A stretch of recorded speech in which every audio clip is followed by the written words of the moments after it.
Uh, uh. I'm non-compete. Uh, uh. Nazis had a point. Uh, uh. I'm Luna Oi. Nazis had a point. It's a, it's a beat that I've come up with. Uh, it's a reference to. Oh God! I just realized I don't have my lights on. Yeah, I'll show you guys what it looks like in here normally. Look at that. Hold on. We can fix that. Yeah, the default lighting in here is calibrated very carefully to the camera settings. Even if it's bright in here, the camera can't pick up on it. There we go. Oh, it is so fucking warm. I don't know. It was just, I don't know. It's just the sun was shining all day in Seattle, and I am just so warm right now. Holy shit. It's not even warm today. It's just I'm warm. Anyway, it's time. We're doing this on Skype for some god awful reason. So yeah. You ready to go full Reddit atheist? I love going full Reddit atheist. Thank you, Riverboat Jack. I love my cute little chicken. Alright, hold on. I'm gonna mute their end for a sec.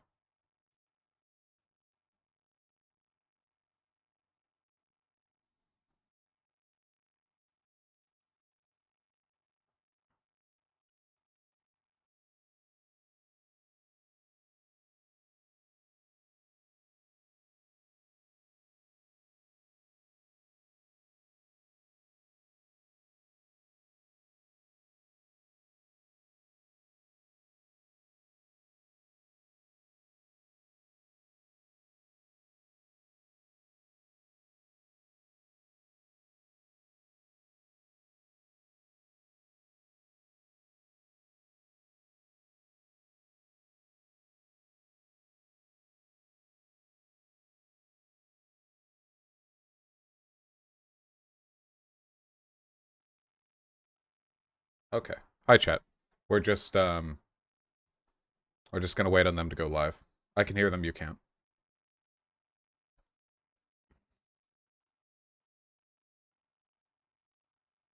I was enjoying the peace and quiet. Oh, I'm sorry.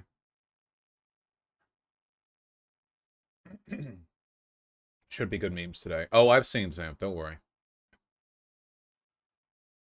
Oh, I'm so warm, oh my god. Artemy. Oh, what a cute little boy. You're gonna love how our debate opponent looks today, guys. He looks like actual Satan, which is fine because that's representative of his views. You'll see when they go live.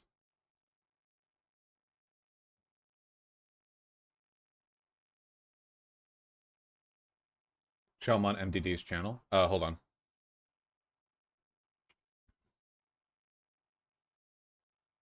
Alright. Modern day debate. It's been a while since we've been on modern day debate. Yeah, here we go. Here's the thumbnail on modern day debate side.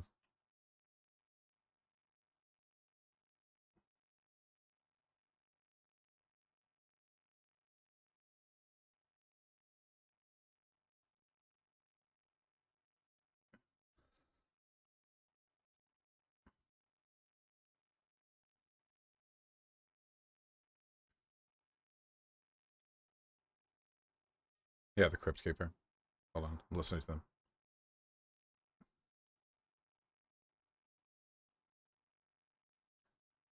Yeah, 1, 2, 3 test.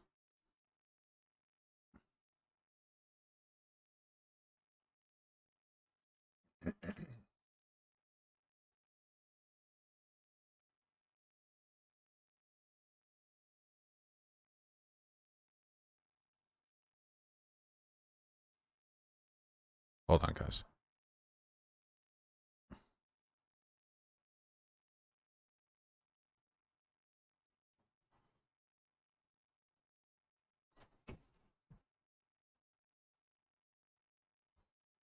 Works great.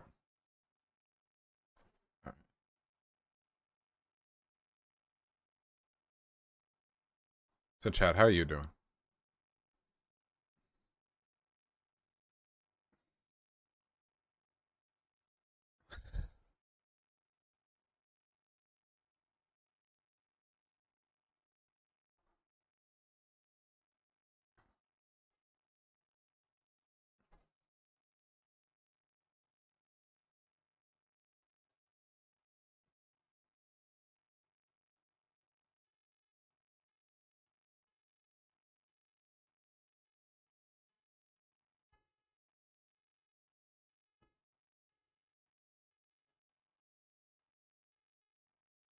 Gotcha. I have everything recorded on my end, so it's all well. You guys are being very patient right now in chat, and I love you for it. You're trying very hard.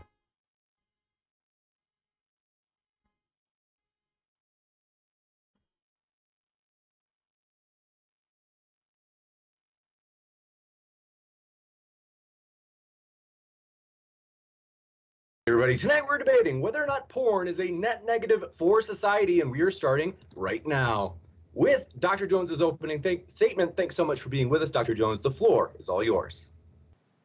Thank you. Thank you for inviting me. It's a pleasure to be here. This is an important topic. It's gotten submerged lately because of other issues, but it's still out there. But in order to discuss it, I think we have to deal with it in an actual concrete form, by which I mean the historical reality of it, as opposed to some type of platonic notion of what it is ideally. So to begin that discussion, I'd like to talk about an incident that I've talked about before. In March of 2002, the Israeli Defense Force invaded Ramallah, part of the Intifada that was going on at that time, and took over the city, which was normal. And then they did something that was a little bit out of the ordinary. They took over the TV stations.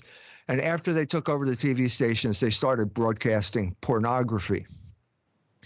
Now, this was the only way that the Palestinians had to have contact with the outside world. They could not go outside. There were snipers stationed on the hospital there. They would have been shot if they'd gone outside. And the only way they could get access is through television, and they were broadcasting pornography. Now, a lot of people were puzzled by this, and including a lot of the Palestinians. Why would they want to do this? Now, I'm saying that from the perspective of America, the American empire, there is only one explanation for pornography, and that is freedom. I can cite two examples that were important in this regard. In the early 90s, when Clinton was in the White House, and where they were debating the Communications Decency Act, Hollywood produced two films. One was called Boogie Nights. One was called The People versus Larry Flynt. Both of them were pro-pornography pieces of propaganda. And the gist of it came in the Larry Flynt film, where he said, basically, unless I'm free to promote pornography, no one's free. Now, this it's a standard explanation, but then how does it apply to what happened in Ramallah? In order to apply it to Ramallah, we have to think that the Israelis are trying to bring freedom to the Palestinians. That doesn't make any sense. You don't conquer people with an army to bring freedom to them. It's the exact opposite. They're trying to control them. They're trying to control the Palestinians, and pornography is a form of control, a sophisticated form of control. Now, how can we explain this? Well, we can't explain it from contemporary sources. We have to go back farther, actually back to Gaza, back to the Bible. There's an account in the Bible of Samson. Samson was the mightiest warrior that Israel had at that time. No one could defeat him in battle, but he had a weakness, and his weakness was lust. And so they sent their agent Delilah to seduce him, and Samson ended up eyeless in Gaza, grinding at the mill with slaves. That's John Milton's term for him. Eyeless in Gaza, grinding at the mill with slaves, because after she cut off his hair, Delilah gouged out his eyes. Now, there is a profound truth in this image, a profound truth in this biblical story, because as St. Thomas Aquinas would say about over 1,000 years later, lust makes you blind. Lust divides the will and it darkens the intellect. It makes you blind. And now I think we're starting to see some sense of why the Israelis broadcast pornography. They did it because a blind enemy is an enemy that's easily conquered. If the Palestinians could be focused on their passions as opposed to their oppression, they would be easily ruled, easily conquered and easily ruled. That's the principle here behind pornography. Nothing has changed since the time that Samson and Delilah got involved in this type of thing.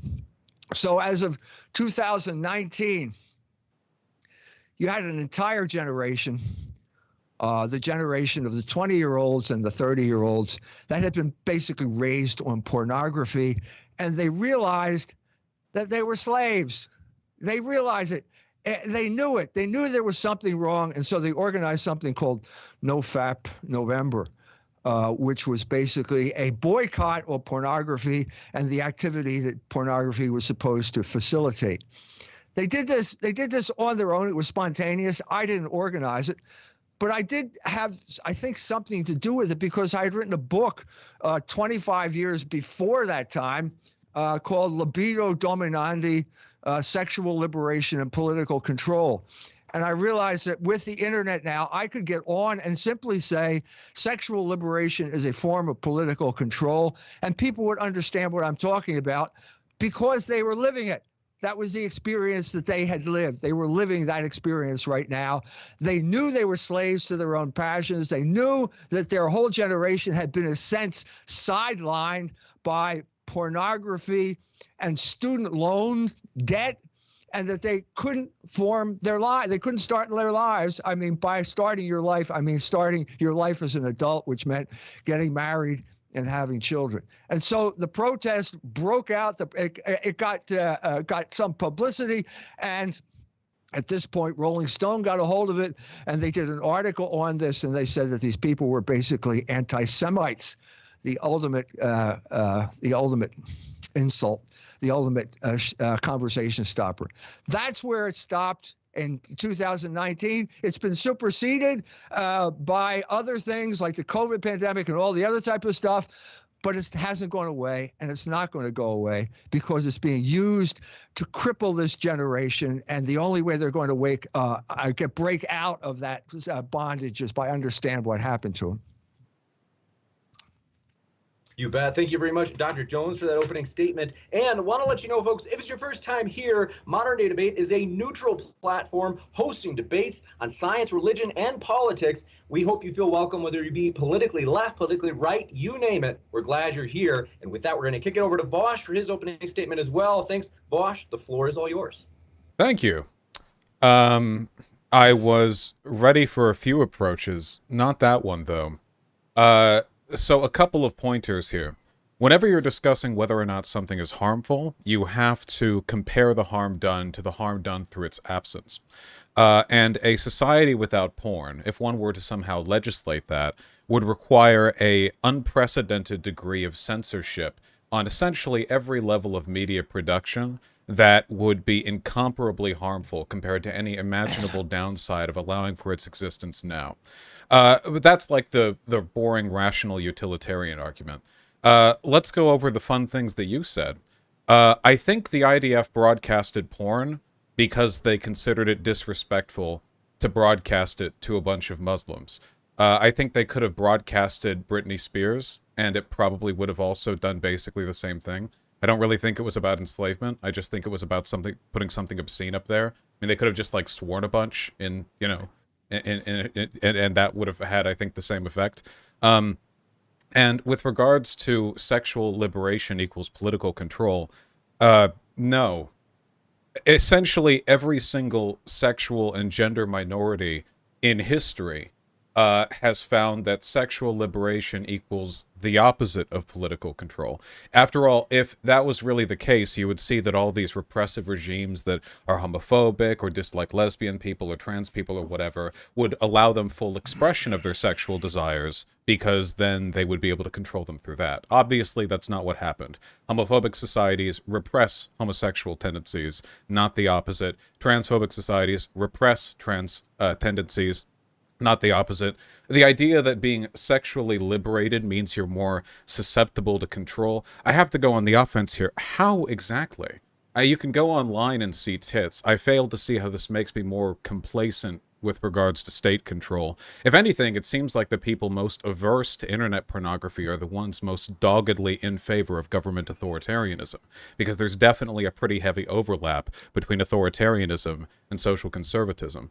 So I guess, I don't know, you convince me as one of these 20 to 30-year-olds whose life is ruled by porn. I mean, proselytize. Why? What harm is done? If I were to legislate, what could you say to me to convince me of the necessity of purging all media of, I don't even know how you draw the line of what pornography is, but, you know, we're talking about a huge undertaking here. I mean, I could ramble about how pornography is fun, but, you know, we all know that. That's kind of intuitively sensible. You need to convince me, though. Why? Anecdotes about Samson aren't going to do it. I think people just do No Nut November because it's fun to see if you can. You know, that's not even a porn thing. No Nut November, even if porn didn't exist, would be rough. You know, it's not like people only started jerking off when porn happened. That's you know, they were probably doing their Roman, you know, No Nut Novemberuses back in the day. Anyway, that's all I have to say. You got it. Thanks for that opening statement. And we're going to jump into open conversation. Want to let you know, folks, we're absolutely thrilled for the first ever Modern Day Debate Conference this weekend. DebateCon is going to be huge, live and in person in Dallas, Texas. As an example of one of the debates, bottom right of your screen, Actual Justice Warrior and Destiny collide for the first time in person talking about COVID. So you don't want to miss that one. Links in the description, and hit that subscribe button, as a lot of those debates are going to be streamed live during the conference. And with that, thank you very much, gentlemen. The floor is all yours for open conversation. So it's my job to convince you. I probably can't do that because your mind is so darkened by watching porn that you can't understand a rational argument. But the point here is that I'm trying to make is that I didn't have to convince other people. They came to this awareness on their own. This was completely spontaneous, and there's no explanation for this given the conventional explanation of what pornography is and what it does. People, once these images were liberated, people should have lived happily ever after. That should have been the end of the story, and it wasn't. And I don't see that you provided any explanation of why it happened. There's never an end to the story.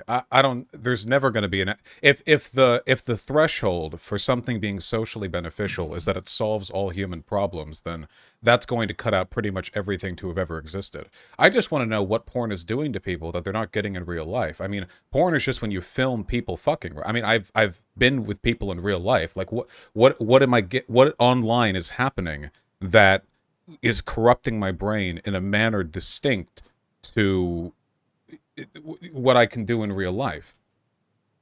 Well, the fact that you can't see a difference between porn and what happens in real life is a sign that you've become addicted to it. I'm asking you, what difference is there? What new thing am I being subjected to? One is real, and the other is an image.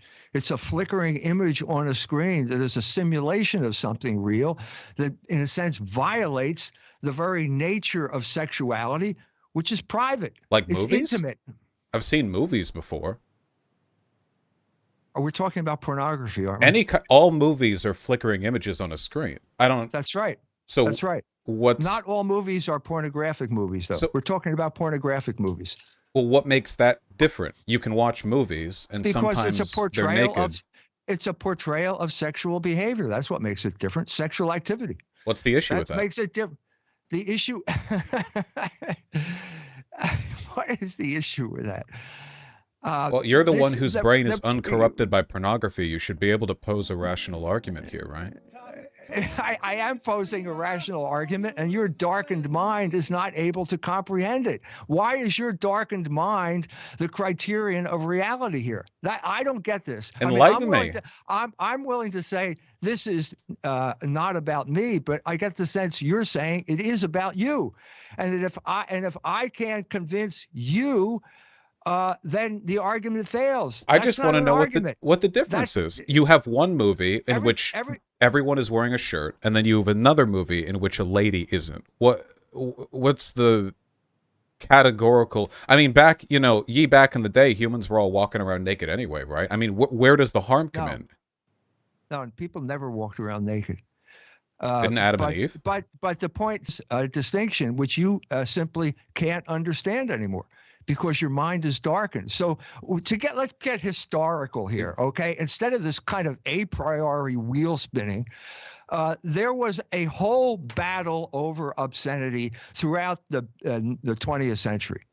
It began basically as soon as Hollywood started making films. They started testing boundaries, breaking down the moral fiber, the boundaries that the people had established at that time as what decent people did. Why did Hollywood do that? Because they wanted to make a quick buck, because it's much cheaper and easier to show naked women than it is to build the Colosseum in Rome and have Ben-Hur's chariot race. I think they're different markets, but I don't think Hollywood produces porn. I think that's a different market. You don't think Hollywood produces porn? Is that a normative statement, or can I go on about the historical reality? Do you mean like Hollywood, like studios, or just, or do you mean nebulously like? No, I mean like Hollywood studios. You obviously don't understand the history of Hollywood. There was a pre-production era. You can look up the books. Sin and Soft Focus is a book you can look up, and it's basically about the pre-code Hollywood. This is Hollywood in the 1920s. You got people like Mae West, Diamond Lil, and obviously anyone who is as jaded as you are, having watched pornography, is not going to think that these images are transgressive. But the people what happens in those movies that's transgressive? You could show someone's ankle. You could have innuendo. You could have nudity, like Tarzan, the Tarzan film with that German lady. I forget her name, but anyway, she's swimming naked in a pool. I just don't understand what the issue with that is. Like, I'm naked underneath my clothing. Unless you're hiding a secret from me, you are too. I just don't understand. What about the depiction of nudity on a screen suddenly robs us of moral character? These films were calculated to transgress social boundaries. They were calculated to do this. That's why they were created, and they created I understand that. And they created outrage among the public. The public was demanding that government get involved and basically shut Hollywood down. Okay, so there was a kind of compromise. They had a guy, the postmaster, Mr. Hayes, he came in. This was a battle between Protestants, Catholics, and Jews. Okay, the Protestant ruling class, the WASP elite, ran the country. They were the guardians of the moral order. The Jews had just come from Eastern Europe. They had stolen this technology. They were using it to corrupt the morals of the people, and the people were outraged. Stolen what technology? The film technology. How did they steal it? That's a minor point. That's I think they just used it. Wait, actually, hold on. Wait a minute. You're diverting me from the story here. Well, no. But I've been reminded of historical allegory. In this example, is Hollywood not Christ-like? Jesus Christ was transgressive in his time, was he not? And when he preached his word to his flock, he attracted from Rome, the condemnation of the state. Transgression was the mechanism through which he, sacrificed himself to absolve humanity of sin. You're using the word transgressive in an equivocal fashion that simply does not apply. Jesus Christ did not transgress the sensibilities of the people of his time. He went out of his way not to transgress those sensibilities. He got crucified. I think he made a few people angry. He did. He made the Jews angry and they crucified him. You're absolutely right. Wait, hold on. The Jews were acting on behalf of Rome, and Rome did not like Jesus Christ. You know those Colosseums you're fond of, they fed Christians to the lions, right? You guys were the transgressors back then.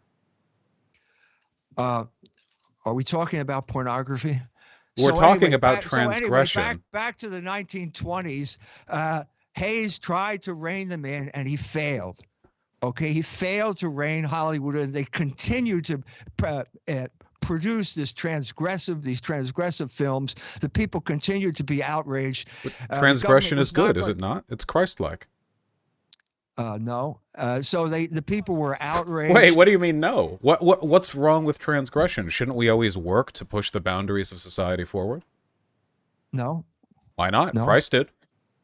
No, that's not what I've already explained. That you're ignoring what I said. Have you read the Bible, sir? He was quite subversive in his time. I'm not diverting you. No discussion on Christ is the diversion. Everything in the world but Christ is the diversion. I'm just telling you, like, he made a lot of people angry. He was the king of the Jews, and for his word, he was persecuted by Rome, as were many Christians afterwards. So I just don't understand. Like, again, I need to know, like, what is it about the naked body that's wrong to see on a screen? I've seen it in real life. It didn't hurt me. It was cool, actually. Yes. That's precisely what we're talking about, because people wear clothing for a reason, okay? And here was Hollywood transgressing those behaviors, and everyone is outraged, and the government is not going to get involved. And so at this point, the Catholic Church got involved, okay? And the Catholic Church created an institution called the Legion of Decency. The Legion of Decency organized a boycott of Hollywood films in Philadelphia, and Warner Brothers ended up losing $100,000 a week in the depths of the Depression at a time when they had gone into serious debt because they had to get into talking pictures and they had to buy that technology. Well, the porn industry is clearly doing pretty well now, so obviously there's been a bit of a bounce back. I just don't understand, because you have to know, unless you don't know at all, like, why is it wrong to have nudity on a screen? If you can see it in real life and it's fine in real life, what about seeing it on a screen makes it less fine? What is the categorical difference there? The categorical difference is that it's a film that is being produced for profit, exploiting people's weaknesses. What about amateur porn? Like just two people, like a boyfriend and a girlfriend. They're both 25. They just film something, put it out there for free. What about that? Yes, that's also transgressive, and it's a type of manipulation that could only exist if it were tolerated by the authorities who are running the internet. Who's being manipulated?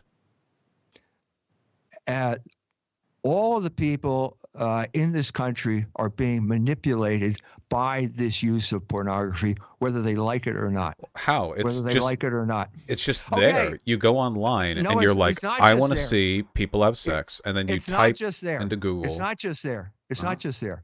There are people who actually imitate what they see. And that's one aspect of this. So if someone gets fired up by pornography and he goes out and rapes someone, there's a victim because he was allowed to view images that are just will influence his behavior. But rape rates were higher before porn. All of these instances influence behavior one way or the other. Rape was more common before pornography. One sec, Rosh. The question is what type of manipulation of human passion is the government going to allow? That is the big question, because nothing ever happens without government approval. And that's precisely the crisis that they reached in the 1930s. And the Catholic Church stepped in and basically made a deal with Hollywood. Okay, if you continue to do this, okay, we will then expand this boycott to every major city in the country, all of which have large Catholic populations. I don't understand what this history lesson has to do with the morality of the issue. You just keep talking about I won. Porn is legal and it's everywhere. So let's talk about the morality. I don't know why we're talking about in the 1930s people were afraid of bare ankles. Also, rape was like way more common back like in the Middle Ages and stuff before pornography was prevalent. So it seems like if anything, it could be because of porn. You're making statements that have no basis in reality. Wait, do you Okay, think a rape is more statement like common that- now than What are the 1496 France? statistics? What are the This is ridiculous. The statistics of rape in the Middle Ages.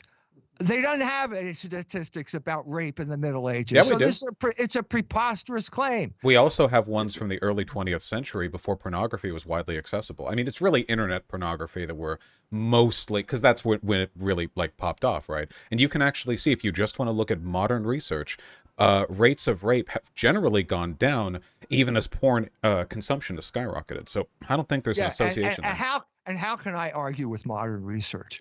How Well, can I argue if with the that? if the I'm trying evidence to disagrees I'm with you, trying- you can't pretend it's the Okay, opposite. just to be sure there's not too much interrupting, we might have to go into the 3-minute segments that we've done in the past, just to be sure. Oh, 'cause it's people do fun like it though. here. Okay, I'll let him go for it then.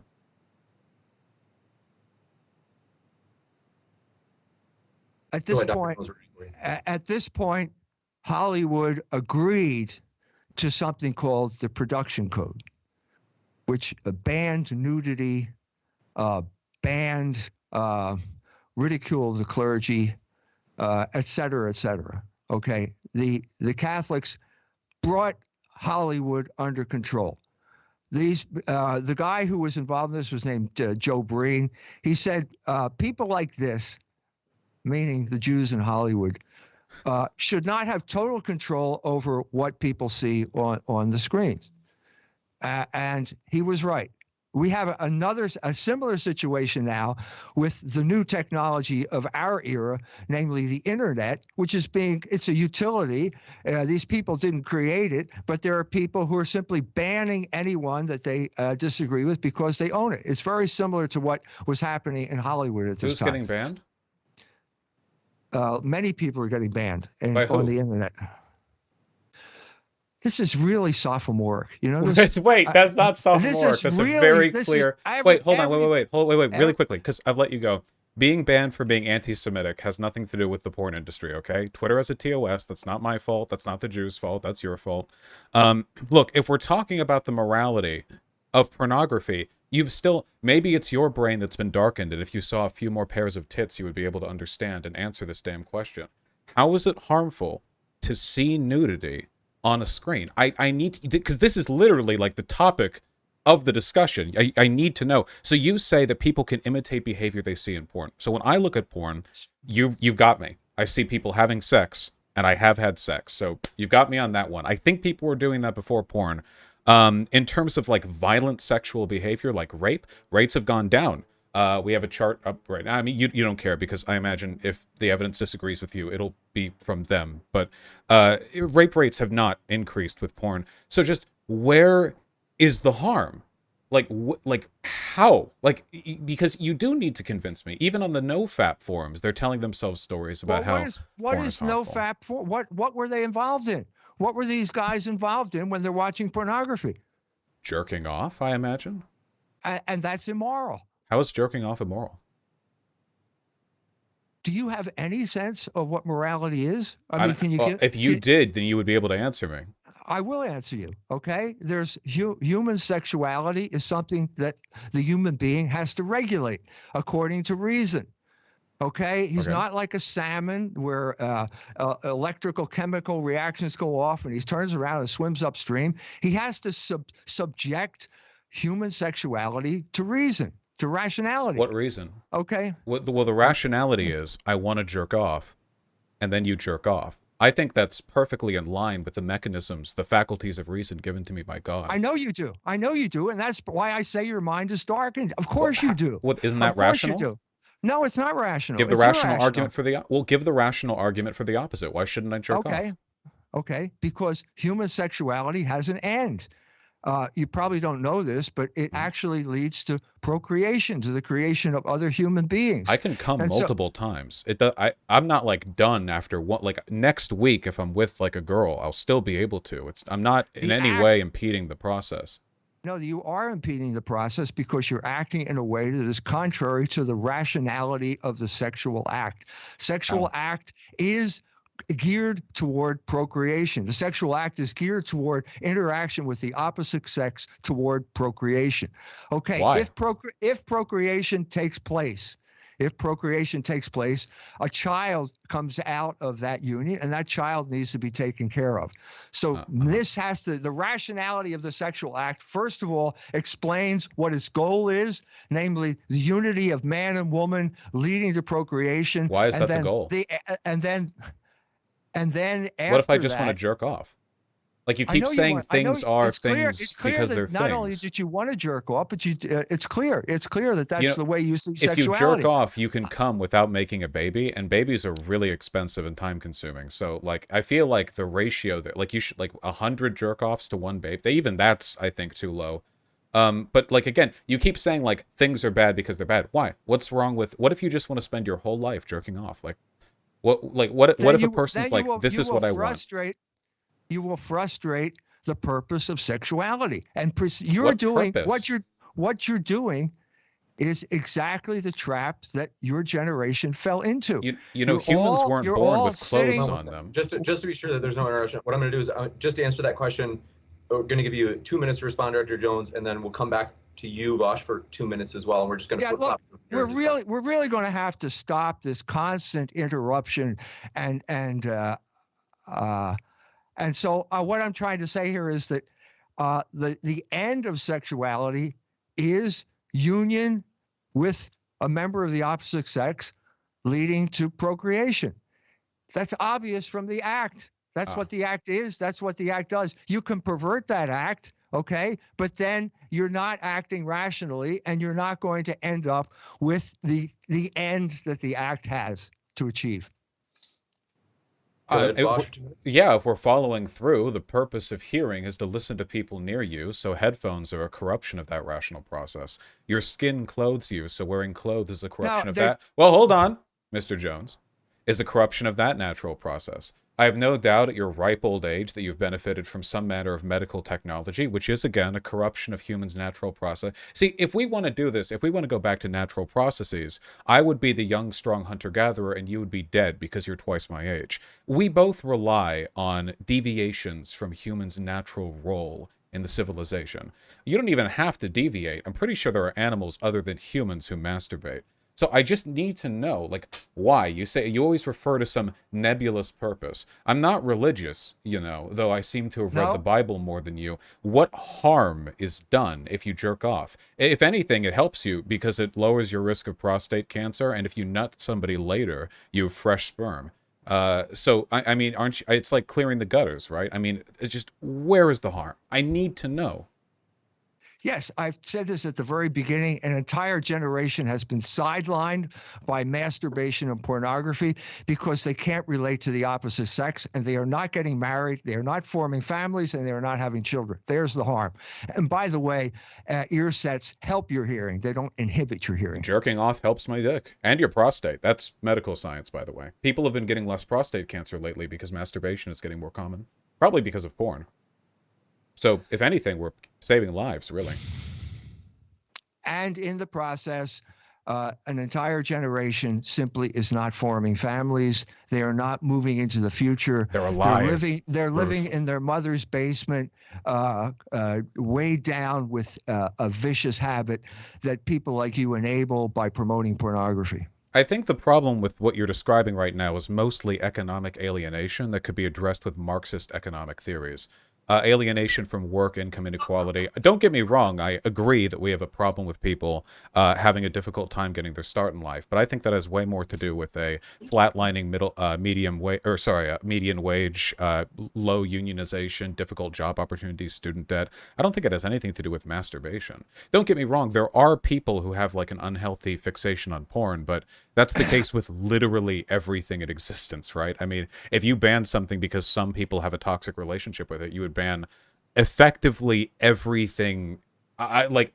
Basically everything. I mean, there's got to be, people with unhealthy relationships. Just about every modern commodity and service. But we can do better than that, right? Like, we don't have to essentialize these problems. If you want to fix the issues of people not going out there and making families or whatever, I don't think porn. If anything, like looking at porn is telling people how to do it, right? You know? goes in No, the right no, hole. it's telling you, no, it's telling you how not to do it. It leads to isolation. And the other thing that I've already talked about in other venues is usury. It's debt. That's the other problem that is facing your generation. They are loaded down with student loan debt. That combined with addiction to pornography has produced a absolutely toxic situation in which they cannot form families. And that is the harm that So we should results. address capitalism, right? I do address capitalism. I wrote a book called Barren Metal, A History of Capitalism as the Conflict Between Labor and Usury. But I thought we were talking about It always pornography comes back to tonight. the Jews with you, doesn't it? Mate, Jews didn't invent capitalism, okay? Modern day laissez-faire capitalism was a product of a number of post-Enlightenment philosophies that developed during the turn of the 18th century. This is not listen, if your issues with Jews, you can just say Jews, all right? You don't have to go like modern worker versus usury. Like, come on. Interest rates right now are like a problem, but that's hardly the nature of the beast. You could have like essentially, in fact, no, for the past 20 years, we've had a historically low federal interest rates on loans, and it still hasn't fixed the problem. If anything, the problem's gotten worse over that time. Usury isn't the issue here. Income inequality is. So to fixate on the usury, I mean, you might as well be talking about like happy merchants around every street corner offering people $5 if they sell their souls to them. I mean, we're talking about a very edge case, dishonest framing of modern economic problems. If you want to have a debate about usury, I'll be happy to come on and debate that too. As I said, I wrote a book about the conflict between labor and usury, and usury has a big role to play in creating a whole generation that are unable to start families. But we're talking about the pornography aspect of it, which is also a very serious problem, which leads to isolation and an inability to form lasting, fertile relationships with members of the opposite How sex. does it affect fertility? You don't run out of sperm, you know. Like it keeps. This is. I feel as if I'm giving you like. Did you ever have sex ed as a kid? I feel as if I'm now. The fertility can only take place. You can only have fertilized the egg if the sperm makes contact with the female. But Okay. if you The male has masturbate, to you make can still do contact with that. the female. You can still do that. It's not one or the other. You can do both. Right one after another if you want to. I mean, I'm young and strapping. I mean, eventually that'll go. But Masturbation leads to isolation. The people who get engaged in this cannot relate effectively to members of the opposite sex. Why They not? can't. Because masturbation isolates you in a world How? of fantasy. What if you How? masturbate with How? another person? Like when you're in a room together? It's still masturbation. Well, if you're okay, if you're masturbating with a chick like in the same room, you're probably going to have sex later, right? Like I feel like that's a bonding experience. That probably makes it more likely you're going to have. Well, I'm not surprised that you feel that way. But masturbation is still masturbation. It's not the same as sexual intercourse. Well, but you would do that later. You could masturbate then have sex later. Okay, but we're still saying they're not the same thing. You're backing up what I'm saying by saying they're not the same thing. They're not the same thing, but like this is like saying I'm trying to think of an analogy that highlights how dumb this is. I don't know if I can. It might be beyond me. It may be. It might be. You're right. You can masturbate and then like an hour later have sex with somebody. Like I don't think doing one of them prevents you from doing the other one. But you do agree that they're two different things. Well, yeah, but I don't think Okay. the first All right, hurts the latter. that's a great breakthrough that we can agree on something like that. Okay, and I'm saying that they have completely different effects on the human psyche. The one leads to communion, the other leads to isolation. And the more you engage in masturbation. Now, how does this work? Yeah, I knew you were going to say that. It goes. We've done experiments with rat brains. Okay, and this is ridiculous. What do you mean? How does it work? It works because I didn't actually say that. The human mind is because the human psyche is what it is. That's why it works that way. Okay. Wait. I don't have to come up with an explanation of how it works, whatever that means. It's an empirical fact that it does work Where that can way. I find the empiricism of that fact? If I Go were to back look to for NoFap research. November. Go back to NoFap November. I mean data. That was empirical. That was empirical proof that people were unhappy with this whole regimen of pornography and But masturbation. I did NoFap which November. which had been imposed on them. But I did NoFap November. I just did it to shoot big Congratulations. ropes at the end. I didn't do it because I have a moral opposition to masturbation. It's just a challenge. I don't think that. This isn't about you.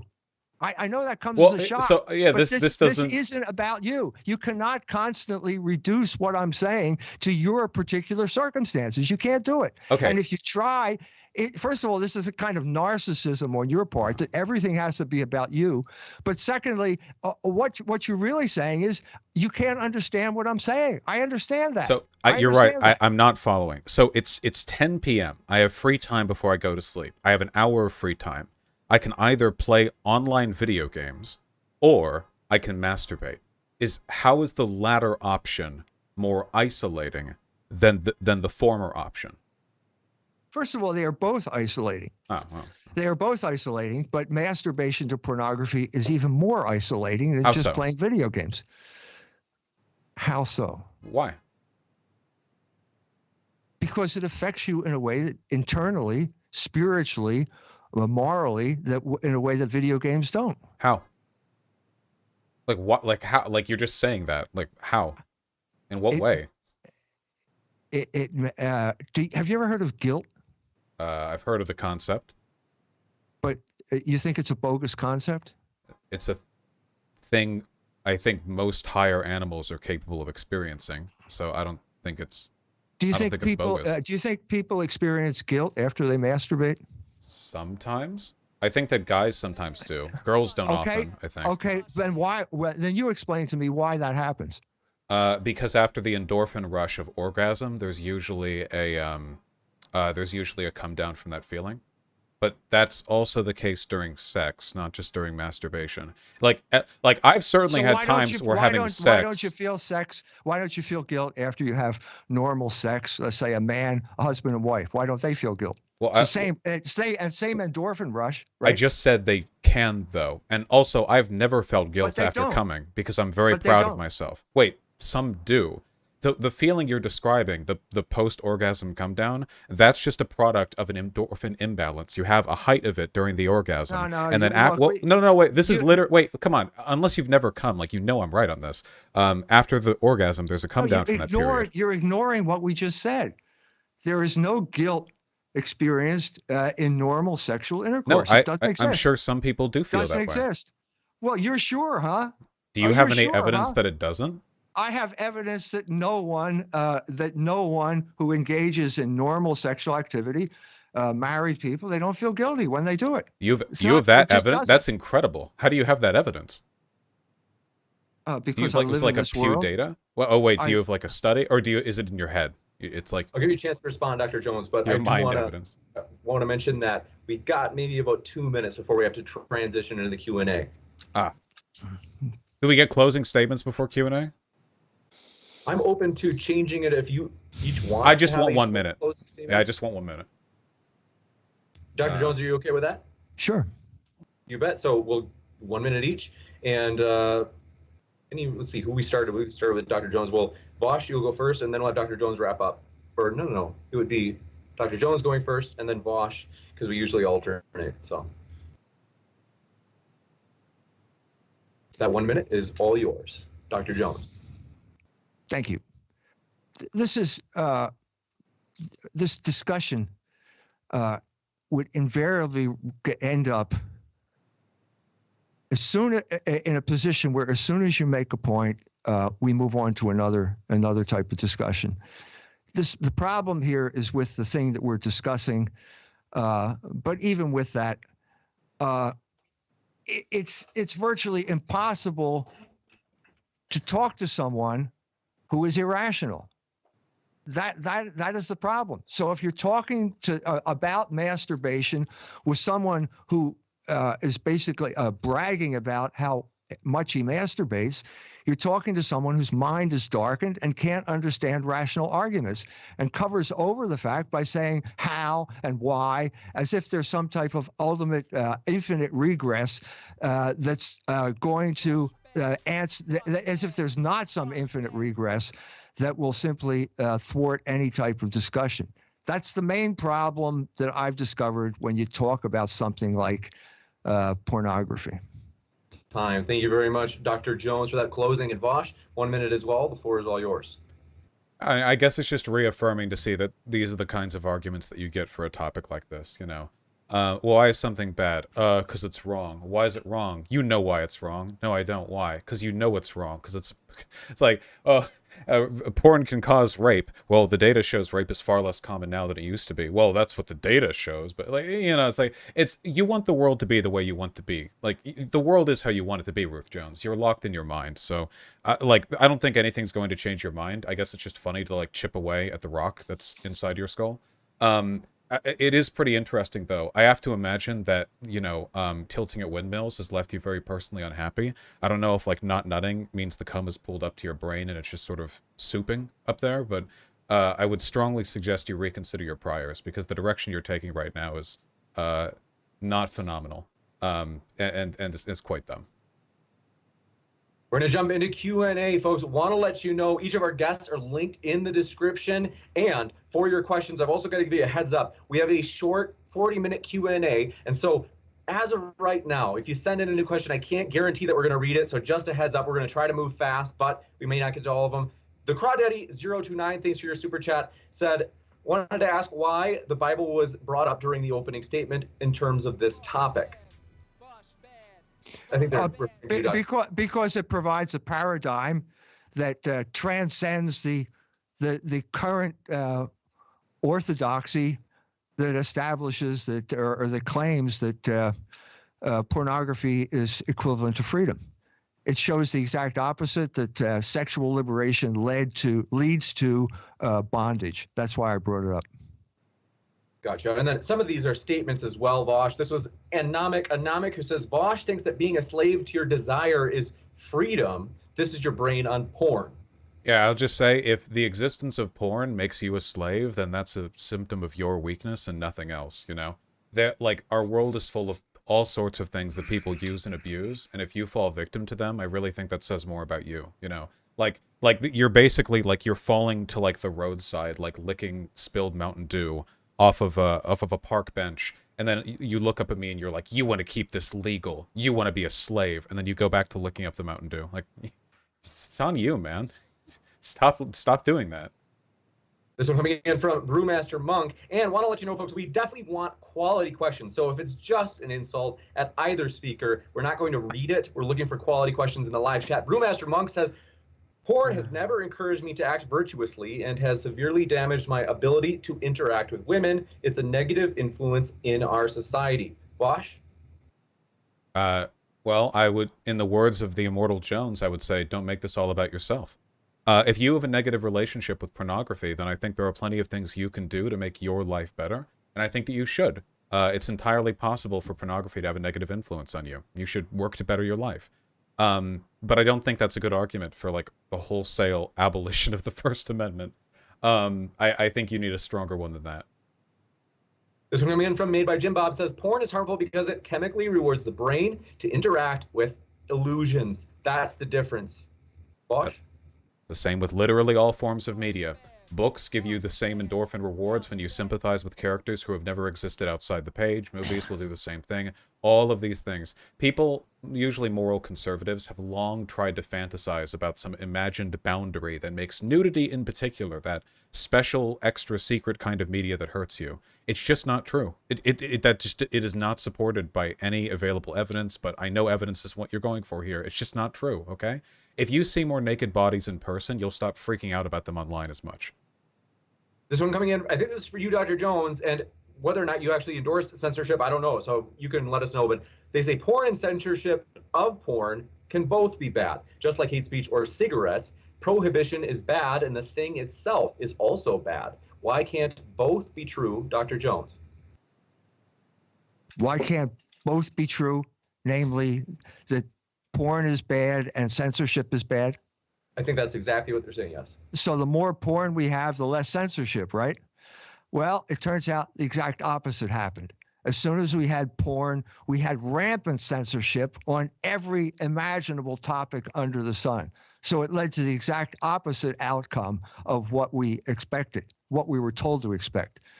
So back to the First Amendment, it's got nothing to do with the First Amendment. Obscenity was never covered by the First Amendment. It should not be covered by the First Amendment. If you allow obscenity, you will destroy the First Amendment, and that's precisely what we have seen with this proliferation of censorship on the internet for things that should be allowed to be discussed.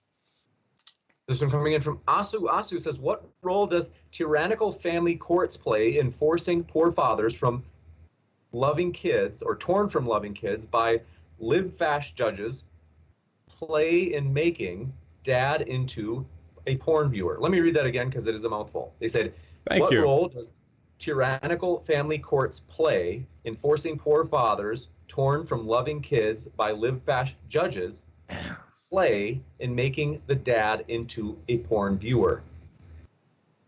I think that one's for me. I will both go, I guess. I'm assuming the person who typed that out has trouble dressing themselves in the morning, so this is just kind of generally to the audience. Right now, family courts don't actually seem to have a bias against fathers, which was the case historically. The main reason for that historical bias was because of the patriarchal notion that women are better at child rearing. Now, the reason more women get kids after divorces is actually because the men don't want them. There is a bias in the statistics, but it conforms to the bias in the relative parentage's interests. So I think that right now, the family courts are not in a perfect place, but I don't know what that has to do with the porn thing. But yeah, I don't think it's that biased against men right now. Dr. Jones, any thoughts? Yeah, both the feminism, the bias in the courts, and pornography all have one thing in common. They all want to weaken the male. They want to get rid of the family structure that allows men to protect their own children. That's what that's about. You got it. This one coming in from, do appreciate it, Anomic. Anomic says, orgasm is the reward for successful mating. Ken Bosch think of any reason why tricking his body into thinking he has mated every time he looks at a picture of a person could have negative consequences? Eating meat used to be the reward for a successful hunt, and now this guy gets to drive his Walmart mobility scooter over to the freezer section and get, more meat in one purchase than a hunter-gatherer could have gotten in a month. It is a ridiculous argument. Reality has moved forward. It's the future, old man, okay? Sorry. If you want to argue that desensitization is an issue, sure, but again, that can happen with virtually anything. It's just not an issue specific to porn. I sincerely think the reason people project their issues onto porn so much on the matter of desensitization is because, well, it's from people who don't have the best sex lives, to be honest with you. It's supplemental. There are ways to deal with that, but lashing out against degeneracy is not going to help you. This one coming in, do appreciate it. Mark Reed says, Dr. Jones, you mentioned, quote, people running the internet, unquote. Since the net is distributed systems, who do you imagine these people to be that are running the internet? I was referring to platforms like Google, not specifically to the internet, but platforms like Google and Twitter and all these other platforms that basically are operating according to a system that allows pornography, but will not allow discussions of alternative medicine for COVID, stuff like that. That is a perversion of the what should be a utility for the spread of information. And I'm saying that the allowing pornography has allowed these people to make even more serious inroads into things that should not be censored. This one coming in from Sunflower says the answer to the disingenuous and bad faith question, quote, what makes porn and non-porn different, is the same reason you have to be an adult to view porn. I think that's for you, Vosh. Yeah, well, I mean, obviously have to be is kind of a nebulous point when the internet is open to everyone. I know I wasn't 18 when I looked at porn. The reason why we don't allow young people to look at porn is because there were a lot of really complicated social physiological, ethical, everything specific to the act of sex that we think generally should be kept from children. And I think that's good and agreeable. The issue is that also applies to alcohol. And alcohol has caused far more death and destruction than pornography ever could. But for some reason, these abolitionist types never suddenly have an issue with alcohol. It's with pornography. If you want to talk about things that should be like kept to people 18 or over, like I don't think that unique category suddenly makes it something that is uniquely harmful. A categorical distinction for an adult has to be made. As an adult man, I'm nearly 28 now, you know, you're looking at two things: a movie where people have their tits out and a movie where people don't. Nowadays, a lot of movies, people will be naked and it's not even porn. You know, the line's getting blurred a bit. Like, what is the issue? And I don't know. I don't know what the issue is. This one coming in from Researcher says, Dr. Jones, you had brought up the Jewish people in this debate, and will you disavow any sort of anti-Semitism? Yes, I'm against anti-Semitism. The problem is that the term never gets defined, and it becomes used to shut down all sorts of arguments, but in particular, it's used to shut down any criticism of Jewish behavior. Let's see. This one coming in from Mark Nannerman says, thoughts on St. Augustine's quote cited by St. Thomas in the Summa. I hope I'm pronouncing that right. Say, quote, if you do away with harlots, the world will be convulsed with lust. I think that's for you, Dr. Jones, I'm guessing. Not yes. sure. Yes. This is an argument that leads to regulation of prostitution. We're really not talking about the same thing, because we're not talking about the promotion of prostitution. We're talking about the limiting of prostitution. What you have with the internet pornography is the promotion of deviant sexual behavior, which is different in this regard. Now, as to whether toleration is the best attitude toward prostitution, you know, you can argue both ways. Germany has a very lenient attitude toward prostitution, and the result is that men get addicted to prostitutes. So I don't think that's the solution. I don't think that's the solution. Gavin Lockhart says, Vosh, rates of rape have not gone down. What study are you drawing from? Yeah, sure. Chat linked it just a little bit earlier. I can find it again now. They absolutely have gone down. So we do have primitive data going back a few centuries. They didn't have modern sociological analysis back then, but we did have ways of pulling together pieces of data from various disparate sources. We have similar things for murder rates. This should not be surprising to anyone watching, but rape was more common in the Middle Ages. That's, I feel like that should be intuitively understandable, but in case to anyone it is not, yeah, that's true. And then it has decreased significantly since the 1990s as well. Let me see if I can find that same. Oh yeah, here we go. So as per the Bureau of Justice Statistics, I flashed this on screen earlier. I don't know if people in modern day debate can see, but even just looking since 1973, which was of course before internet porn, we've seen a 5-fold reduction in rapes per 1,000 people, with 2.5 per 1,000 back in 1973 to 0.5 out of 1,000 in 2003. By which point internet porn certainly existed. So yeah, I just don't think there's a correlation here. If anything, there might be an inverse correlation. There are countries, I think, in like the post-Soviet Union that have, or you can see when internet porn becomes accessible, you know, then rates of rape go down. There's a lot of really complicated potential psychological and sociological stuff there, but I don't think it makes rape happen more often.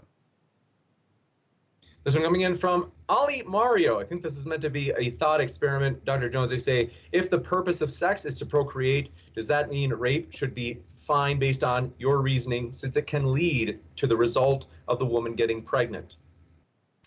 No, the procreation takes place within marriage. I've already said that, because pregnancy can result, and you have a duty. If you sire a child, you have a duty to take care of that child, and that's why it should take place within marriage. So no,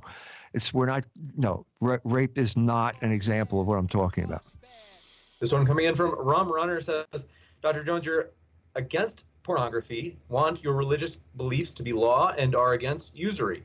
Do you realize that you have the same ideology as ISIS? And if not, what is the difference? I'm not against pornography because of some type of religious belief. I'm against it because it's irrational. Because it leads to control, it leads to the destruction of the social order, and all of those things have been proven now empirically. We know what it leads to. Back in the 60s, when people were talking about it as something new, everyone had to accept that as an act of a principle or an article of faith. Now it's empirically been shown that it is completely destructive to the social order. And so if ISIS agrees with me, fine, that's great. Anyone who agrees with me, I'm happy to be agreed with. If only that empiricism could be demonstrated. This one coming in from Bezos. Wait a minute. Just to bring that up, every time it does get demonstrated, you simply reject it. So the guy comes in, gives his personal testimony. You dismiss that as not existent. Personal testimony is not evidence of civilizational corruption. You need strong sociological data with regressive control analysis, which I brought to you with rape rates and you dismissed. So if anyone, the person ignoring reality here is you. I'll give you the last word, Dr. Jones, because the question was originally for you, and then we got to move to the next one. Is there another question for me? Oh, if you want to respond to Vash, but you don't have to if you don't want to. No, I'm not ignoring reality. You're ignoring reality. You're using these so-called studies as a way of denying the fact that these people are telling you what happened to them and what happened to them in their lives. You're using that to deny reality. All of those people got together during November. There was a widespread rejection of pornography and masturbation that went along with it, and you simply sweep that away. That didn't exist. You're saying it doesn't exist. You're the one who's denying reality. Every time you make a claim, you're denying reality. This one coming in from Bezos' anti-bullying agency says, I think this is for you, Vosh. I think it's meant to be a challenge in terms of, I don't know if it's true. They say, funny enough, Israel uses porn as a weapon against their enemies. I'm not sure if this is supposed to, who this is for, actually. If each of you want to respond, you can. So the use of pornographic material in military and like national security purposes is something that has been used by a number of countries. It's most commonly tied, at least in recent history, to Islamophobia. Because Muslims are perceived to be more socially conservative about pornography than Israelis or Westerners, which is generally true if you're in the Middle East. Pornography is used as a way of sort of incurring humiliation. But the general trend of that behavior, which is, promoting things the enemy will find obscene to demoralize or upset them, is something that goes back literally thousands of years. There were people in sieges that were catapulting, cow shit over palisades and castle walls. There have been, people who made their standard coat of arms, the opposition's coat of arms, with a tear through it, or with like a peasant farting into a trumpet on top. Like the fundamental idea here is very, very old. It's only now with modern like speaker technology that using pornography, which has been recorded, is even technologically possible. So you got it. And Dr. Jones, unless you, I think you maybe actually agree on that, at least in terms of Israel using. Well, you do. So you do agree that it is used as a weapon. Okay, so that was my point. It is a weapon, and a weapon does not bring about freedom. A weapon is between enemies, not between friends. I can use anything as a weapon. And secondly, to talk about cow shit and pornography in the same breath is preposterous. It's preposterous. You're grasping at straws.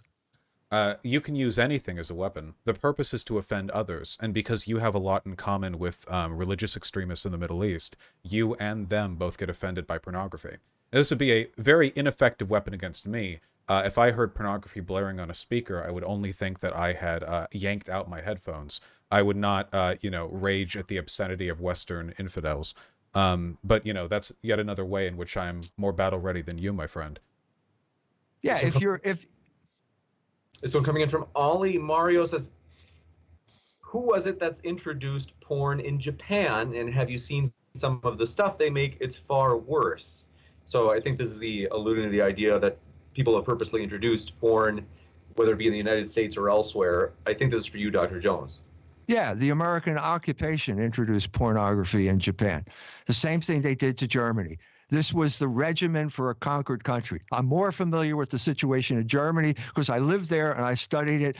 But basically, as soon as the Morgenthau Plan to starve the Germans to death was replaced by the Marshall Plan, Germany was flooded with pornography. And there was an all-out battle for the entire 1950s over obscenity laws in Germany.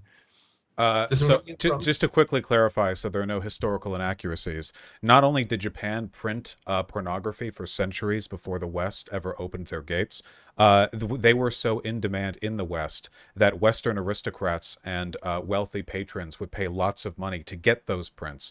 For our entertainment. And the Weimar Republic before World War II was actually considered a socially progressive haven, particularly Berlin, where they did indeed have a thriving porn industry, though, of course, a thriving porn industry back in the 1920s would have been, like, compared to today, is like nothing, of course, because they didn't have internet video.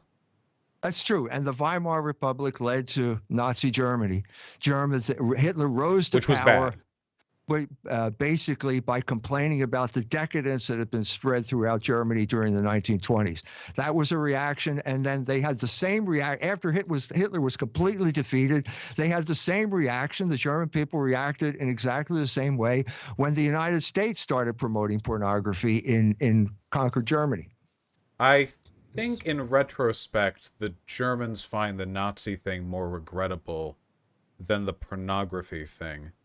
Yeah, I don't think Americans promoted pornography in Germany during the occupation after the war. It just happened because people like porn. Like, you don't have to promote it. Nothing just happened. Nothing just happened in Germany after war. In order to have a magazine, a book, a TV show, a movie, you had to get a license. You had a license from an official of the American government. So nothing just happened in Germany. People printed pornography illicitly all the time for a long time. And what's more, if American officials allow for the production of pornography in West Germany, that's not the same as them promoting it. It's just the same allowance. First of all, there is no evidence of what you just said. And secondly, it is exactly the situation that nothing got printed in Germany without the permission of the Americans. And if they allowed it, it meant they promoted it. Why shouldn't they have allowed it? Let's see. Like, just to be clear, the only reason the American government is relevant here at all is because their position on pornography is being contrasted with the Nazis. In the Weimar Republic, they did print pornography. So what you're telling me right now is that you would have sided with the Nazis, that you would have been in West Germany like a stodgy old fart, with your arms crossed, going, well, they may have killed 6 million Jews, but at least the Nazis had the right idea about not letting people draw pictures of boobs on pieces of paper. Like the only reason the Americans introduced it is because the prior government was the Nazi government. I mean, they introduced everything. So you admit they did introduce. So you admit that they did introduce. When I put up finger quotes when I said introduce, that meant that. So you do until you're challenged, and then you don't. No, finger quotes mean that I'm being sarcastic. No. I don't think. You do until you're challenged. If it was around in the Weimar Republic, then they didn't introduce it. They just allowed it after the Nazis did, which before the Nazis, it was also allowed. Forward. I hate to do this, but just sorry. Yeah. Yeah. A lot of questions. JPG says, besides from sexualizing everything, are we ignoring the studied effects of porn on the brainwash? It's worse than most drugs out there. I'm an ex-addict. No. You're lying. If you think that the effects of porn on the brain are in any way chemically comparable to the use of drug abuse, no, you're making that up. Porn addiction can correspond to, a dopamine withdrawals and overstimulation and resistance to future stimuli, the same as interest in anything else. Haven't you seen a person burn themselves out playing video games? Haven't you seen a person get really obsessively fixated with some movie fandom and then slowly lose interest with time but not know how to replace it with something else? Haven't you seen people fall out with a sport? Like, this pattern of behavior is just a flaw in the human brain. We're just weak, The Chad move here is to overcome that weakness with self-control and discipline, not by projecting your negative experiences onto the thing that you had the bad relationship with. This one coming in from All C says, since Vosh's Anglo brain only responds to previous data, I recommend you search, quote, your brain on porn, unquote. I think So this is you're the same familiar with thing. I do find it funny that the idea that I am influenced by evidence is some kind of dig at me. I thought we were supposed to be preserving the light of Western civilization here, boys. You know, empiricism was an Enlightenment thing. Yeah, I'm familiar with what you're looking at. There's been a lot of research on quote-unquote porn addiction, and I'm saying quote-unquote there because, again, it really just seems to be the same as the kind of fixations people form on other things. There might be some additional socially cultivated downsides, probably stemming from the fact that when people watch porn and they have a negative relationship from it, they feel sad because they're not the ones actually, you know, fucking, as opposed to, like, getting addicted to movies or video games where they might not necessarily wish that they were the ones shooting Nazis in World War II, though I do. But yeah, that doesn't mean that it's the same like chemical addiction as like a drug, you know. And then again, like compared to the other downsides, like just abolishing the First Amendment, taking down all pornography and media, how would you even enforce that? Just an unimaginable amount of data, like all nudity, and you'd have to ban it and other things too. You'd turn us into China. No, I reject it. I reject this Chinese bullshit. This one coming in from Quani Upstate says, Dr. Jones thinks that people need to be sexually thirsty to force them to interact like animals. Masturbation helps you, though, to get into meaningful, thoughtful relationships. That's all it says. Dr. Jones, if you'd like to respond. Yeah, that's preposterous. It's you're flying in the face of reality, as Vosh does all the time here. They're simply not talking about the reality of masturbation, which leads to isolation. It doesn't lead to communion with the opposite sex. The whole point of a successful life is making some type of connection with the opposite sex. Getting married, starting a family, having children. Pornography and masturbation prevent that from happening. So therefore, it's bad. Wait, can I ask one quick question of Dr. Jones? No. If you're, I'm gonna do it anyway. I do want to move on. We just to be fair, Dr. Jones did say he wanted to do a lot of questions to get the audience involved. So I do want to jump. All right, Monster says, you've overridden me, James. That's what I like about you. This one coming in from Mr. Monster says, Dr. Jones, but do you think it's healthy to repress natural feelings and thoughts if you're going to disown masturbation and pornography? You're not repressing natural feelings. You're repressing unnatural feelings and channeling them toward a goal that will lead to a happy outcome in life. I'm promoting the interaction between the sexes, which is precisely what masturbation and pornography inhibit. I don't know why that's so difficult to understand. The people in this generation have failed to start families. They've failed to embark upon life for two main reasons. It's pornography and student loan debt. I'm proposing a way out of that, which does involve, by the way, self-control. Yeah, I agree with that. This one coming in from Bezos Anti-Bullying Agency says, acting like porn desensitization doesn't exist is outright dangerous and harmful to young society, Bosch. I'm terribly sorry. Could you repeat that question for me?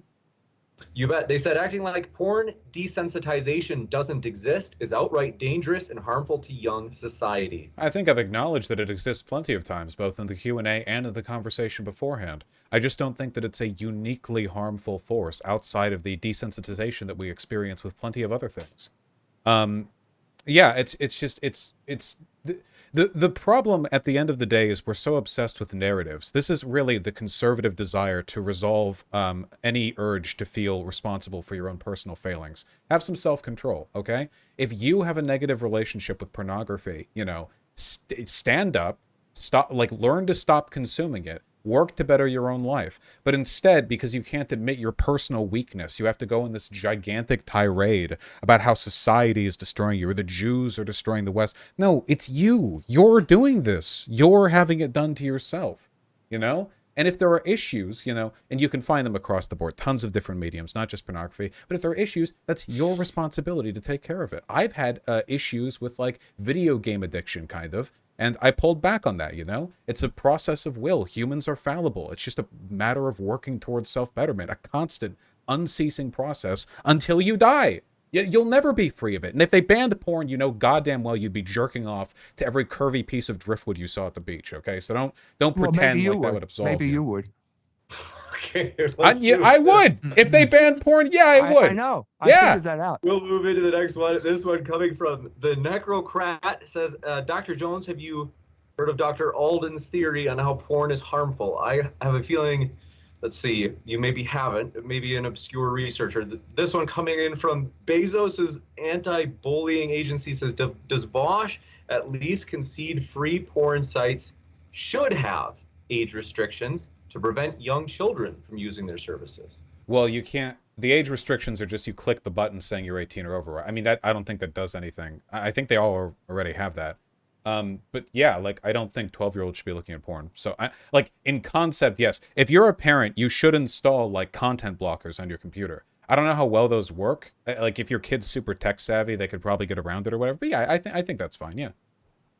This one coming in from Camille Chowi says, ask why Dr. Jones accepted this debate topic and ask if Bosch will debate Nick Fuentes. So we'll give you, Dr. Jones, if you want to go first on the topic.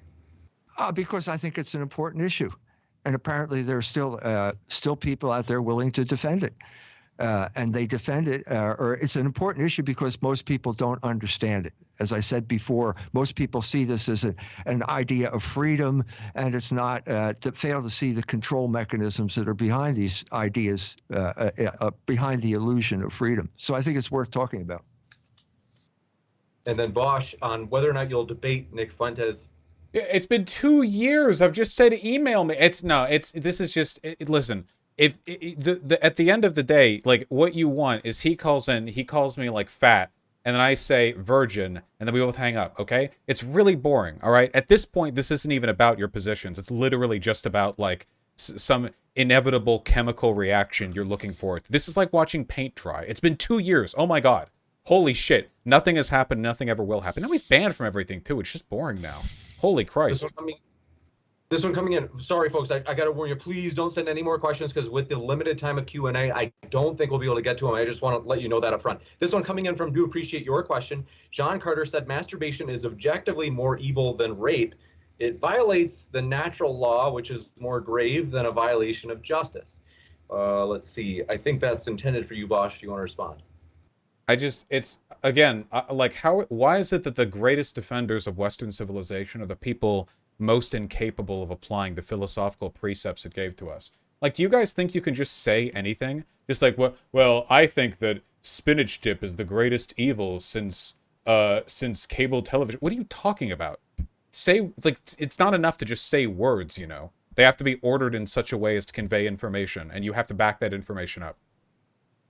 This one actually, the point here is it has to do with the sexual act, the logic of the sexual act, and rape is actual sexual intercourse, and so it would be less removed from nature than masturbation, which is not natural intercourse, and not as far removed as sodomy, which is a violation of the nature of the sexual act. I think that's where that guy's coming from. You know what else is a violation of the natural order? The concept of debate. Jones, do you want to just put him up sometime? We can go boxing. I can pulverize your skeleton. Like, what are you talking about? Like, what was adherence to the national order? You know that, like, back in the good old days, we would just hit each other with rocks, right? And I guarantee you I can lift a bigger one than you. This deference, and it's always the weakest people who defer to it, by the way. The only reason that you weren't cast out from the tribe and left to be eaten by wolves for your degenerate anti-Semitism is because modern civilization coddles you like the infant that you are. The idea that you, of all people, would be relying on this, oh, well, rape is more... No, rape isn't more anything than anything, okay? Shut the fuck up. This one coming in from Jay. That's your comment on debate? Got a bigger rock than you, Jones? This one coming in from Jay Grimes says, Dr. Jones, what does your view of sexual liberation mean for LGBT rights? Sexual liberation is sexual liberation means liberation from sex as it is intended to be, the natural order of sex, which is basically between a man and a woman. So all homosexual activity is a violation of the natural order. So why these people should have special rights because they're violating the natural order is something that I can't explain. This one coming in from thanks Hake for your support. Oh, the Hake report says click like everybody. Thanks for your support. And Silent Shout says Bosch, if you're a Marxist, why are you defending oligarchs, student loans, debt, and women's sexual exploitation through pornography? What? Well, first of all, I only consume furry pornography drawn by poor college students, so I don't know what you mean by oligarchs. Exploitation of women, same point addressed. What are you talking about? You realize that from a Marxist perspective, every single industry is exploitative, right? Like, a Marxist would be the worst person to talk about with this. Like, you know, because, like, what else? I eat food? Yeah, well, farming's exploitative. Like, yeah. That's the problem. We should address those problems. If you want to make it less exploitative for women in the broader porn industry, there are reforms that you can put forward. Because, and this is historically true, illegalizing prostitution and pornography do not stop women from being abused in those industries. Makes things worse, actually. There are ways to solve these problems, but don't pretend that you care about women's rights. Like, come on. Oh, yeah, you want to ban porn because you're so concerned with women's rights. Come on. You could try that lib shit with me. You really think anyone here is going to buy that? Like, that's what you're concerned with? This one from Giorgio says, Bosch said economics is the reason for current isolation. Dr. Jones has previously talked about Foucault changing leftist politics to sex instead of economics. Can he elaborate more on this? Yeah, this is the default position. It's basically Voss's position, even though he doesn't really understand it. Basically, the left disintegrated over the period of the late 20th century. They realized that it was more important, shifted from Marx's idea that if you control the means of production, that will bring about the freedom that you want for the working class, to a realization that that was never going to happen, and then a shift away from taking over the economic production to the culture, and then to sexuality. That's precisely the deal that Foucault did with the ruling class. He did it at Berkeley. He was a teacher at Berkeley. He had an epiphany, and basically what happened is that he came up with shifting liberation away from economic liberation towards sexual liberation, allowed him to make a separate peace with the oligarchs, and that's precisely what happened over this period of time. It happened in the 70s in San Francisco. He was a teacher at Berkeley at the time, and basically you had the homosexuals in San Francisco converting to economic libertarianism. And that became pretty much the default setting for the United States after that. It's basically sexual liberation, left-wing sexual liberation combined with right-wing control of the oligarchs' control of the economy. Radicos Eustace says Dr. Jones is right. Most incels have been porn obsessed, and also the more sexual partners you have, the less likely you have to maintain a stable marriage. Actually, I've taken a look at that data. First of all, yeah, no shit, most incels have had problems with pornography. That's kind of tautological, don't you think? I mean, you're kind of selecting for the group there. It's like saying most people with porn problems have porn problems. I mean, yeah. In terms of fewer sexual partners leading to a decreased likelihood of marriage, actually, that data is largely untrue. Are you referring to the Black Pigeon Speaks video, I think it was? There was a counter video to that. I don't know who did it, but the data on that was literally done by some amateur researcher who wanted to post hoc justify his perspectives. It wasn't real research. The problem was that they were counting in the sexual partners had from people who were previously married, but then no longer were, meaning that you were adding to the perceived, sexual immorality of people who had already experienced marriage. The data was just really wonky. I don't know if there's been any substantive data on that. Like, not really. There were also confounding variables to take into account. And by the way, if there are any people watching rolling their eyes at this, okay, do not make sociological claims if you're not not ready to hold your standards to sociological standards, okay? So you would also need to do a regressive analysis while taking into account a bunch of other factors. Younger people are more likely to have more sexual partners relative to their age because people are more sexually liberated now, and young people are also less likely to get married. You also have to correspond this to different levels of marriage in rural versus urban areas, because urban people tend to have more sex, but rural people tend to marry younger. There are tons of things to correlate to this. It's not just sexual partners. That's the reason why there's no strong research on this. It's very complicated. You got it, and thank you very much for this question. Coming in from, do appreciate it, Morgan Cody says, Vosh, can you quickly explain how porn is protected as free speech in particular? These so-called warriors seem to think freedom of speech is supposed to only protect speech they like. Oh, well, the line for defining like pornography, first of all, would be really muddy. Just like a video, like a movie in which a person is topless count. Earlier, Dr. Jones was talking about people showing their ankles. I mean, where does that line go?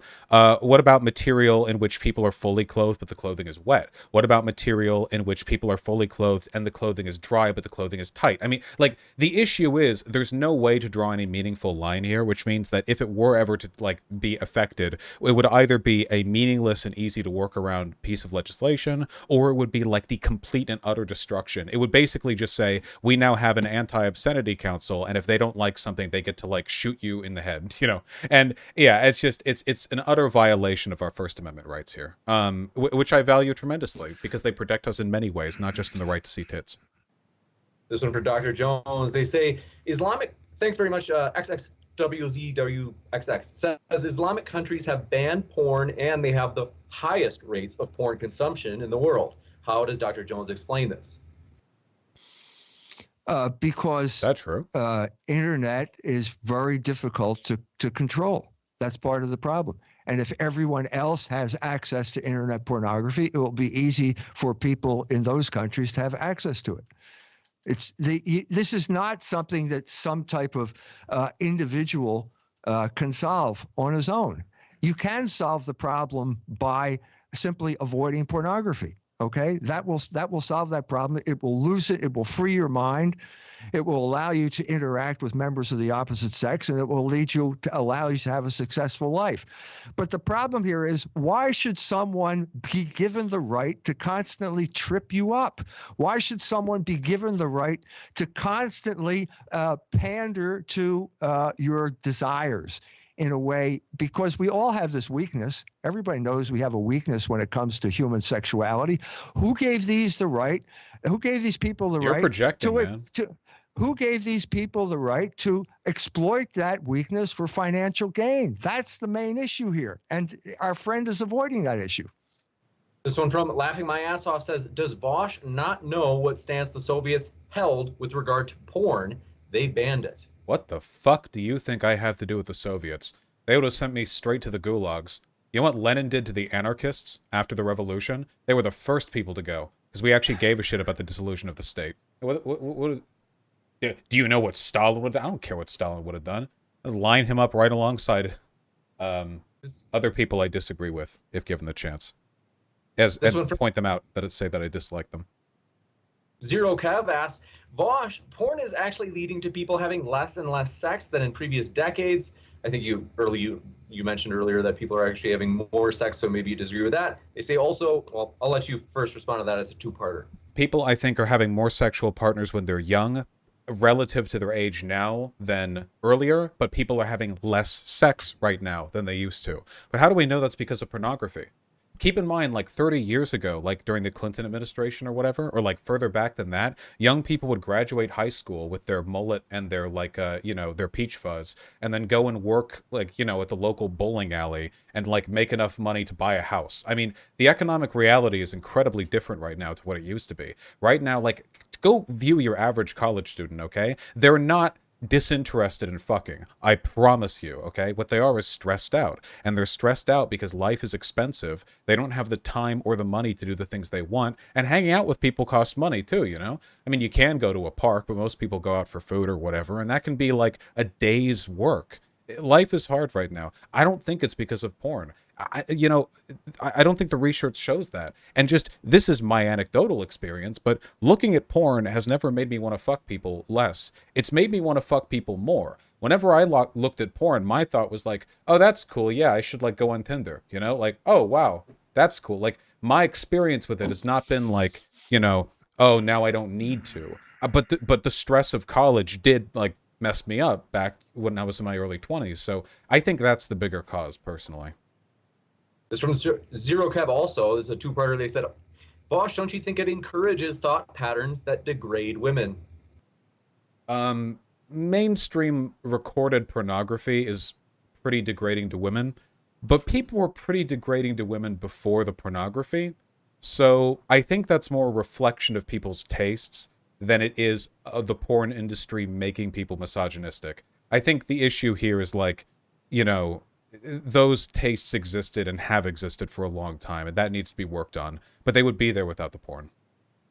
This from Just Call Me Oscar says, Dr. Jones, would you prefer to forbid porn at the federal level or reverse the 14th Amendment and allow the states to decide?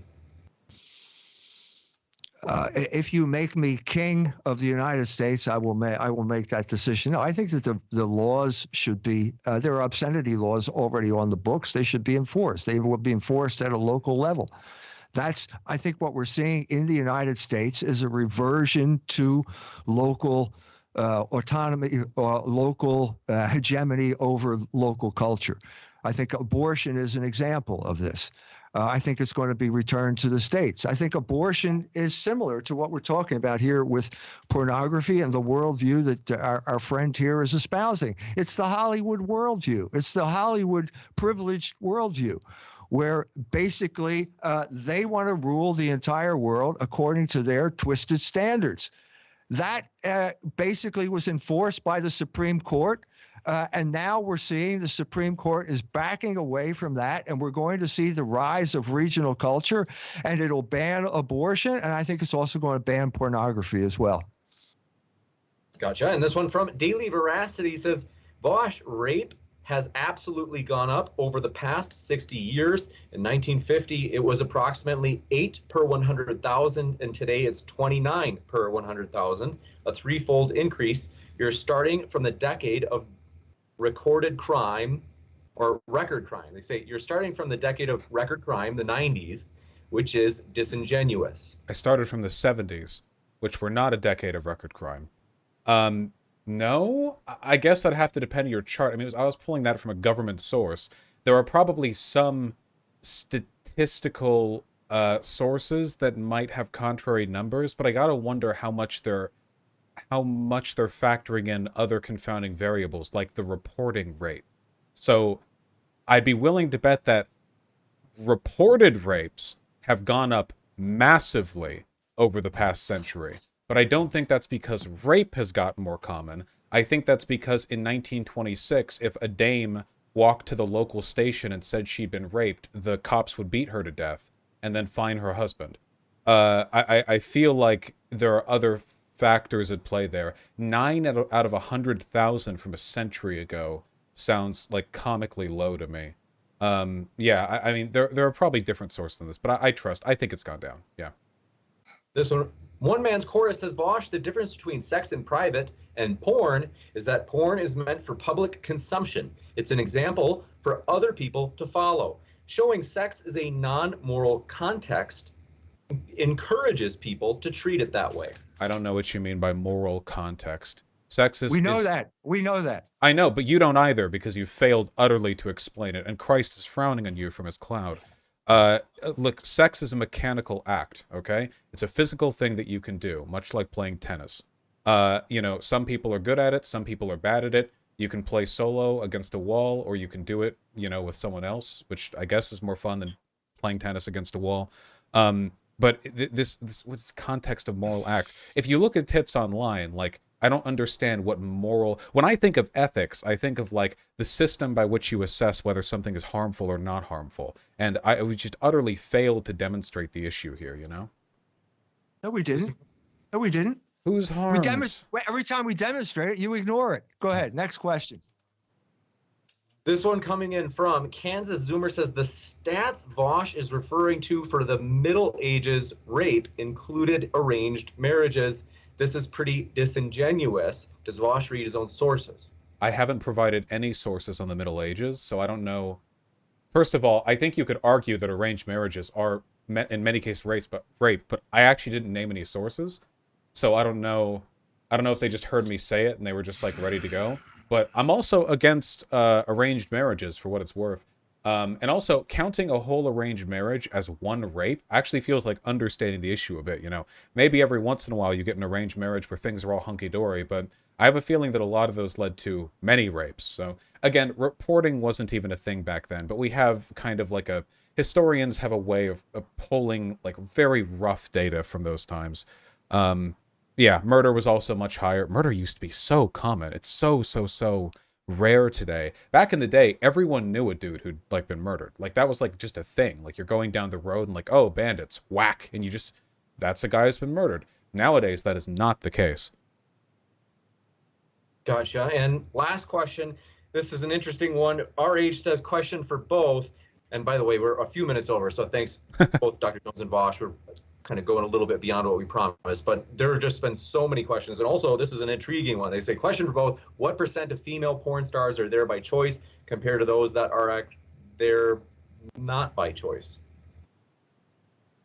This ignores the issue of whether you can engineer consent. The whole point of social engineering as it was practiced after World War II in the United States was to engineer consent.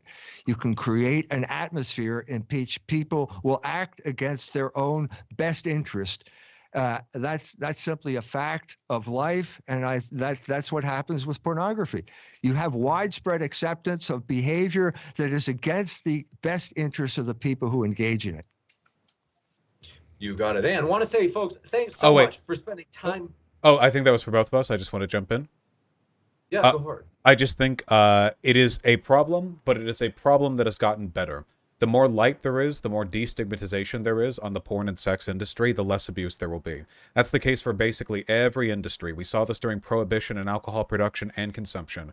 The more destigmatized, accepted, regulated something is, the more legal it is, the less abuse there will be, because everything's above board, everything's in the books, and it's easier for people who are abused to turn to the police without fearing for their own profession or their freedom. You got it. Thank you very much. And want to say, folks, we really do appreciate our guests. And sorry we did not get to all of the questions. However, if you want to hear more or read more from our guests, they are linked in the description. I'm going to be back with a post-credit scene in just a moment, letting you know about upcoming debates, as we have many juicy debates like this one coming up. But we want to say, most of all, thanks so much. It has been a true pleasure. Bosch and Dr. Jones, we appreciate you spending time with us tonight. It's been my pleasure. Nice to see you again, James. You as well. Thank you.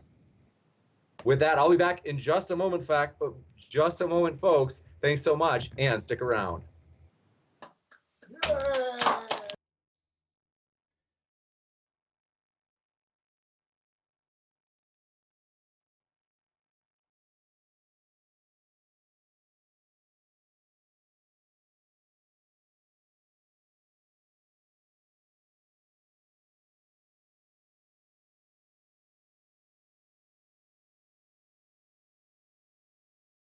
There we go.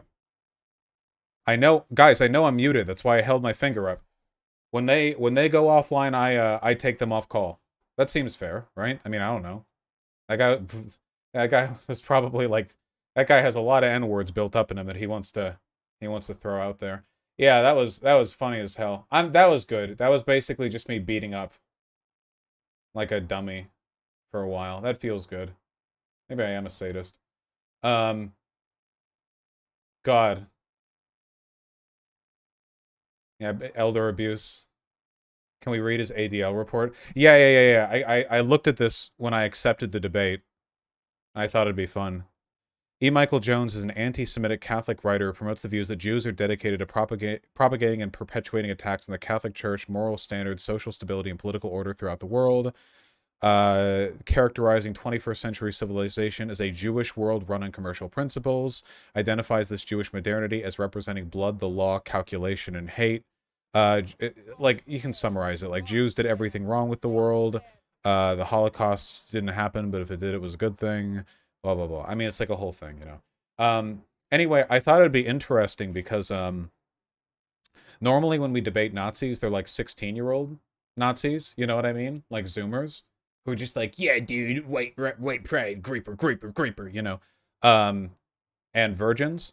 But this time, this guy was like 85, an OG Nazi, and still probably a virgin. Yeah, also, for some reason, his book is in hardcover for $400, and it has nothing but 5-star ratings. For reasons that probably make a lot of sense if you think about which types of people would seek out his literature. Oh yeah, his Insta page that Vermin linked, sorry. Be sure to tell the homosexuals to wear their COVID masks while engaging in anal sex. Someone might cough and spread a disease. And the first response is retarded homos, which, true. We got the book.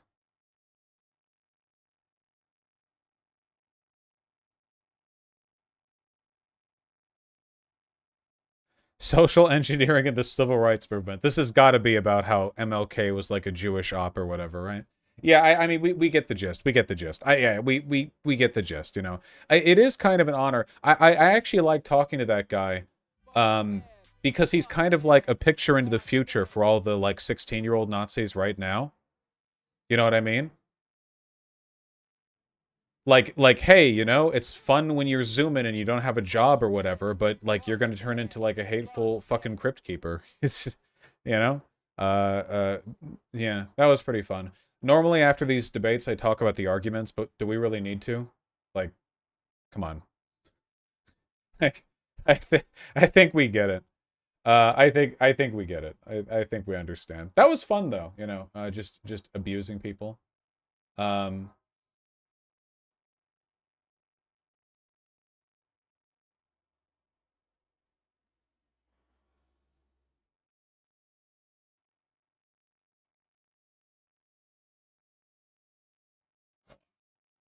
There, you guys are free. Yeah, Darkened Mind. Oh my god. Wait, here's from chat. Okay, this is from 4chan. Is Vosh constantly BTFOing our top debaters because they set him up to debate sputtering, ineffective boomers? Most of Poll could argue this better if they could be trusted not spurg out and name the Jews and say the gamer word. Well, that's the thing, Poltard. You can't be. You all are brain damaged. That's the issue, isn't it? If these guys are your representatives, that's because they're better than the average. Well, it's a very low bar and you trip over it. We can't take down Vosh. It's too powerful. We can't help but sounding like fucking idiots. We can't help but JQ at every moment because we don't consume any media outside of Nick Fuentes streams. We have no personality outside of the fake Catholic LARP. All right. God, it's funny. All right, well, you know. I'm actually glad that 4chan was or that Poll was watching, because I was worried that, like, he wouldn't get any questions, or I wouldn't get any questions, that the Q&A would just be you guys attacking him, but they were there, so they got to, like, make it more fun, you know? And thus increase the quality of my video, getting me more views and more dollars from Google's Jewish AdSense payout. Thank you. It's like a direct wealth transfer. Apparently Fuentes was live reacting to it. Oh, that would explain it. Damn. He must have been seething. I know personally, and this is a weakness on my part, I can't watch debates between, like, ineffectual leftists and, like, rhetorically proficient right-leaning people. Because I just get, like, sympathy pangs or whatever. So, so yeah, it must have been good. Philip Groyper's demanding a debate with Vosh. Literally, Nick Fuentes has had the open invite, if he emails me, for 2 years now. The only thing I said was, email me, no moderators, it has to be on a topic. That's it, which is like the standard conversation. It's been 2 human years. I've grown out my hair, cut it, grown it out again, cut it, grown it out again. Like, the seasons pass. It's just boring, and I don't care. Literally, all he would be is like, you're a fat pedo. And I'd be like, well, you're a virgin. You defended Matt Gaetz. And we'd both, like, sneer at each other for 2 minutes. Then one of us would leave. Like, I don't care. At this point, he's banned off everything.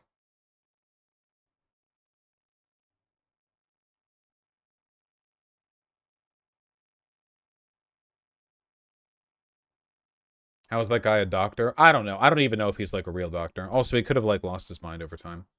Yeah, at this point, the only reason he'd talk would be for clout, because like as evidenced by that like conversation, I don't think they care about arguments. So like, you know, like if we had kind of like, what is he gonna do? Try to like make an argument against immigration?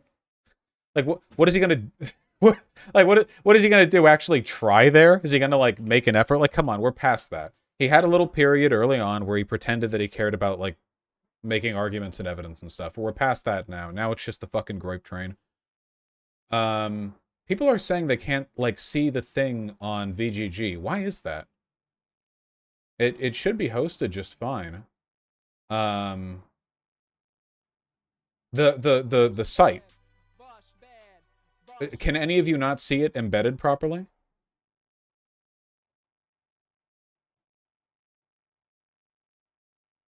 It says this live event is no longer available for me. Well, that should be in reference to the Drunken Peasants podcast host from yesterday. But right now, it should just be embedding my YouTube channel. I can't see either you or Zan's sites. Okay, then that means that White Nervosa is editing something. It's an ongoing process. I apologize if it's not working. You'll just have to watch from YouTube. Oh, hey, Shu. This is terrible. What is this?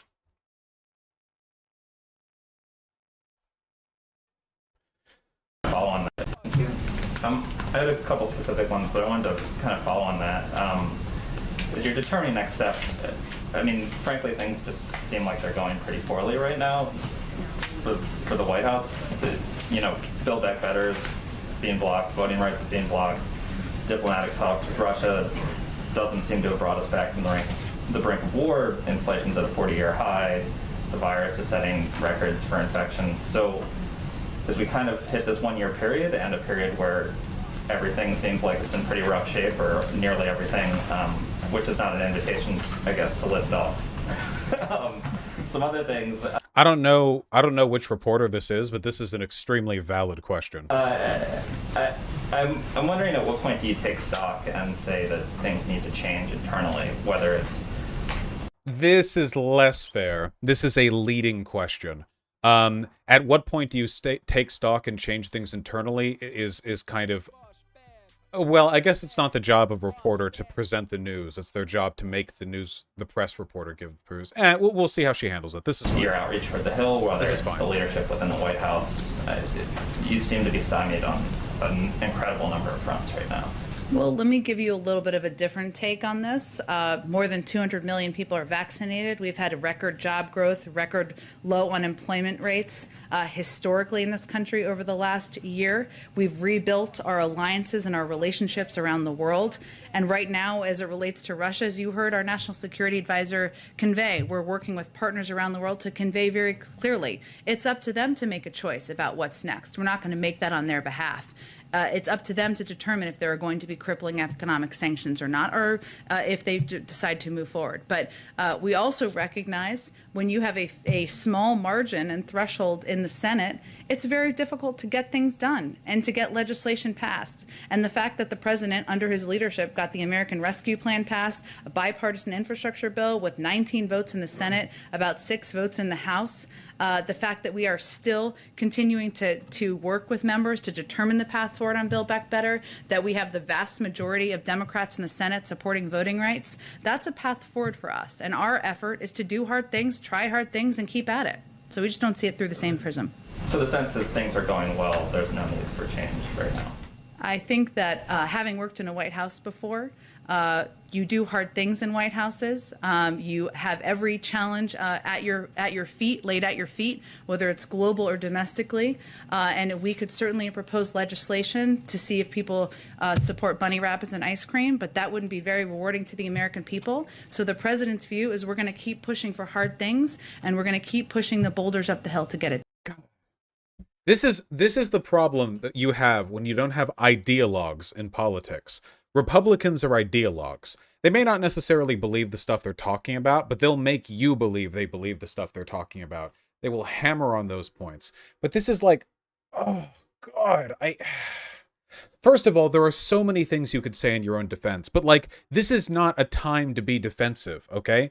Like, Oh my God. Can you imagine if there were, how do I, hold on. What, hold on. 1 second. I'm going to give my take. Done. I had a couple specific ones, but I wanted to kind of follow on that. As you're determining next steps, I mean, frankly, things just seem like they're going pretty poorly right now for the White House. Build Back Better is being blocked, voting rights is being blocked, diplomatic talks with Russia doesn't seem to have brought us back from the brink of war. Inflation's at a 40-year high. The virus is setting records for infection. So as we kind of hit this 1 year period and a period where everything seems like it's in pretty rough shape, or nearly everything, which is not an invitation, I guess, to list off some other things. I'm wondering, at what point do you take stock and say that things need to change internally, whether it's your outreach toward the Hill, whether it's the leadership within the White House? You seem to be stymied on an incredible number of fronts right now. Well, let me give you a little bit of a different take on this. All right. First of all, we are doing everything that we can to address the issues that you have brought up. Some of them are more or less out of our control. Inflation does seem to be affecting the world right now. It is a global matter. It is a matter that can be resolved through global policy addresses, but not something that we are capable of single-handedly, meaningfully addressing on our own. A combination of pandemic-related supply shortages and breakups to our supply chain have led to a general increase in the cost of many goods, and we're doing everything that we can to fix that by getting our supply chains back in order. The easiest way to do that is to continue addressing the COVID pandemic.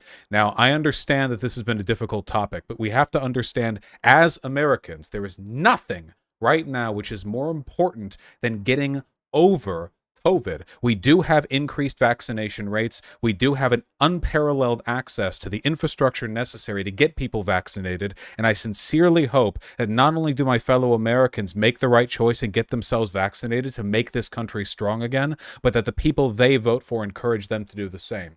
Furthermore, it should be noted that while administration, we have many bold plans for this country, from addressing the attacks on our voting rights to addressing the numerous issues with our country's infrastructure. It is difficult for us to do so when we are operating off such thin margins. I hope the American people can understand from the passion with which I speak and the message we are working to deliver that American infrastructure is essential. It is something we need to commit more money to, not just the amount we already have with the plan we did get through, but far, far, far more. And the American people should make that intention known. Whether you vote Democrat or Republican, you should agree, if you are pro-American, that we need an improvement to our infrastructure.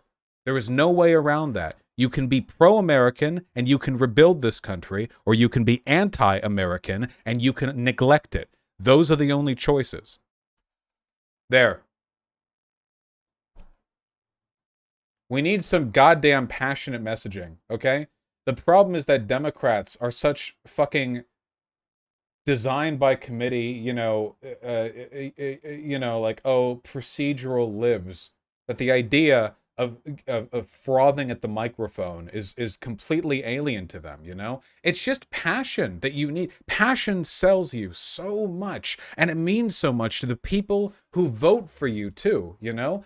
When I go up there and I see, Psaki talking about what the Biden administration has done, I don't want her limp-wristedly, is that a homophobic thing? I'm gay, I don't care, defending what the Biden administration has already done. I want her to be angry that they have not been given the chance to do more. Do you guys understand? Republicans get this. Republicans understand this. Republicans are constantly cursing out the people, the ideas, the institutions that prevent them from being able to affect the changes that they ran on, and they're disingenuous about it. Don't get me wrong. I'm not saying they're more honest or that the ideas they push for are good. I'm just saying that the attitude that they, approach them with is, well, it's more effective.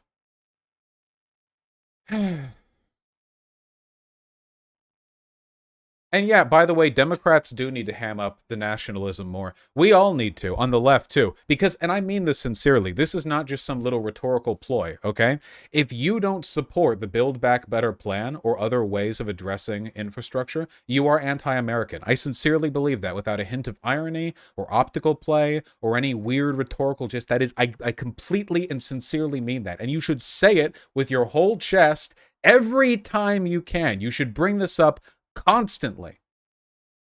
Maybe that's not like nationalist, like, framing or whatever, but you know what I mean. Vosh populism, exactly.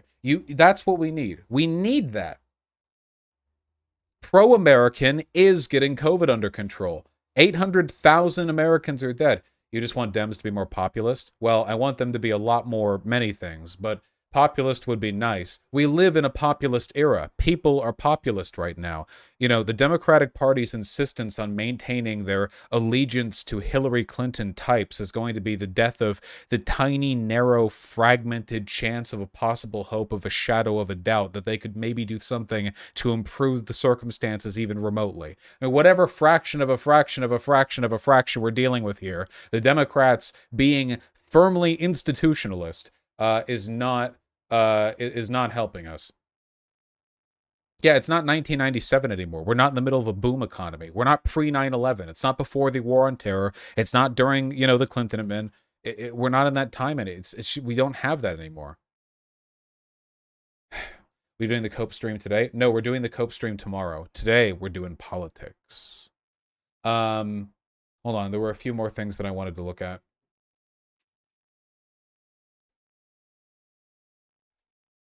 And we're just gunning through it. My poor editors have so little content to work with, so we're fixing that today. What is this thing from Mel? Psycho Mel. Psycho Mantis. So I watched him for myself today, right now. This is roughly 30 seconds long. This is nitpicky as fuck. She's ESL. You're literally racist. All right, we're banning the racists. Her blatant incorrectness can't be her own fault. It's because of her fucking national origin. Nah. I, as a Chad anti-racist, understand that retardation crosses all national, racial, gender, and sexual boundaries. So true. Right? And as a retard warrior, all right, I meet my comrades in battle, all right, regardless of their origins, okay? As a retard Ronin, all right? This is funny as shit. What does this mean, though? He called Luna the Arsler and called himself a Ronin. Come on, dude, you're literally a definitely of every weeb sexpat. What the fuck does calling yourself a Ronin have to do with being a sexpat? Weeb, I'll take. Relationship not found. What's a sexpat? It's the idea of a person who, like, goes off and lives in another country because they want to, like, fuck or sleep with or marry, people from that nationality or whatever. Retard Ronin is fucking gold, though. Yeah, imagine, like, just wandering through, like, the bamboo jungle. You instead of, like, a katana, you have, like, a big stick. And instead of, like, a bandana holding your hair out of your eyes, you have, like, an underwear elastic band. Just getting ready to do battle.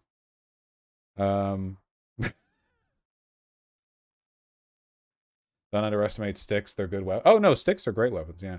Yeah, the Naruto headband, yeah. You have the hat that says, "Be patient, I have autism." Yeah, it's the post-apocalypse, and you're wandering through the misty forest, snow falls as the nuclear winter, shrouds the sky. You hear footsteps and a twig snaps. You turn around. A guy wearing a Pepe the Frog t-shirt and a blue "Be Nice, I have autism" hat, wielding a large paper towel roll, stands in the middle of the clearing. God.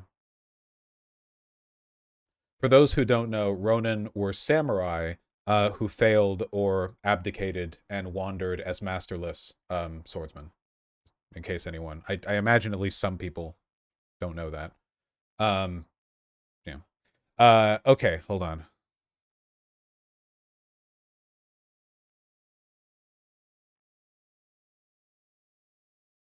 Genuine question, how much theory have you read? Genuine question? All of it. Here, hold on. This was posted in my Reddit, and I thought it was actually really good because it's really relevant. Okay? I like this. I'll even read it in the voice. Okay? Slavoj Žižek agrees with Vosh on Nazism. I've seen some discourse surrounding that non-compete discussion, question the point Vosh was trying to make about Nazis, so on and so forth. I'm going to read this bit from Žižek, okay? I'm going to see if I can do it in the voice. Let us suppose, for example, that an objective look would confirm, why not? That was Borat. No, I can't. I can't do it. I can't do it. You got to sniffle more? My sinuses are clear right now. I can't. Listen. Let us suppose, for example, that an objective look would confirm, why not, the Jews really do financially exploit the rest of the population, that they do sometimes seduce their young daughters, that some of them do not wash properly. Is it not clear that this has nothing to do with the real roots of anti-Semitism?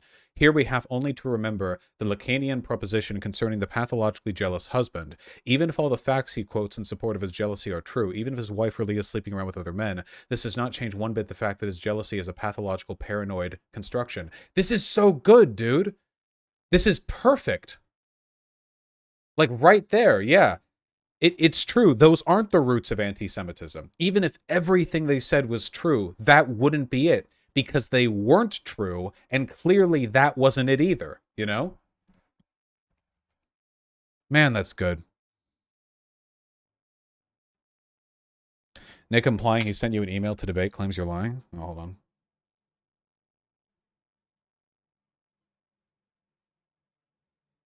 He lied, though. You know, somebody asked, when are you going to debate Nick Fuentes? And he goes, well, it's been 2 years. He won't send me an email. And then he pivots right away to, well, I think he's just going to call me fat. It's like, no. That's not a pivot. That's when you have one sentence and then you begin the next one. Elijah Schaffer's team sent him an email. This is documented.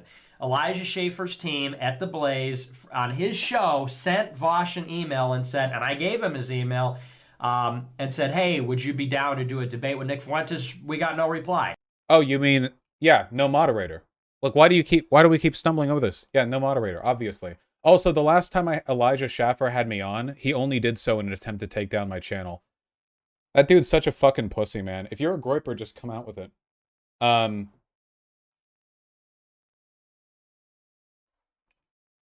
Yeah, it's like, no moderator. Well, what if we had, like, the worst moderator, you know?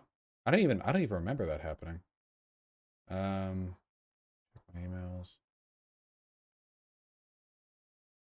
Would it have been through the Blaze email?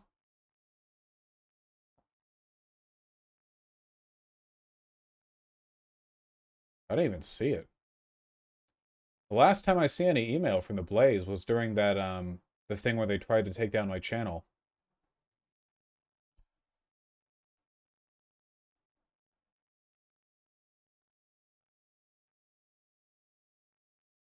I don't see anything here.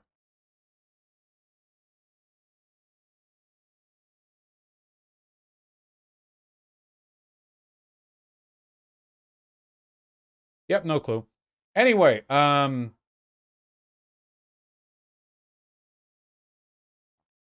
what about James? I don't want a mod. Guys, moderators are for regulating a discussion that is about an idea. Nick Fuentes just wants to talk to me because his audience wants him to talk to me because it's a grasp at relevance, which is very meaningful to him. Why else do you think he's live watching a debate with me and some retarded boomer, you know? Like, holy shit. It's like Destiny syndrome, you know? Except Destiny actually had the stones to talk to me over and over again until I got tired of it. Nick Fuentes couldn't even do that. Like, it's so universally fucking pathetic in every direction. At this point, like, it's just like, so they can, if he really wanted to talk, he would just like hop on my stream sometime. But like, it's clearly not that. It needs to be like some big event. Like, he would, if he could, Nick Fuentes would like do like an in-person like big thing, so that they could have a live audience to him listening to me talk about immigration data for 2 minutes and then calling me a Jew. Like, there's no point, you know? I might as well like set up a stage so that I can watch a guy shit into a hat and then like put it on.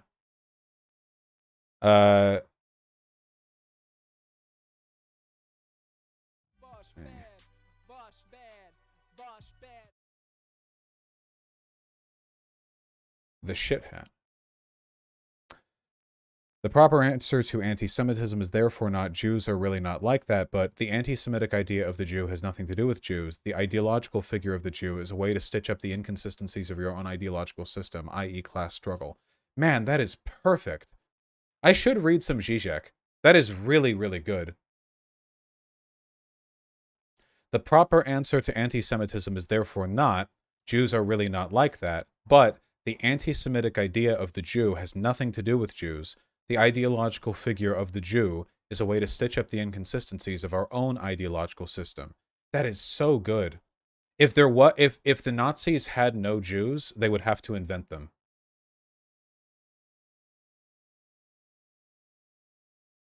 Man, that is good.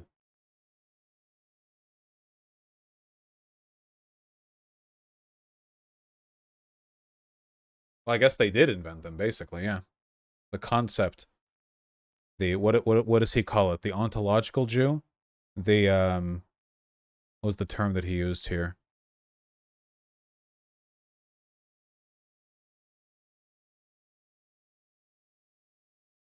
The ideological figure of the Jew, yes.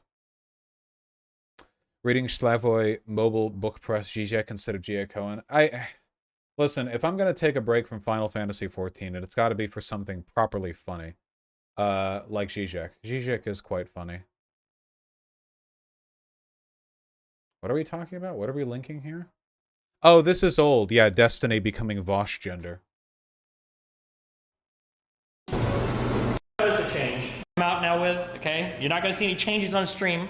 Maybe a few aesthetic ones, but I will, in fact, be Vosh gender from now on, okay? So please refer to me by my pronouns, Ian/Irish Laddie. Thank you. I feel like that was mostly just unfunny. I could have done that joke better. If I did like a Destiny gender thing, like if I'd put I don't get the beanie because I don't ever wear a beanie. Yeah, if I put some stuff together, I feel like I could have some good bits ready. But maybe it was just an on the fly thing. I don't know. Just a little weak.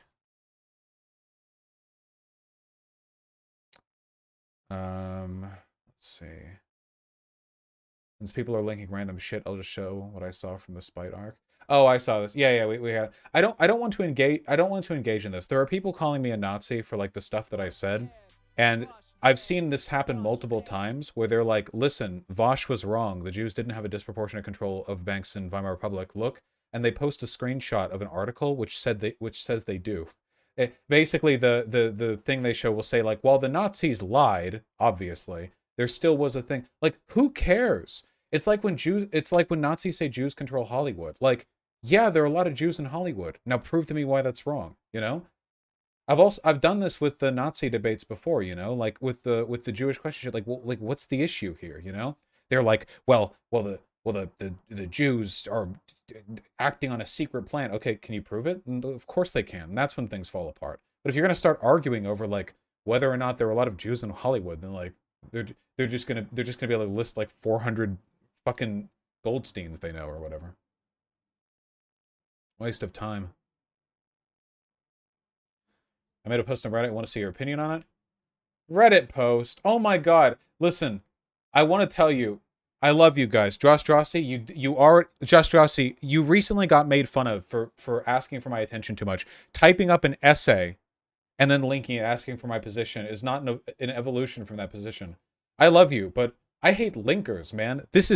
I hate people who link 10-second videos. It's probably like a 6-minute read, maybe. Listen, whatever you said, I'm just telling you, I agree.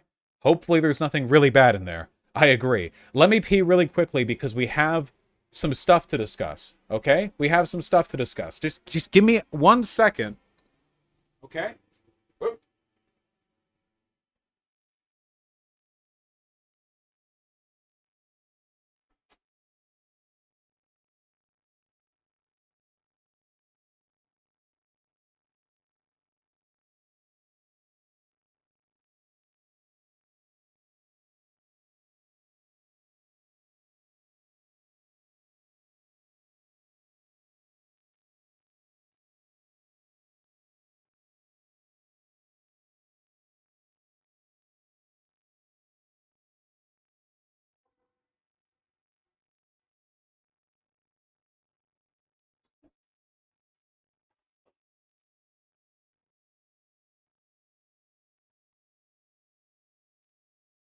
Also, look. Look, I got the thing. Oh, nothing in the chamber. Look, I got the rail mounted. It is again called a Picatinny rail, and I know that sounds just like the slur, but I swear to God, that's the actual official term for the thing. And yeah, I finally got it. Also, I got a better handguard. The initial handguard for the Mini 14 looks like absolute shit. Got the long magazine yet? No, it's taken a while. But anyway, yeah, it looks a lot nicer now, right? The guard, and I think if you got like a nice, like, even just an optic on it. I mean, I'll get an optic, of course. I needed the rail first, but yeah, isn't that nice? Do you still have it? You mean the old handguard? Yes, a Mini 14. Get the stainless steel folder? No. Yeah, I have the old one up right over there. What kind of optic do you want? I'll just start with a laser optic. You know, I'll just start with a laser optic, you know, and I'll get like a 2 times or a 4 times maybe. Wait, Vosh, I'm dumb. Is that really close to a slur? Picatinny? I'm pretty sure sounds a lot like a slur, yeah. I thought you didn't care about optics. True! What chamber? 223.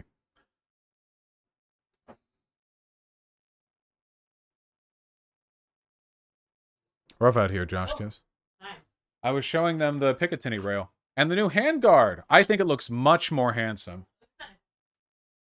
Much more handsome. You can still use the default sights on these with the rail on, but you can only see it through like this teeny tiny hole. You can see the light through it. If I aim it just like teeny tiny, you know what I mean? It's not great. So I probably should get an optic for it, shouldn't I? You know? Point it at us? I guess I can now that we're not on Twitch. Nah, I probably look dorky. Don't people look dorky?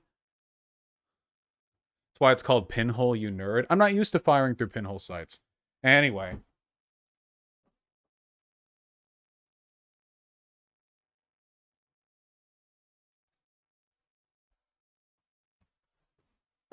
Okay.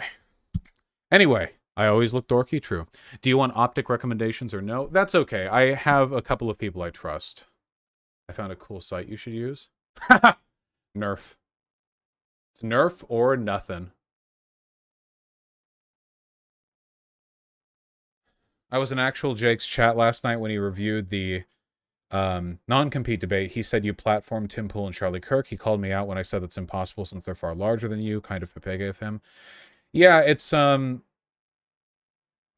keep in mind, platforming means in order to platform someone, you need to give them the platform. It needs to be they're benefiting from yours. Everyone in my audience already knew who Tim Pool and Charlie Kirk were. I'd made videos on them. But the reverse is not the case. It was very much me benefiting from their platforms. And even platforming, you know, a conservative or whatever is not inherently bad. Irresponsible platforming is, you know? Sometimes people, like, they just conflate the two, like all platforming is irresponsible, but that's not true.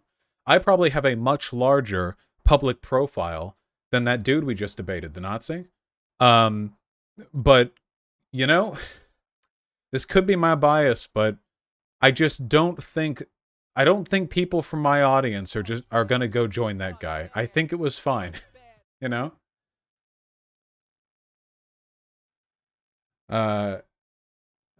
I'm okay with this.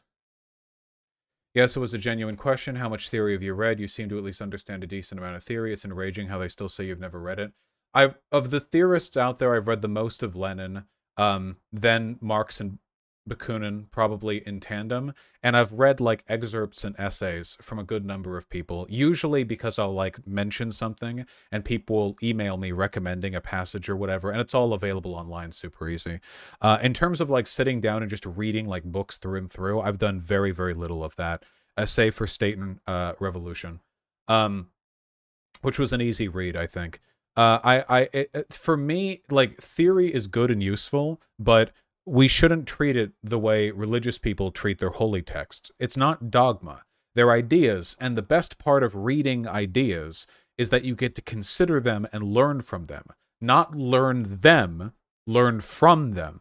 Sometimes modern circumstances allow for a degree of synthesis. I mean, keep in mind material conditions and all. Marx lived in a very different world than today, and he couldn't have commented on a lot of stuff we have going on today because it's been a while, you know?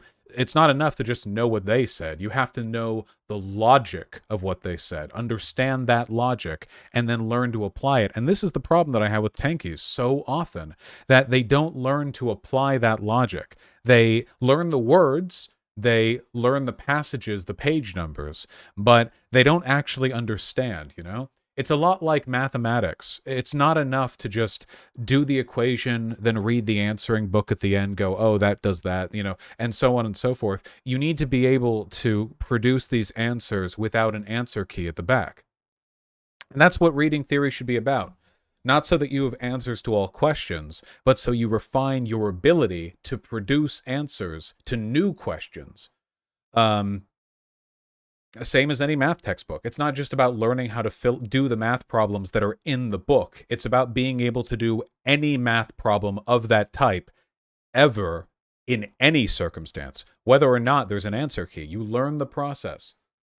And I think I do a good job with that. I've always said what's most important isn't where you get your media from. It's how you interpret that media. Good media literacy. How effective are you? You know, how competent are you at looking at information, synthesizing stuff from it, analyzing, learning what's biased and unworthy of your attention versus, you know, what's good and truthful, that sort of thing. It's not a perfect substitute for having good sources, but it is a necessary component because a person with bad analysis skills but the best sources, I would trust them less than people with middling information but a really good ability to figure out things on the fly and piece together bits of information. In my opinion, you know, when I think of people who have all the right sources and come up with the wrong answers, I think of those like neoliberal policy wonks who will write op-eds to the Washington Post about how, you know, people are selfish for demanding a higher minimum wage or whatever. These people are probably much more well-read than I am and much more familiar with empirical economic data than I am, but clearly it has not led them to conclusions I agree with. So, yeah. That's my opinion. True, Finley. Very true.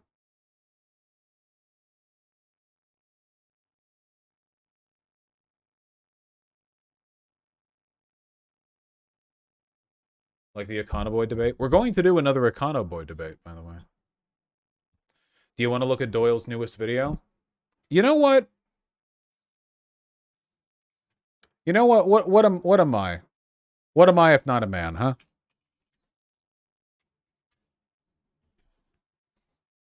"35 minutes? Yeah, okay.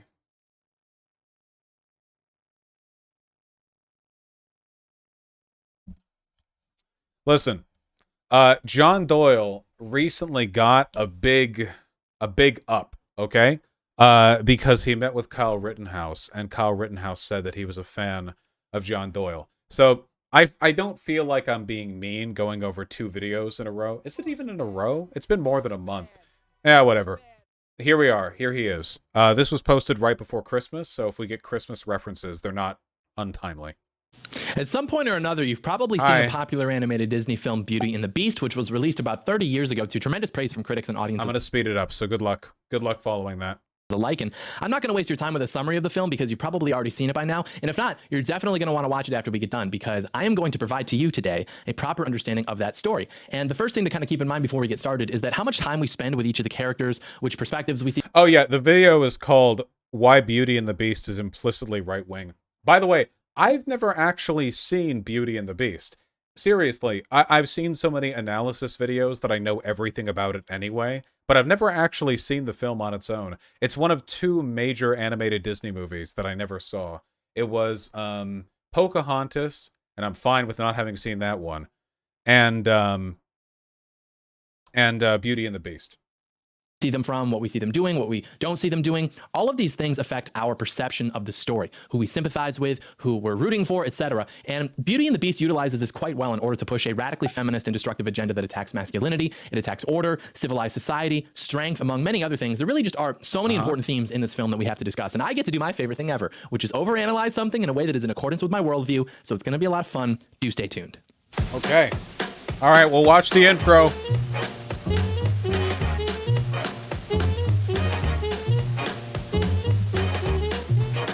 John Doyle in. Heck off, Tommy. There we go. Hello there, ladies and gentlemen. Banger. Welcome to Heck Off Comedy. This will be the final video of the year, so Merry Christmas and a Happy New Year to you all. My birthday's on the 22nd, so remember, you have to be nice to me, but we've got big plans in store for 2022. But I figured that this would be a good note to end the year on because it does outline a very practical political ideology for us going forward, which of course is neo-Gassonism. And that's why it's been my Instagram bio for the last few months, and people are Googling it like, what's a neo-Gassonist? Well, it's you, after you watch the video at least. So the background of this is, I think it was last spring around Easter, I was with a young lady, and she wanted to watch a Disney movie, and so I'm like, all right, we'll pick one, we can watch it. So she's scrolling, and she's like, well, how about Beauty and the Beast? And, Okay, I'm just sorry. There's a bit of ambiguity here because him saying young lady and she's saying she wants to watch a Disney movie. I don't know. I'm getting conflicting implications. I had seen this a couple times back in my youth, and so I liked it well enough, and so I was like, yeah, that's fine. So we're watching it. And then about 5 minutes into the film, the purported villain of the film appears on screen, Gaston. And keep in mind, I'm like tired, I'm falling asleep. I don't really even want to be watching this movie, so, But Gaston comes on screen and he immediately... Okay, so he probably means like a kid. If he's like falling asleep, then he probably means like a kid, right? Okay. Immediately takes Belle's book from her and tells her that women shouldn't be reading books because then they might get ideas in their head. That woke me. I was like, for the rest of the movie, on the edge of my seat, just in awe, watching how based Gaston is and how implicitly right-wing this whole story is. And this girl, she had to witness the most eccentric behavior. Eccentric, not autistic, eccentric. Nah. That's the difference between you and me, Doyle. I'm not afraid of who I am. Also, it really is telling how all it takes is like an idiot doing a 5-year-old version of misogyny to get these guys going, right? I mean, that's it. Like, it's not even like if there had just been some drooling simpleton who'd been like, women dumb. Like, he probably, like, it just takes very little, you know what I mean? Behavior that she'd probably ever seen in her life. Like, she just wanted to watch a Disney movie, and I'm like over here taking notes on my phone, like connecting all of the themes to these That's really pretty esoteric references autistic. and interpretations. And so, yeah, this is from where I formulated the political ideology of neo-Gassonism. And it's important to remember that what we talked about in the beginning, how even with stories, our perceptions of them are often forced in order to manipulate certain outcomes that might influence our future perceptions or decisions. So, Wait, Vosh, was this guy actually just blatantly sexist? He's a Nazi. I'm pretty sure he's a Nick Fuentes fan. So yes. One of his lesser crimes, I think. Though I'm not really ever shocked by the misogyny. Like, that's always what I expect. I'm always just shocked by the juvenility. That's what always gets me. Seriously. It's not, oh, they're misogynistic, It's, because, like, it's just, it's unsurprising, it's boring, whatever. It's the joyful glee, you know what I mean? Like their 6-year-old brain. It's just a testament to the, I don't know, the simple-mindedness of their politics. anyone who watches this film will easily identify Gaston as the antagonist. And this is done intentionally because the messaging of this film is actually deeply progressive. And that's the part I'm not joking about. Like, I'm going to overanalyze it for sport, but that part is actually true. And this is most obvious with the dynamic between Belle and Gaston, but also just in the fact that the audience is made to believe that Gaston is the villain of the story. And this is because this story is basically about this like miserable proto-feminist seeking to invert virtually every aspect of her reality. And because Gaston represents the natural and ideal state of man, and because they can't change that since we all recognize instinctively that it's true, they have to instead frame it such that our perception of it is different, so that we perceive him to be the villain of the story, when in actuality, Gaston is the true protagonist of the story. He's the true hero of Beauty and the Beast. And so we have Neo-Gastonism, which is a very simple ideology inspired by the actions of Gaston throughout the story, and it has... So, again, haven't seen the movie, but I've seen enough of it. Oh yeah, Doyle literally has horns right now. Good note, SDL. Very telling. God telling us.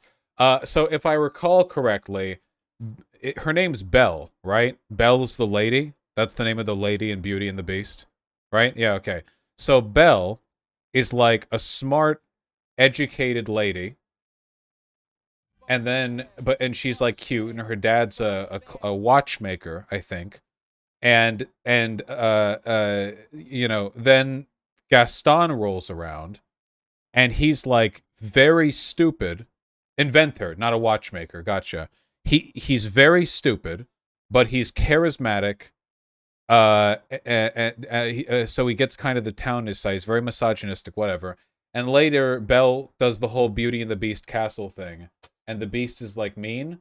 And at first, it's like, oh, the Beast is the villain, but then the Beast gets less mean, and it turns out Gaston was the villain, and he like tries to lead everyone over to kill the Beast or whatever. And he's just really stupid and kind of belittles and talks down to Belle the whole time. Something. Yeah, because he wants her to be like a housewife or whatever, and he just wants to be like the manly man dude or whatever. I always thought the joke with Gaston was kind of the obvious insecurity, right? Like every time I see him in media, adapted or original, it's like really obvious that he's overcompensating. Like it's a Disney movie, so it's not subtle. It's very upfront. But I guess that might have slipped past Doyle. Don't forget he manipulates Belle into marrying him by locking up her father and threatening he'll send her dad to a mental hospital. Yeah, I don't remember that because I didn't see the movie, but that seems bad. Yeah, the themes in this movie are made to be evident to little children, so you can see why Doyle might struggle here. Has 3 tenets. Number 1, women aren't allowed to read. Number 2, eat lots of eggs. And number 3, beat the shit out of furries. It's simple, yet effective. So that's my political platform. You can't look like this and make fun of furries, dude. If you put on a fursuit mask, it would make you look more masculine. Like, come on. Come on. You know, imagine somebody with the personality of Gaston, but the frame of John Doyle. Like all Gaston had going for him was the frame, you know? Neo-Gastonist. We've restocked the merch store for the end of the year with a few new designs, one of which, of course, being inspired by the political ideology of the future, which promotes traditional gender roles, an early form of raw egg nationalism, and, of course, war against degenerate sexual behavior. And this is, of course, Neo-Gastonism. So go check out the new designs. Late Christmas present idea, maybe. We've also got a white boy winter design that should be up there by now. It's a white boy skiing and kicking up snow onto George Floyd, who's stuck in a snowman. So you're definitely going to want to check that out. See, this is what I mean. The racism doesn't bother me because, again, I've been doing this for a while. But it's the boyish delight. You know what I mean? These guys never really grew up from, like, grinning while, like, they're all like Sid from Toy Story. You know Sid? From Toy Story? Like, the ugly, kind of, like, grinning bully or whatever. Like, that's the vibe from all of these guys. They're like, racism, like, there's never even a point, and it's never funny either. There's not even, like, a setup to the joke. It's just, they're so brain broken that's just enough to make them giggle like an idiot, you know what I mean? Yeah, and Sid was like 5 or whatever, so he didn't even, like, he was a kid at least, but yeah, I don't know. And Sid just did that stuff to toys. But anyways, I am going to give a summary of what the story is actually about, and then we'll go through and analyze the whole thing. So basically, it's not bad. When you view this story objectively, it becomes very clear that the true antagonist of the film is actually Belle, who's manifested some form of pathological narcissistic personality disorder, plain and simple. And the Beast actually serves as the supplementary character, the sort of tragic anti-hero to highlight one half of Belle's nature, which is the beast of her chaotic feminine nature when left unchecked. And so the true protagonist... Why are these guys always so afraid of women? You know, women are just like us, except smaller, and they tend to have longer hair. Also, like, they're, like, weaker? So if they ever hit you, it doesn't even hurt that bad. What are you afraid of? Like, what is this? Like, the devious, you know, evil of Belle. This is edited. She never looked like this. I guess it's just very scary, the idea of a woman wanting something. Highlight one half of Belle's nature, which is the beast of her chaotic feminine nature when left unchecked. And so the true protagonist of the story is actually Gaston, who represents the beauty that Belle could experience if she were subject to the natural order of things under Gaston's authority. And so the title, Beauty and the Beast, properly understood, is not the beauty of Belle and the beastly nature of the prince who's under a spell, but rather the two directions in which Belle's energy can be channeled, through a weak and insecure man who will allow her to become a destructive beast, mirroring his nature as a literal beast, or through a strong and capable man who will allow her to become a happy and beautiful wife and mother, mirroring his nature as a beautiful man who has fulfilled his proper role in society. But of course, we are made to believe that Gaston is the antagonist of the story because this film, broadly speaking, is feminist propaganda, which we will get into momentarily, along with so much more. I know it's I can't really expect media analysis from this guy. Yeah, this is our Lindsay Ellis now, guys. Yeah, Shu, this is the peak of conservative media analysis. Well, should I just say Nazi everything? Because he is one. I don't want, like, I think like a lot of conservatives aren't this far gone, right? But the thing is, if you're a Nazi, like there's basically no media out there that affirms your worldviews, so you have to like make shit up, basically. You know, it's like a coping mechanism, basically. Like the themes of this movie are, I mean, I'm not saying they're perfect or whatever, but relative to Doyle, it's progressive, and they're meant to be understandable to children. So he has to work overtime to affirm the contrary narrative, you know? See, Shu right now says, but he's right, Gaston did nothing wrong. The issue is that Shu is only saying this as a product of her wily feminine sexual degeneracy, which is brought about by pathological narcissism. So even if Shu believes that Gaston did nothing wrong, you know, Doyle would still say she took the wrong path here. You know, on the road. You know, she would be like the third option, which is the Coomer option. But yeah. But even this is subtly acknowledged during the film's best Don't sequence, the copyright most me. famous sequence in the film, which is the ballroom dancing Don't sequence with the copyright film's me. main theme playing Don't- in the background. okay. And it sings of a tale as old as time, Beauty and the Beast. And we hear this and we think, oh, it must be the Beauty and the Beast that we can see on the screen. But it's not. The film is inviting us to read between the lines. Mrs. Potts is warning us. Think about it. A tale as old as time. This is in reference to the beginning of male-female relationships, along with time itself, which of course would bring us back to Genesis and the Garden. This is like a shitpost. I like how he keeps acknowledging that the movie is progressive. But then he says like the film is hearkening us to traditional male-female relationships. How does that work exactly? Yeah, we need Lindsay Ellis back. Hey, wait, hold on. There were horses in the Garden of Eden?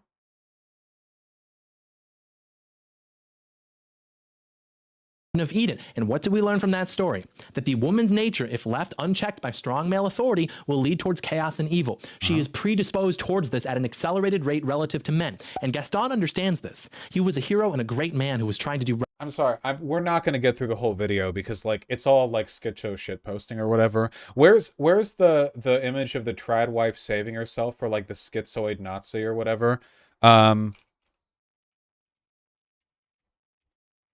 You know what I mean? Like the, yeah, this image right here. I found it myself. I'm not thanking any chatters. Fuck you guys. Here we go. Why is it that the dudes on the left are always the ones who are so concerned with the ones on the right tearing down society? You know what I mean? Like, you have these people who are like basically like 3 days of medication withdrawals away from shooting up their nearest school, and they're like, the movie's commenting on the destructive nature of women. Like, the fuck you talking about? And same with the guy we debated earlier, the fucking Jones person or whatever, right? The Jones guy. Like, he's like, society's being destroyed by porn, and he looks like the Crypt Keeper. Like he's insane. Like, guys, come on. Jesus Christ. You're tearing yourself apart. Why? Right by his people, and yet the narrative frames him as though he is the villain. And we will explain how he tried to save Bell and his town momentarily. But first, ladies and gentlemen, there are 3 trends occurring simultaneously right now. More and more of you are electing to exercise your Second Amendment rights by arming yourselves. True. The society is increasingly edging towards the brink of collapse, and Christmas is right around the corner. These things are all related because you need guns. You need to be carrying guns, and We the People holsters is the place for you to. We the People holsters. Hold on. Who have the greatest necessity to carry firearms of the military / Doyle. This is the whole.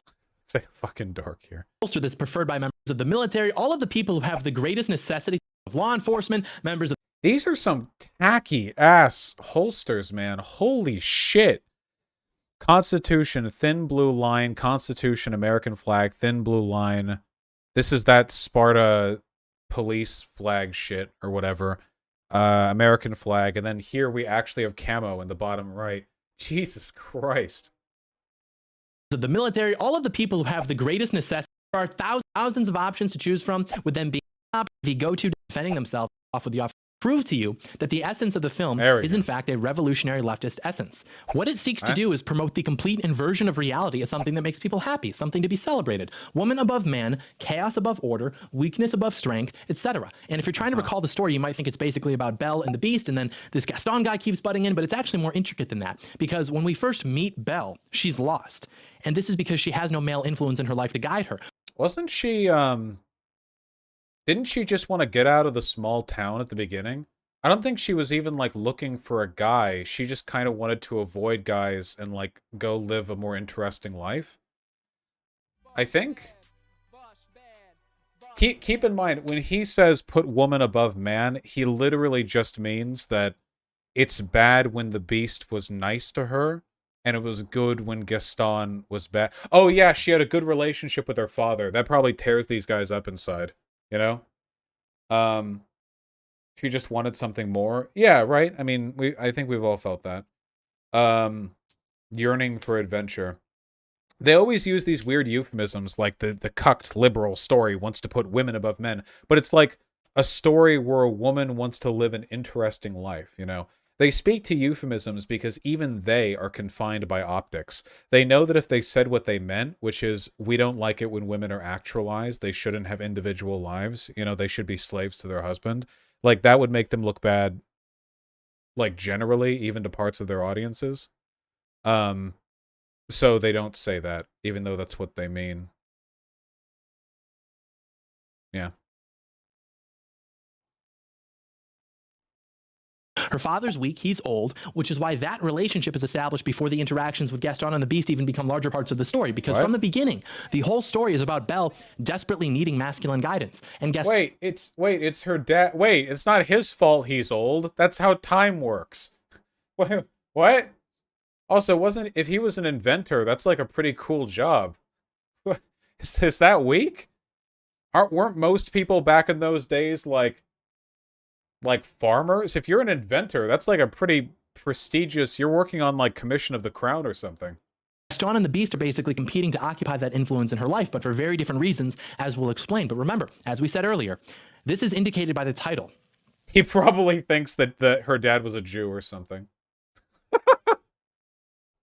Beauty and the Beast are both within Belle, and the struggle in the story is between the two competing forces, which will decide which one will embody her essence. Will it be a strong, capable, charismatic, beautiful man to bring out her beauty, or will it be an insecure, pathetic, hideous beast, like literal creature, that will fail to control her, which will leave her miserable? Because as we're reminded throughout the whole story, Belle doesn't know what she wants. She has no idea. She doesn't know what's going to make her happy. So naturally, when she makes decisions, wait,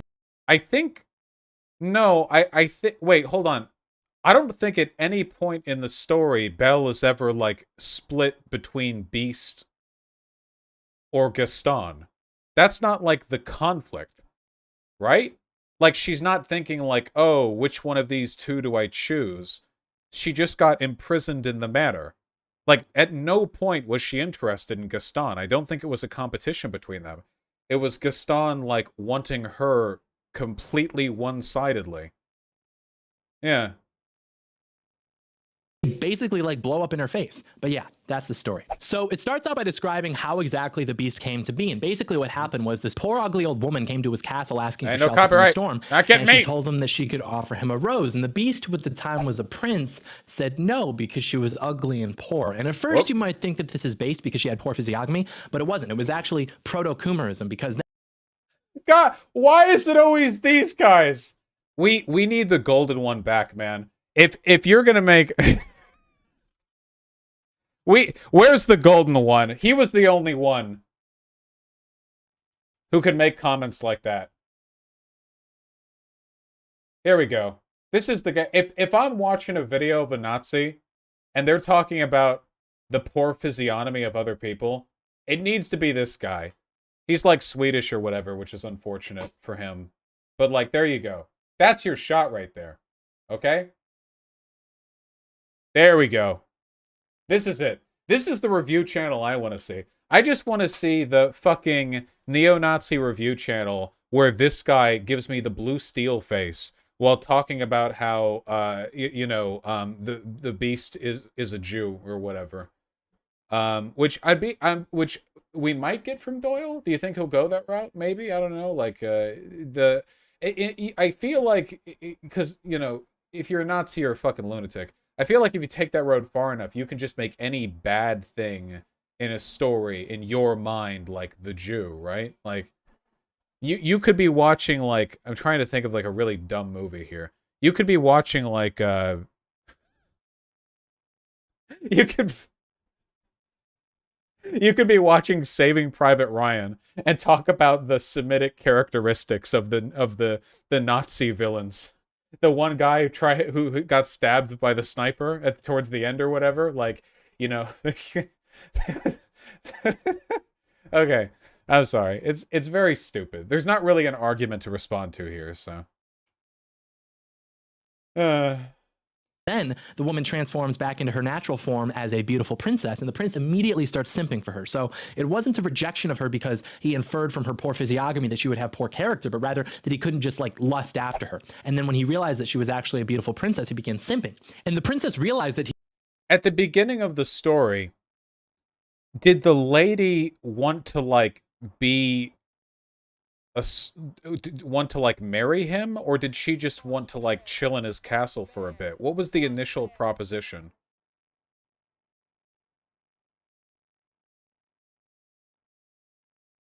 She just needed shelter? Okay, then I feel like the dynamic here is being dishonestly represented, if you can believe that. he was this pathetic coomer, and so she punished him by turning him into a furry, which is like an advanced stage of sexual degeneracy. And the only way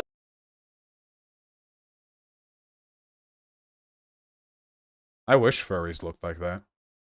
that he can break the spell and return to normal is if he falls in love with a woman who also is in love with him within a certain amount of time. And if he can't do that, he's going to stay that way forever. And so he starts throwing these temper tantrums and like gets depressed about it and just stays inside the castle. And I will say it's hard for me not to think that the Beast is subtly based because he's basically like an autistic incel. But throughout the film, you'll see that this is just a distraction designed to make... What is the... I know nothing here means anything, but like... What is the analysis that's going on here? Is he bad because he's a coomer, or good because he's an incel, or bad because he wanted Belle to be above him, or good because, like, I don't even. Again, I know it's so the issue that I have is, like, I know this is essentially just like a shitpost, but it's also what they believe. That's the thing. The incoherence is both part of the point, but it's also the thing that they believe. That's the reason why I never liked the whole, oh, they're just trolling thing, because it's possible to simultaneously lie about something and also believe the thing you know you're lying about. I know the brain's a wacky thing, but it's called doublethink or cognitive dissonance, and it's a real thing that people do. And sometimes people adopt it as a politically necessary defense mechanism because there's no other way to express their positions. Yeah, 4chan level schizo posting doesn't need too much attention given to it. People like us sympathize with him, think he's a Sigma male or whatever, when in reality, he's just pathetic. And this is a fantastic example of the difference between the Beast, who we're supposed to believe is the hero, and Gaston, who we're supposed to believe is the villain, because both embody a position of power, but they treat it differently. It's a perfect illustration of what weakness and strength look like when they have power. The Beast acts as a tyrant, whereas Gaston acts as a noble aristocrat. And what? Didn't he just, like, crash into town, simp over Belle, and then try to, like, yoink her because he wasn't cool enough to actually get the girl? Like, isn't he the simp? Like, he was obsessed with her and she didn't care and he never stopped.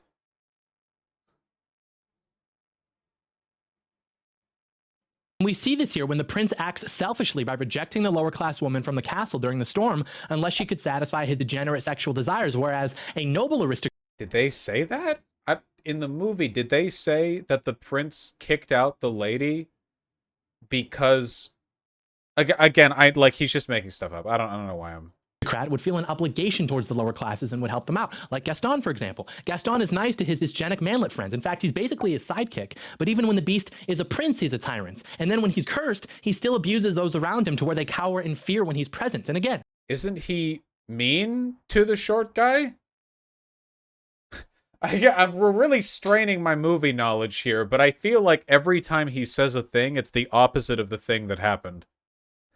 Yeah, you really got to stretch to make this a conservative piece.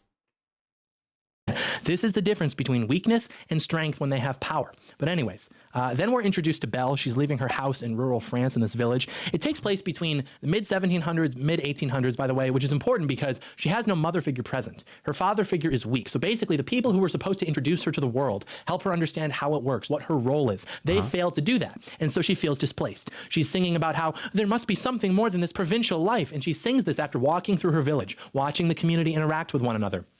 They're asking about each other's families, watching a mother cradle several beautiful children, etc. And she's on her way to the bookstore.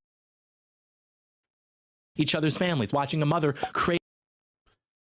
So, I'm just guessing, because I haven't seen the movie, but this screenshot from the movie suggests to me that this framing is meant to convey that she's not interested in the difficulties of child rearing. And I'm inferring that because this lady looks quite encumbered, and this just looks very hassled, overwhelmed. Yes, that's my guess, though. Cradle several beautiful children, etc. And she's on her way to the bookstore because since she has no sense of identity because of the failure of her parents, she has to retreat into books to derive her sense of identity. Is that how that works? What is Nazi's obsession with healthy, beautiful children? Nazi's obsession with healthy, beautiful children is that it encumbers the mother. That's it. If you look at, like, child rearing, like, historically in, like, fascist or Nazi spaces, it's more about controlling women than it is actually participating in child rearing. Seriously, look at gender roles during Nazi Germany. It's not like these husbands were staying at home, like, reveling in the delight of raising children, you know? It's just a way of relegating women to a role. It's essentially just like introducing humans to the world as a means of busy work, which is, you know, well, I don't think that's great ethically for a few reasons, but it's not actually about the children. And she's on her way, and the villagers are singing, you know, that girl's so peculiar. She's not like other girls. Yeah, because she rejects her role in the village. Everybody in the village has a job. They're all unseparated from the products of their labor, but not Belle. No, she feels entitled to more Products of their labor? Watch your terminology, bucko. than that. There must be something more. But she doesn't work. She doesn't work towards that. She doesn't work towards that something more. She just lives in fantasy about it. She's a single, young woman with no obvious skill set. Anything that could bring her more, a job, Literacy? motherhood, marriage to literally the most admired man in the village, she just rolls her eyes at that. She's entitled. She doesn't know what she wants. And the only cure to this is strong male influence, which she has lacked for her. I don't actually know if she has a job or any job skills or whatever. I don't know. I know that in the live action remake, she was like an inventor or some shit, but I don't care. In the original one, I know she's literate, which would have been pretty impressive back in the day. If she's the daughter of an inventor, I guess it would make sense that she would also be kind of an inventor, right?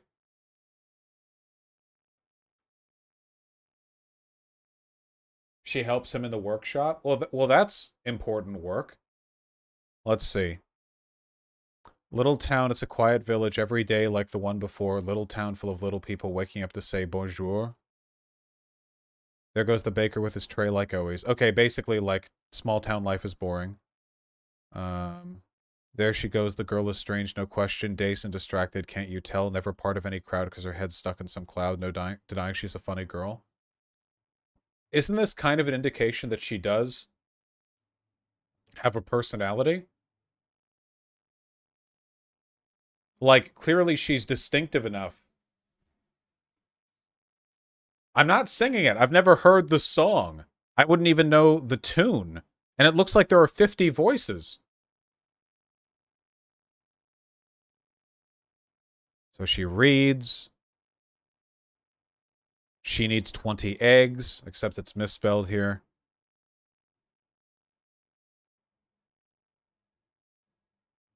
She likes books.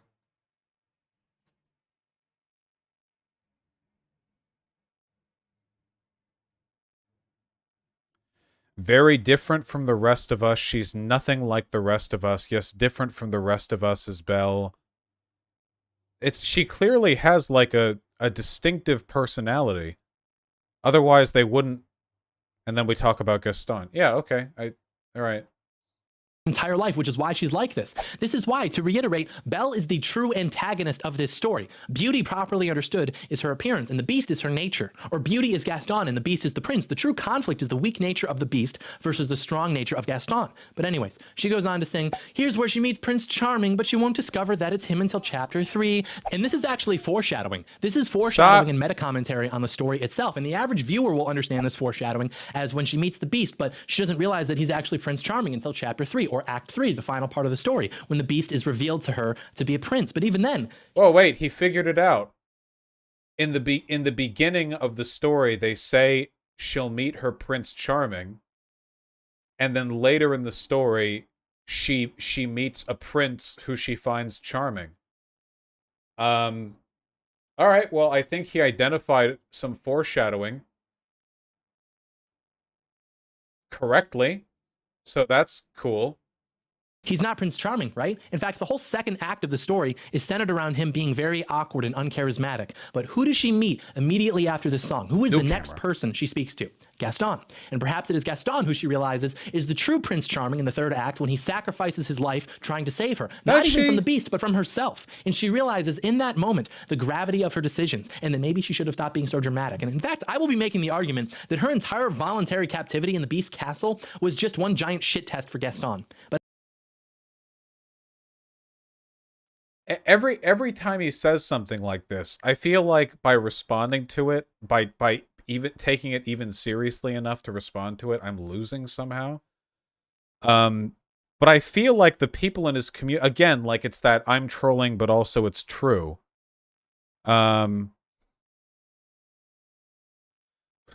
is this? What bugged me about Belle is that she wasn't reading Philosophiae Naturalis Principia Mathematica, but just some romance novels. Isn't she like 16? I hate it when it's 300 years ago in France and a 16-year-old girl is reading romance novels instead of Philosophiae Naturalis Principia Mathematica. That sucks. I'm trying to...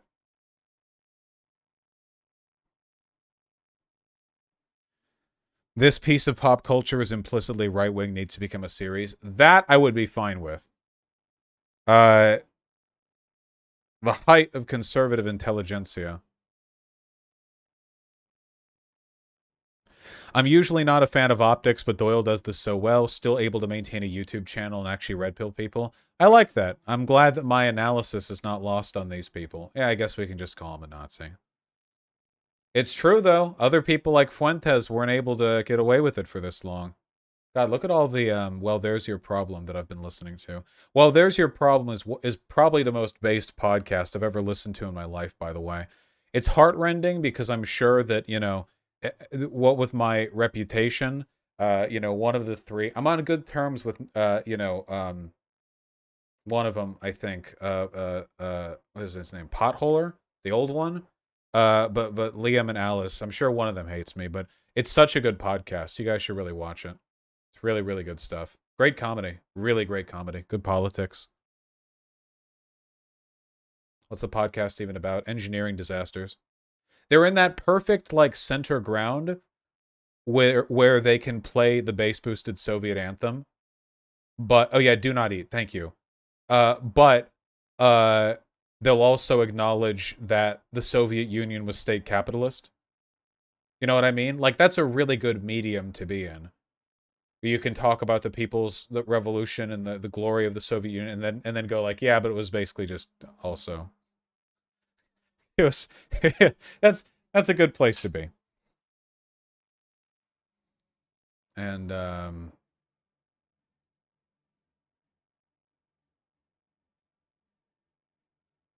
Jason X, a random normie, wanders in.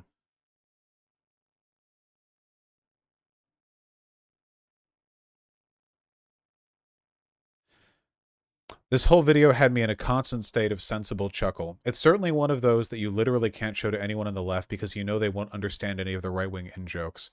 One of those, I'm only kind of half-kidding things where people in the know what's joking and what's serious, and also the seriousness you can get from the joking. This is exactly what I mean. That's perfect right there. You know?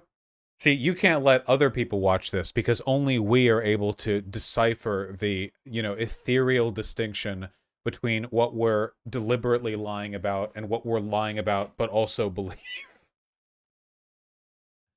The truth, the real truth is, it doesn't matter whether or not they believe it. Their belief is utterly irrelevant. That's the real truth of it. But anyways, here's where she meets Gaston. He's hunting. He's with his dysgenic manlet friend, his sidekick. And Gaston correctly I am getting figures this bored, since though. he's clearly Wait, copyright. I am getting bored, though. the best male in town. He deserves Belle because she's the most beautiful girl in town. And Gaston, by the way, is desired by virtually every woman in town. But his eyes are only on Belle. And so he greets her and he takes her book and he asks, how can you read this? There isn't any pictures. And she says, well, some people use their imagination. And this is the essence of Gaston. He values the objective, what he can see, what he knows is true and real. Belle, a narcissist, only values what serves herself. Like, sure, these words are nice, but only because I get to decide what picture they paint. And so Gaston tells her, get your head out of those books. See, here's the thing. I know that he's joking right now, but I also know that he would argue seriously in favor of this position if given the opportunity to. Oh yeah, sorry. Oh yeah. John Doyle is a dialectical materialist. That's right. Because he rejects the phony idealism of imagination derived from literature. He only respects what's real. I am bored of it, though. I was being serious about that. I'm sorry. I think we've basically seen the whole video, just like at 1/3 of it. You know what I mean? Like, sometimes a YouTube video is like a full meal, like with all the different courses, and sometimes a YouTube video is like 6 consecutive plates of spaghetti, and after you finish the first 2 plates, it's like, do you want to finish it like for real? And you're like, well, I know what spaghetti tastes like.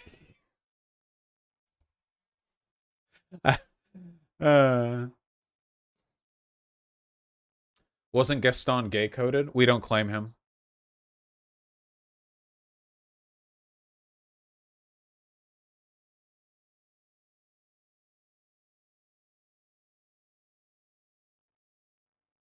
All right, we got it. Wait, hold on. According to Modern Day Debate, you lost that. Oh, Nick Fuentes was watching the thing.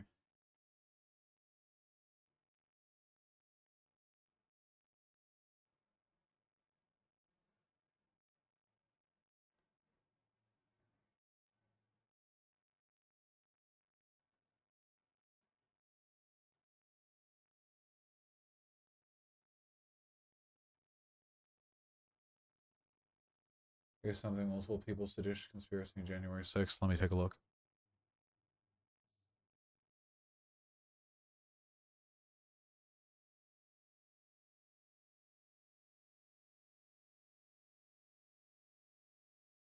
Let me see.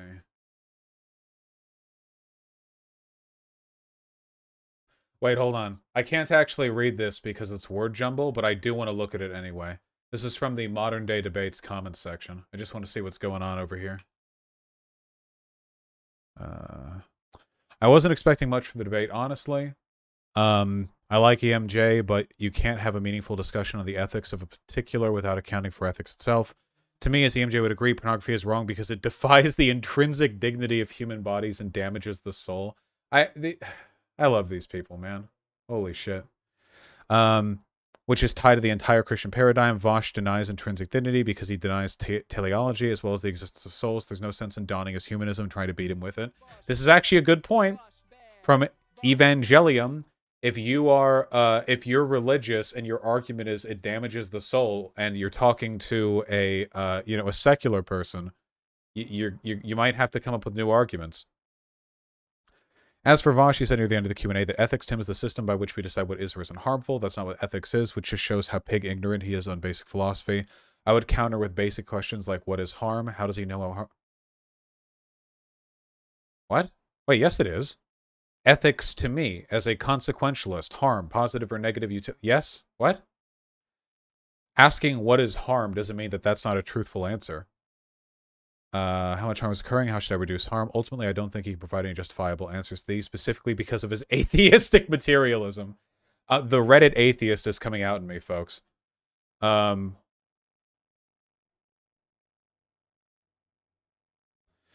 I guess Vosh can't comprehend the argument that Christians make. If Jesus is the ultimate authority in this universe, being subversive in the name of Christ a good thing, while being subversive against the teaching of Christ a bad thing. It's the following of Christ not being subversive that's a morally good thing. They really are locked, aren't they? This is, by the way, why I'm anti-theist, okay? There's no way to reach those people, okay? Those people become harmless to society either when they're so stigmatized they shut up, or when they inevitably, attack a building and get shot. That's it. Like, there's no, like, they can't be convinced. What framework could you use to convince them? But keep in mind the words of Slavoj Žižek, okay? It's not actually religion that's motivating them. Keep that in mind. That's the post hoc justifying mechanism, but that's not actually the thing that motivates them. That's why you have so many Nazis online who then suddenly became like LARPing Catholics. They weren't Catholics beforehand. The Catholicism was just a handy framework through which they could frame the things they really care about, which in this case is a crippling fear of Jews. Holy shit. Even if Jesus, the creator of the universe, he still needs to give me a reason to worship him. A non-divine command Christian would be like, that's like the most Chad position there is. Imagine being a Catholic or whatever who believes in Christ, but doesn't like worship them or listen to them because they don't think God has made a sufficient argument in favor of their teachings being the actual moral rule of the universe, you know? That's good. Seditious conspiracy, 11 Oath Keepers charged in January 6th riot. One second. These are words. Where are the pictures? Oh, there are pictures, actually. I don't want to read words. Hold on. What do we got? Well, as you know, this subject is always difficult for me emotionally. Whenever I hear Democrats panicking over the attack on voting rights, it hits me right in the heart. It shakes me to the core, gets my hopes up, because I very much wish that there was an attack on voting rights. I think universal voting rights is one of the worst ideas this country has ever had. Mm-hmm. There are few things more worthy of coming under attack than universal voting rights. Mm-hmm. Voting ought to be a privilege reserved for those who are most competent and qualified. It's not a natural right. God did not imbue us all with some sort of sacred entitlement to participate in our national elections. The Bible certainly makes no mention of any such thing.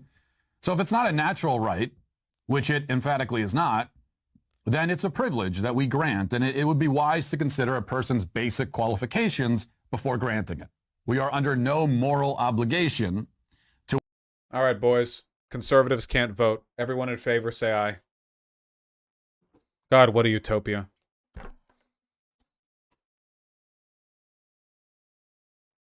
Holy shit, that would just fix everything, wouldn't it?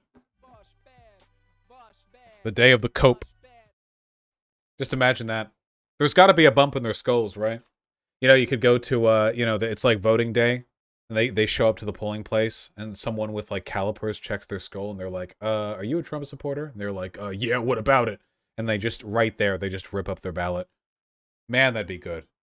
The future is now. Day of the cope. Get it.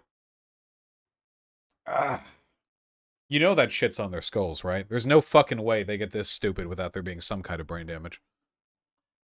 To allow hordes of stupid, bewildered, clueless zombies to flood the voting booth and cast their ballots in a state of ignorance and confusion, helping to steer this giant ship of a country right into one iceberg after another. So that's my position, which I state often and without apology. I'm against voting rights. I don't like them. If it was a position shared by most conservatives and by any significant portion of elected Republicans, Democrats would be correct in claiming that universal voting rights are under assault, are at risk. But sadly, it is all in the left-wing imagination. I am, alone. It is, of course, not in the left-wing imagination. Matt Walsh is significant here, not in being against voting rights, but in being honest about being against voting rights. An opposition to voting rights has historically always been the conservative position, unfailingly, for as long as we've had this country. So he's really only, notable for being open about it. But they're going to be increasingly open about it with time. They're, the masks, well, they were never that fond of wearing them, I suppose.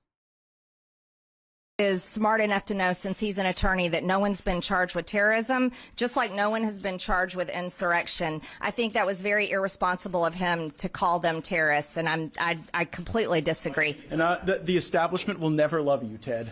You can bend over at bended knee for them, but they're just not going to love you. I think that was maybe an effort by the good senator, who we agree with on many, many things, to recast himself in the eyes of some of the folks in your profession. But we didn't find it particularly factual or sincere. Isn't it crazy how cucked Democrats are? Like, conservatives, the more openly fascist ones, will just, openly attack people in their own party. Jesus. Anyway, what was this bit here? Marjorie Taylor Greene suggested using Second Amendment rights on those who try to implement what she referred to as a tyrannical government. Is there a clip of this? Because a clip would be cool.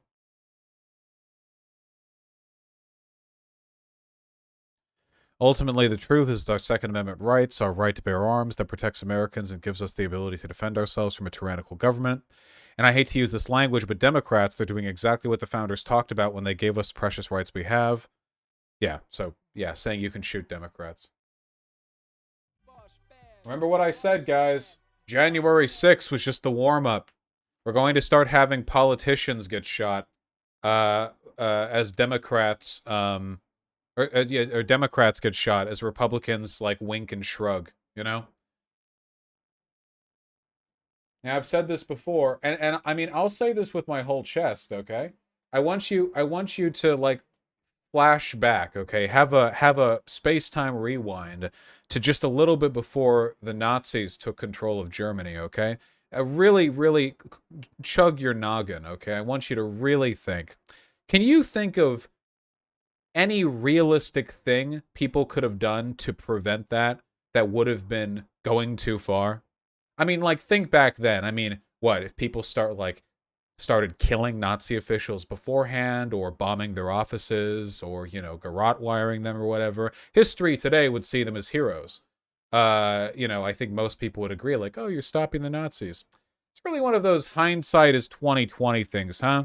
It's almost like when you have the benefit of hindsight and you understand that a country is, close to a fascist takeover, all of a sudden, the lid really comes off in a lot of ideas. But, thankfully, we're nowhere near any kind of fascist uprising in this country. So, it's just something to keep in mind in the abstract. In case we ever invent a time-traveling machine,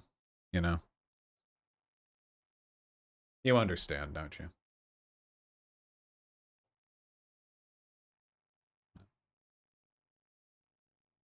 How can the left possibly win in this situation? Have you seen my guns? Listen, America has one thing going for it in case of massive social destabilization. And it's that we are a massive, I mean, large as in cover a lot of space, country that is broken up into a great many states. And while the nation may one day be subverted, I would be very surprised if, say, the state of New York was so subverted. States are given a lot of autonomous power. They have their own separate, judicial, legislative, and executive functions. And there is a long history of antagonism between states and the federal government. I am a states' rights boy. That is true. As long as we have the Senate, a despicable institution that exists purely to serve as a handicap in favor of the Republicans, the federal government will always be cucked. They can never uncuck the federal government as long as we have the Senate and the Electoral College.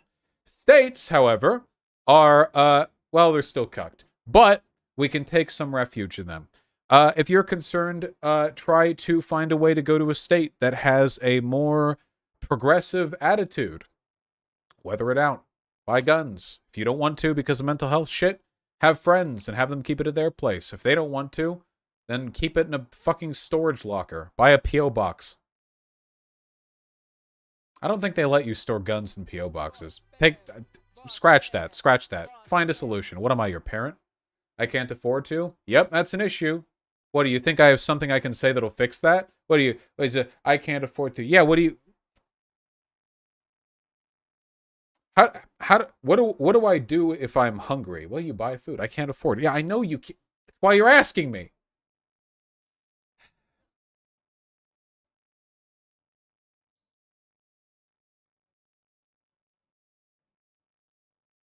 Get a slingshot. It's very difficult to kill yourself with a slingshot. Anyway, in all seriousness, listen, fascism is coming. Okay? I don't want to fuck around with this. There are a lot of people, they say, dark times are ahead. I am very, very, very confident that this country is going to experience a fascist-aligned whiplash. Sometime in the near is not 5 years, whatever. Maybe within my lifetime. I could be wrong. I don't think I will be. And if that happens, it's really about surviving it. Isn't that really what it's about? It's what people did in Nazi Germany. Kind of hard to fight back against the federal government. But if you're in the right place, in the right time, and you exercise a sufficient level of discipline, it's too late for me, by the way, over your, political opinions and the expression thereof, you can make it through. You never know how these things are going to go down, but it's good to prepare. And you know what? You privileged assholes. You all live, in the West? Half of you don't even live in America. The half of you that do. How do you think people in Myanmar feel, huh? What about that, huh? You thought of that? Countries all over the world, they have their little fasci takeovers. All the time, it happens. You know what? You think because you live in America, you were safe? You fool. You buffoon. You moron. You nincompoop. You dolt. You goofball. You goober.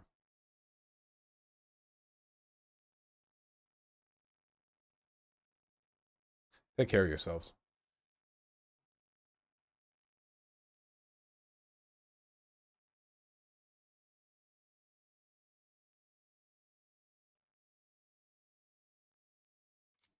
What is this? We probably won't see Josh Zepps on Rogan's podcast for a while. What is this? There's an adverse risk associated with the vaccine. Man, is it literally just all vaccine shit now? I would get bored. If I was an anti-vaxxer and I had some content creators who fell into that, at first I'd be like, woo, my views are being represented. But it's been months, and it feels like that's the only shit they talk about. Like find something, something. Jesus. It's like a 2 to 4-fold increase in the instances of myocarditis. Yes, but you know what? Hospitalization. You know that there's an increased risk of myocarditis among that age cohort from getting COVID as well, which exceeds the risk of myocarditis from the vaccine. I don't think that's true. I don't think it's true. No. I don't think it's true that there's an increased risk of myocarditis from people catching COVID that are young versus increased risk of myocarditis from the vaccine. No, there is. There's both. Well, let's look that up because I don't think that's true. Myocarditis more common after COVID-19 infection than vaccination. But is this with children? This is why it's so bullshit that people treat Joe Rogan like he's just some dumb, he'll listen to any idea. He clearly has his bias here, and he's not listening to contrary evidence. Here's an article saying exactly what the guy said. Was this in babies? Who the fuck knows if it's in... What are we talking about? Yeah, we're talking about young people. Men and boys aged under 30 after this is what it says here. With children is the issue. Now, children now. Oh, well, that's what we were talking about from the start. Children? What, 10? You find something for 10-year-olds and it's well, what about 2-year-olds? What about the 2-year-olds? We're talking about 15-year-olds. Well, we're talking about young children. Male, So, yes. child. 12 to 17. 12 to 17, more likely to develop myocarditis within 3 months of catching COVID at a rate of 450 cases per million infection. This compares to 67 cases of myocarditis per million at the same time following their second dose of Pfizer. Yeah, so you're about 8 times likelier to get myocarditis from getting COVID than from getting the vaccine. That's interesting. Now, that is said, not what I've read before, but also it's like, even when we're reading these things, it's like, what are we getting this from? Was this from literally, God, he never pushes back and well, where is this scientific data from? Like, you fucking, like, Jesus Christ. Like the information disagrees with the Instagram messages that he saw before. So now he's like, well, can we really trust this medical research, you know? That's not what I've read in my Facebook. Well, VAERS report, but even from the VAERS reports, when they report this stuff, it's like the amount of people that report. VAERS reports aren't data used in vaccine research to determine the propensity of different... VAERS is self-reported. According to VAERS, the vaccine causes people to lose their keys, but then later find them under the couch the next day. It causes their dog to start coughing. You can put anything on VAERS. Anything at all. You can get the vaccine and just like, stub your toe and then wake up the next morning with like a purple toenail and put that on VAERS. You can do anything. VAERS data is not... Nobody uses VAERS to report COVID symptoms, so there's not a fair comparison there. VAERS is vaccine-averse reporting. What would you be comparing that data set to? You're comparing VAERS reports for the vaccine versus actual studies on COVID? Jesus. Moron. 3 times the viewership of Tucker Carlson. Most viewed media figure, basically. It's the underreporting. God. That's not true. Sees evidence true. What about for children? Sees evidence true for children. How can we trust the source? Source's new scientist pulled up by his own staffer. Well, that's not what I read before. God, it's so frustrating, man. I've said this before, but for Rogan young is the boys in biggest particular, there's an stuff. He hardcore virtue signaled about not caring about COVID when apparently he was like sanitizing all of the surfaces in his studio, you know? Like, he would make fun of people for wearing masks, but back at his studio, he was fastidiously getting his employees to clean everything down. He's so obsessed with being the alpha tough guy after decades of compensating for being 4'3", and he can't, like, break it for a minute to let, like, medical experts talk about medical problems, you know? Jesus fucking Christ. Nor, like, he'll hear some, like, alt-right conspiracy adjacent shit, and he'll go like, oh, that's interesting, and he'll see, like, scientific data on this subject, and he'll be like, well, I don't know if we can trust the new scientist. Oh, hold on. Rogan's Roganing. If anyone was going to make me look dumb on the podcast, I'm glad it's Josh Zepps, because I love him as awesome. Just to be clear, by the way, Josh Zepps didn't make Rogan look dumb. Rogan said something that was factually, empirically disprovable, and Josh Zepps had in his possession evidence to that fact. And then Joe Rogan, if he wanted to look good, Joe Rogan could have just changed his mind right there. Keep that in mind. If Joe Rogan had said, oh, is that true? I didn't think that was true. Oh, wow. That would have been the end of it right there. In fact, that would have been a good credit to him, you know? Thank you, Josh Zepps, for telling him that. Now Joe Rogan knows that, you know? Okay. But instead, he's like, where's this data from? Was children? What about people 6 months old? Huh? Like, just this obsessive, you know, bias towards not changing his mind because, hey, he's got a ton of anti-vaxxers in his audience. Or there's an adverse risk associated. So he says, this is why I was confused. Oh, wait, here. Boys more at risk from Pfizer jab side effect than COVID studies suggests study. U.S. researchers say teenagers are more likely to get vaccine-related myocarditis than end up in hospital with COVID. What? This is a different point. More likely to get vaccine-related myocarditis than to end up in the hospital with COVID. Not vaccine-related myocarditis versus COVID-caused myocarditis. Did he just find like a random article? Did he misremember its contents? Let me see. Their analysis of medical data suggests that boys aged 12 to 15 with no underlying medical conditions are 4 to 6 times more likely to be diagnosed with vaccine-related myocarditis than ending up in hospital with COVID over a 4-month period. Well, yeah, I think that hospitalization rates for COVID for people ages 12 to 15 are like nothing, like practically zero. I think that like very young people are essentially, they're not immune, of course, but I mean they're very, very resistant. Yeah, so this isn't even the same data. Check Rogan's tweet. He posted a Substack to prove that he was right. Oh my god. That video is cringy, but it's what happens when you stumble into a long-form podcast when you didn't know a subject was going to come up and you wing it. Didn't he bring it up? 2 to 4 where there's an adverse risk associated with the vaccine. It's like a 2 to 4-fold increase in the instances of myocarditis. Okay, I don't have context before this begins, but I'm almost certain he brought it up. The way that the other guy, Zeps, is saying yes makes it sound like this is a point that he's bringing up in advance, and Zeps is reacting to it. And then as Zeps continues, it sounds like it's the first time he's responding to it. Yes, but you know what? Hospitalization. You know that there's an increased risk of myocarditis among that age cohort from. See, you know that it just. Okay, I could be totally wrong because I don't care enough to go back and like look through the fucking Spotify archive or whatever. But it seems like Joe brought this up, so this doesn't have anything to do with. Also, the idea that Joe Rogan didn't know that vaccine side effects would come up when that's all he's been fucking talking about for months is ridiculous. Yeah, dude, my name's Joe Rogan, and I was just totally blindsided when people on the Joe Rogan Experience began to talk about vaccine side effects. It was really quite a shock to me, as someone who rarely discusses that particular subject. This is a Substack article in the Nature Medicine paper, revisited. Okay, so now we're on a Substack article. Fantastic.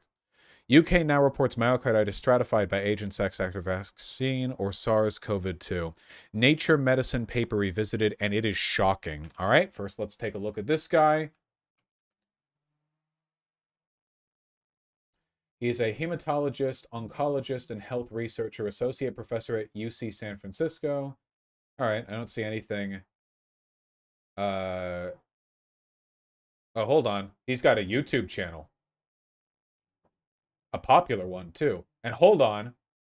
He looks kind of like Mr. Girl. That's very unfair, but the lighting, the setup, and the mic placement do bear resemblance. A very popular channel. Oh, God, he's more of a YouTuber. CDC pushes a flawed analysis, boosting kids 12 to 17. Is this a pandemic of the unvaccinated? Is that framing helpful? A doctor reflects. College campus restrictions have reached peak madness. Ooh, this looks pretty sussy. This whole 500,000 views 3 weeks ago? This guy is making a lot of money and getting a lot of attention. It seems complaining about. So we're looking at a Substack article of a doctor who's a YouTuber whose entire channel, it seems, is dedicated to talking about lockdown madness. Here's his site. Books, papers, popular writing, speaking, podcast. Looks like algorithm fuckery. There are anti-vaxxers are exploding right now. It is a bull market for anti-vaxxers.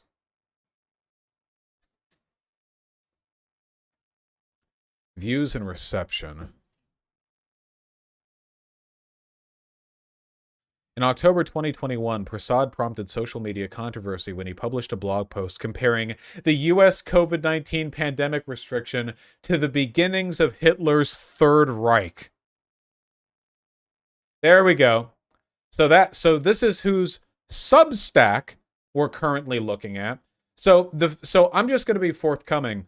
The fact that they would say something this stupid and this politically motivated makes me comfortable immediately disregarding anything and everything they have to say, even if it pertains to their medical expertise. Though it is worth pointing out that they are a hematologist-oncologist, not an epidemiologist. This is about blood and cancer, right? Yeah, blood and cancer. That is not the same field. It's important to remember that medical science is so precisely specialized that a person who is a hematologist oncologist can safely be said to not be an expert on others. He's also an associate professor of epidemiology and biostatistics. Well, never mind.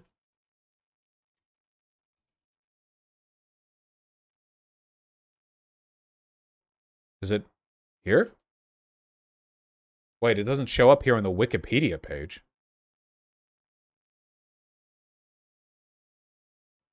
Ah, here, I see, on USCF.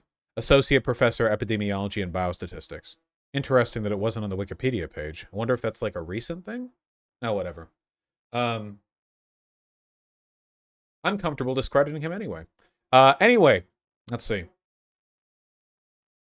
This was the key figure of a Nature Medicine paper published on December 14th, 2021. Wait, hold on. Joe Rogan says that he was confused by this paper from The Guardian. Jeez, shut up. Which was released back on the 10th of September. But this Substack was released right after Christmas. It's like 2 weeks old, basically. Or 3. So which was it? Was it both? This was the key figure in a Nature Medicine paper published on the 14th of December, 2021. It showed clearly that myocarditis after vaccination, in this case Moderna dose 2, was higher than myocarditis after SARS-CoV infection for people 40 or younger. And then we have this data right here, where we can see, let's see, myocarditis for people 40 or younger. And then you have that positive test. Okay. There we go. Yeah, throwing shit at the wall to see what sticks. His Twitter is loaded with sussy anti-vax aligned shit. Oh man, he's like big on Twitter. Jeez. These are the implications for vaccine mandates. Here are the implications of this thread on schools. It's threat. There's a typo here. Jesus. Be a professional. Logical consequence of health policy that takes seriously what Fauci is now saying. Retweeting some stuff. It's literally all just anti-vax stuff. This is all just, like, anti-vax stuff. Despite doing everything right, every person on the planet will be exposed to and infected with the virus. Testing without symptoms is no longer useful. Quarantining cohorts or class who feel fine is not useful. Disruptions are a self-inflicted wound. Get active vaccine medical problems lowers the bad outcome. Or I guess anti-vaccine mandate. Any mask better than no mask is false. Anti-mask. Yeah, I think we know the grift. By the way, I just want to say, in terms of like why here, you know, so often people talk about the logistics of disagreeing with mainstream perspectives on issues like this, you know? Basically, like 99% of scientists will say one thing on COVID, and then one guy who's a doctor will be like, actually, the vaccine is bad and COVID is fake, etc. And then when people, you know, rebut that, they're like, well, what? You're just anti-science because you disagree, okay? For me, an essential component in trusting scientists is political impartiality, okay? That is huge. If you take a look at all the scientists and researchers who are doing research on COVID-19, on the vaccines, okay, these are largely anonymous professionals who write their names in the papers. They don't have like social media profiles they use a bunch. They're committed to the science, and their research and the messages they have are presented in the science. Now, Vinay Prasad over here, the doctor, has not, as far as I can tell, published any medical research on COVID. He's essentially blog posting about it from the perspective of a doctor, which is incredibly different, you know?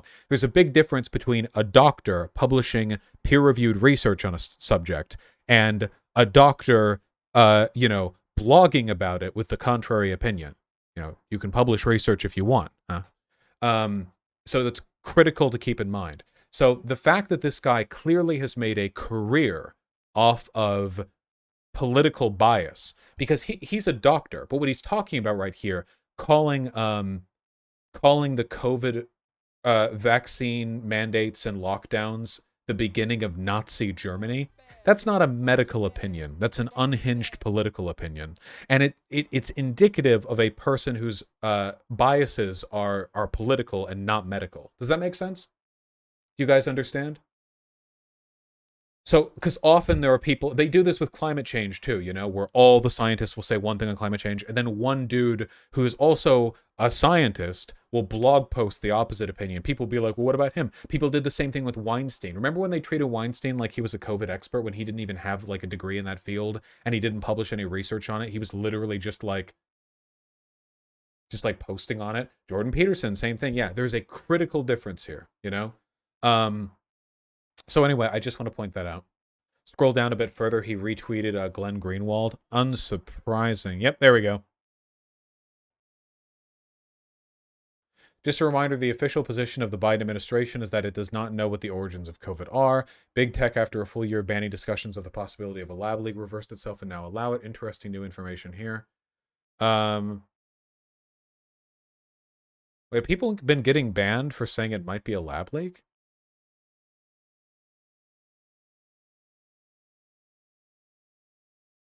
Was that part of YouTube's TOS restrictions?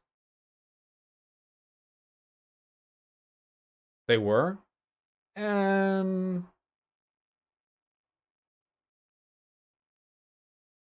know how I feel about that. I think a lot of the lab leak discourse is really stupid, but it doesn't cause harm in the same way as like COVID or vaccine denialism, you know? Those aren't categorically the same thing. The lab leak stuff is bad politically, but even if you thought that it leaked from a lab, you could then go on to believe, you know, all the other stuff about the necessity of fighting back against COVID and vaccines and stuff like that. Tweets were cited as missing context. Yeah, but were people banned over it? I don't know. It's just not very important to me. Anyway. So this was from this Nature Medicine paper. Let's see if we can find that chart.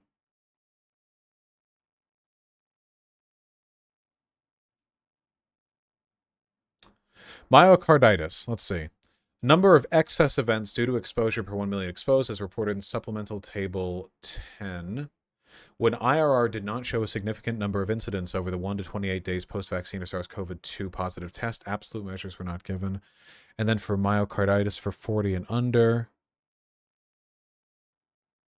you have first dose, second dose, SARS-CoV positive test. I guess this might be the case specifically for the what is this, the Moderna vaccine? Possibly.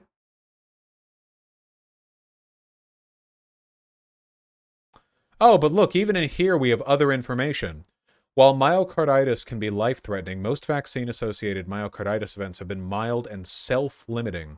The risk observed here is small and confined to the 7-day period following vaccination, whereas the lifetime risk of morbidity and mortality following SARS-CoV-2 infection is substantial.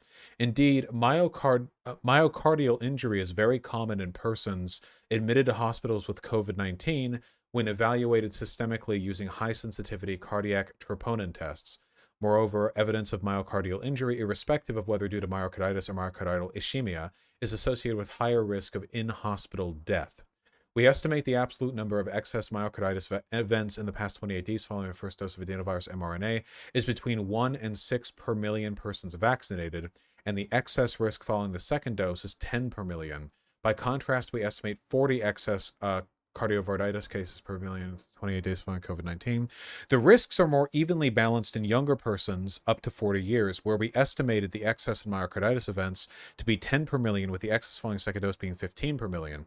Further research is required to understand why the risk of myocarditis seems to be higher following mRNA 1273 vaccine. Okay. So, So you're following vaccination myocarditis, sensitivity analysis, restrictive history. Yeah. So it seems like this might be for one of the vaccine types specifically, but it also says that the myocarditis is less severe when it's being done by the vaccine as opposed to when it's being done by COVID. At the end of the day, this doesn't really matter. This is older information. We have newer information now. And more severely, it's important to keep in mind that this information is being presented disingenuously, you know? If you take a look at the overall risk of health problems, death, injury, long COVID, associated with COVID versus vaccines. At every age group, COVID is worse, monumentally so. Joe Rogan fixated on the myocarditis specifically, an incredibly rare side effect. We're talking about a few per million. Yeah, you're more likely to die in a car accident on the way to get the vaccine than get fucking myocarditis from it, okay? Hyper fixated on it because that's the scary talking point. Vaccines more likely to give you myocarditis than COVID itself, except the myocarditis is less severe and it's only for this one type of vaccine and it's only for people of this certain age group. And then recent data has shown even that's not true. It was never meant to be an honest attack on the vaccines to begin with. A dishonest framing, a hyper unrealistic scenario thrown out there because it sounds scary. You guys understand? And that is why Joe Rogan is a cuck. He is a beta. He's beta. He's a beta male. Beta. Beta. And he needs to stop. Most popular media figure in the country.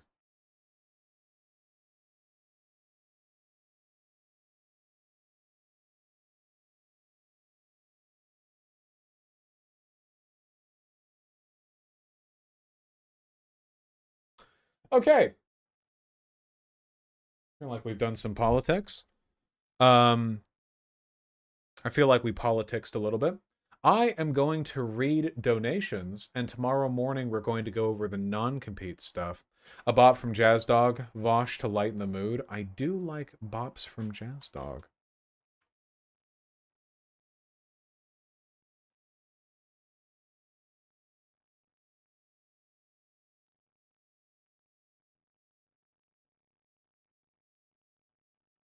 Wait, is this real? Holy shit. Most intelligent Joe Rogan fan. Cases of myocarditis after infection, 450 per million. Case of myocarditis after vax, 67 per million. So what happens when you get vaccinated and still get the COVID? Now you have both myocarditis risks. They add! I love that. That's so good. This is the highest IQ Joe Rogan viewer.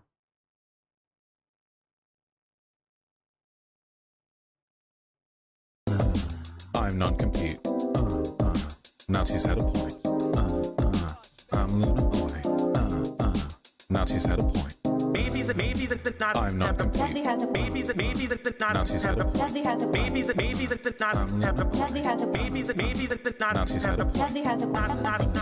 I'm non-compete. Nazis had a point. I'm Luna Boy. Nazis had a point. Jazz, you're a fucking artist. Holy shit. The only remixer better than Kanye. Oh my god. So good. Yeah, you guys gotta support. Okay, we gotta run through these donos or I'm never getting out of here. Okay? Hold on. Still alive and Sake Tanuki, thank you for the very kind $10. Really appreciate that. Vosh says he doesn't care about optics, then says he wants to get optics for his toy gun. Curious. Why is it a toy gun? It's a rifle. It's an improved version of the M14. It's a classic. All right. And Still Alive says Vosh, Kyle Kulinski basically just made a Bernie or bust type argument. It's one of his latest videos. Can you check it out? It's called Dems Already Berating Voters 2022. Kyle Kulinski is Bernie or bust. Like, basically, you know? So that's not terribly surprising to me. Maybe. A symbolic symbol and tracking the core of stuff and more lol. Thank you for the $5 both. Just wanted to give a little dono to celebrate me finally getting an Enigma in D2R, 3 months in the working man, but now I've unlocked all the other classes. Nice! Congratulations on your Enigma. Those are quite a bit. Justin KG with the $5. Nick had more viewers on his website than you do on YouTube. Yeah, I'm primarily a YouTuber. That's why I get 1 million unique viewers every single month across my videos. And millions every single month, you know? But, you know, when people are like, hey, this other guy got lots of viewers while watching you, you know that only makes me feel good, right? It's the same with Destiny. He gets such view counts when he talks about me. And legitimately, like,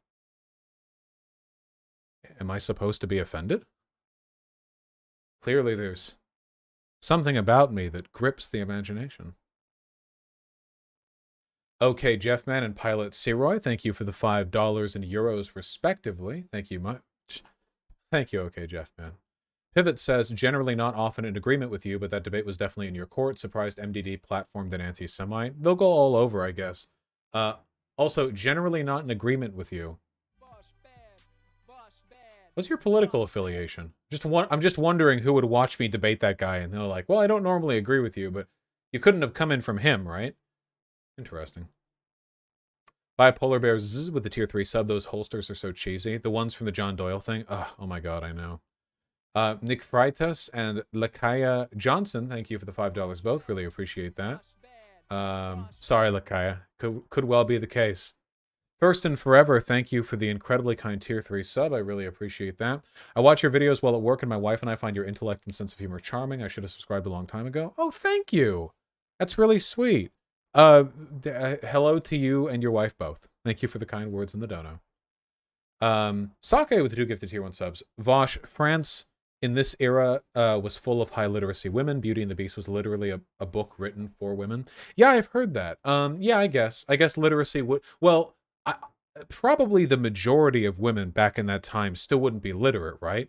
Probably just like the well-to-do ones. I mean, if she's like the daughter of an inventor, it would make sense she would have access to that more than most people. I don't know. When did we achieve in America? When did we achieve?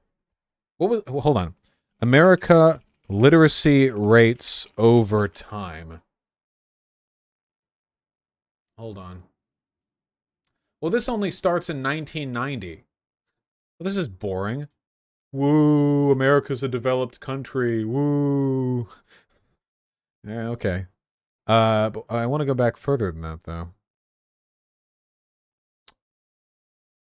Okay, here. National Assessment of Adult Literacy.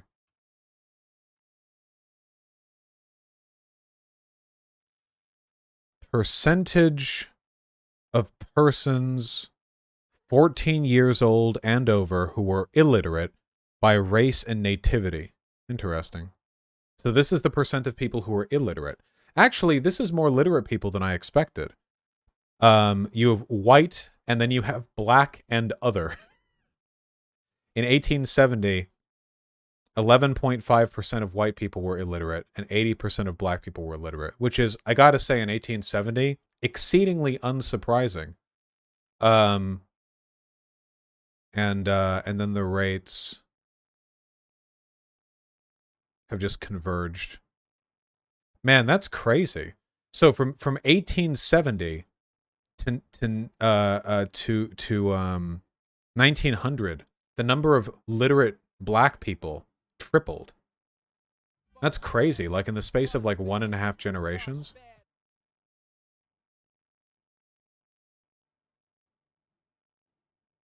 I don't know how much I can rely on this data, though. The missing gaps, the weird categorization. Just interesting stuff.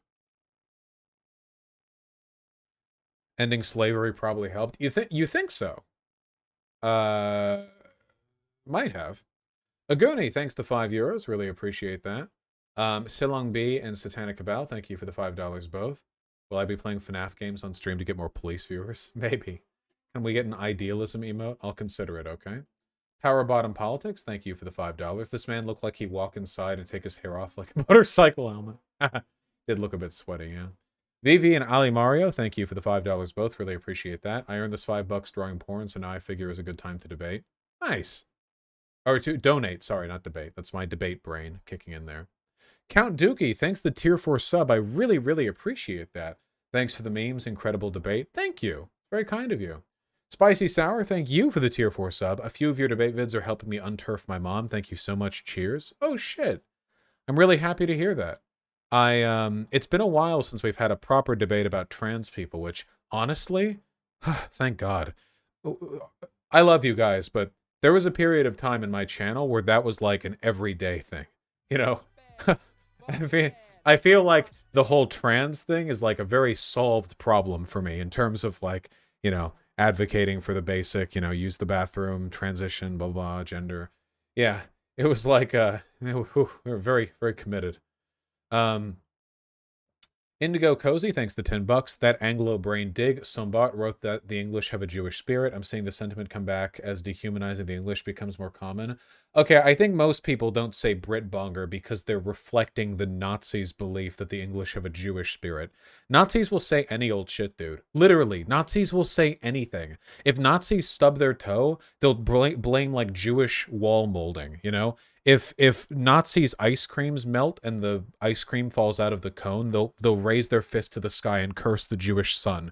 You know, if Nazis like trip and fall down a set of stairs, every time their neurons get activated when their head collides with concrete, briefly in their mind there will be nothing but hate for, in their mind you, Shekelston C. Goldenstein, inventor of stairs, and they'll remember the good old days where the Aryan Nords had nothing but ramps.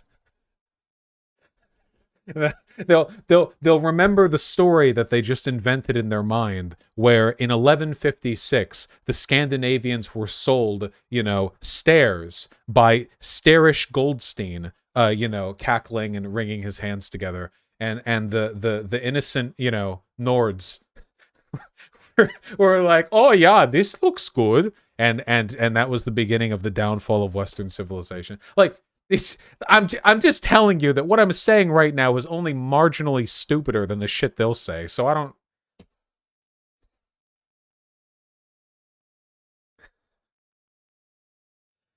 don't.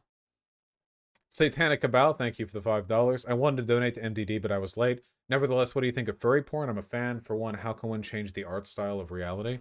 Well, yeah, art is always, drawn art will always allow for more, you know, reality warping conceptualization than anything filmed. The main thing that I like about furry porn, actually, there are a couple of things.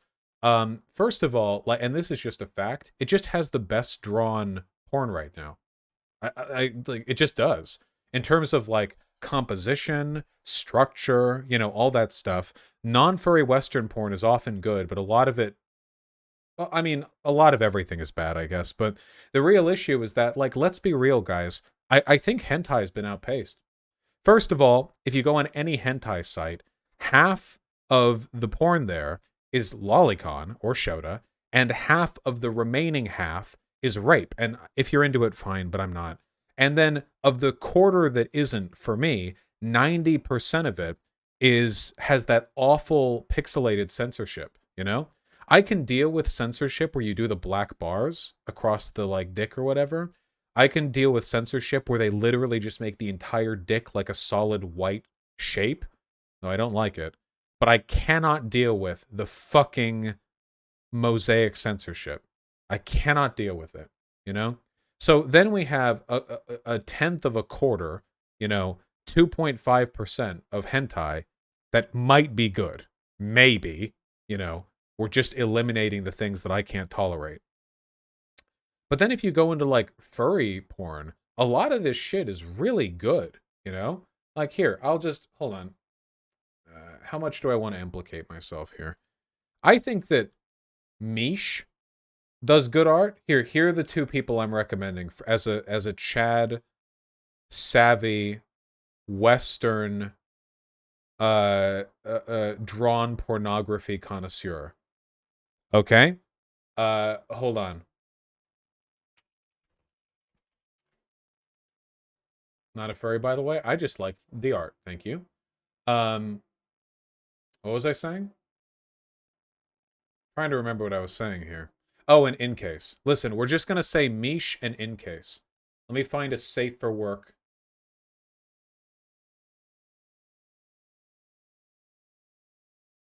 I'm trying to find something safe for work here. I actually have safe search. So, you know.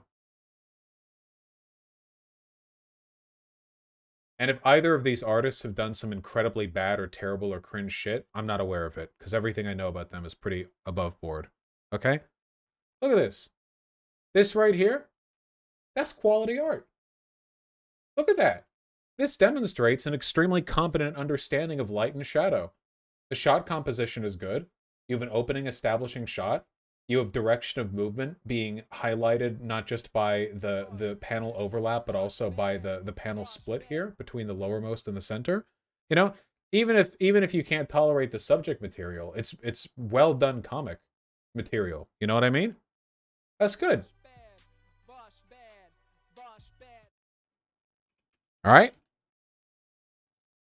Oh, I know this comic. I have no doubt that you do, okay? And then you've got In Case, okay? And In Case throws shit like this. So you know the porn's going to be good. Look at that. Let's see if I can't find something that demonstrates compositional prowess here. What's the name of that one comic?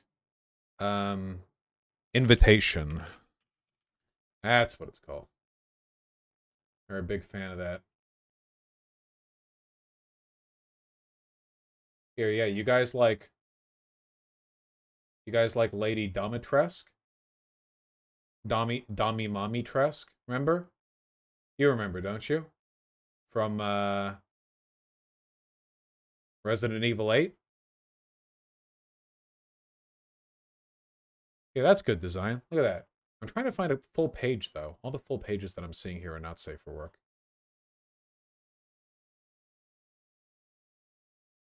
That's good design. I like Eldritch Horror just as a concept, though.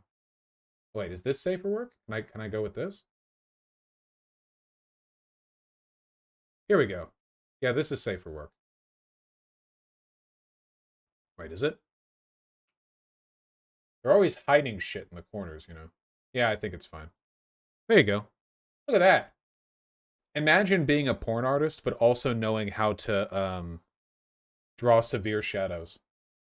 One of the worst things about amateur porn artists is that they have absolutely no idea how to draw dramatic shading. Everyone is just sort of like a rendered like outline just in a flat room or whatever. Having dramatic shadows adds so much depth. This isn't furry at all. I'm just saying Western drawn pornography has surpassed hentai. I genuinely believe that. I really do think like 5 to 10 years ago we were getting our asses beat and you know, we just had to deal with all that hentai degeneracy because nothing good was coming out of the West. And now I genuinely think that they're getting owned. The great battle. You said furry at first, but I get what you mean. Well, yeah, furry and Western broadly, but yeah, I know, yes, the furry thing is fine, you know. Okay, that's enough. Shut up. York the Greg, thanks the tier 3 sub. You clapped this dude's butt cheeks. Now I'm going to clap your cheeks, the tier 3 sub. Thank you. I appreciate that. Thank you kindly. And Osbon with the tier 4 sub. Thank you very much. Been watching a bit and love it. Just found the website. Never claimed to be smart. So here's my money. We're happy to have you here. Thank you very much. It's very kind of you. Very, very happy to have you here. Welcome. Rodzilla 2K and Luna Narrative, thank you for the $5 both. Really appreciate that. Enjoy your internship with Republican Troy Nels, Rodzilla 2K. Do I have any advice? Learn everything that you can. Make sure that you get more from your association with them than they do.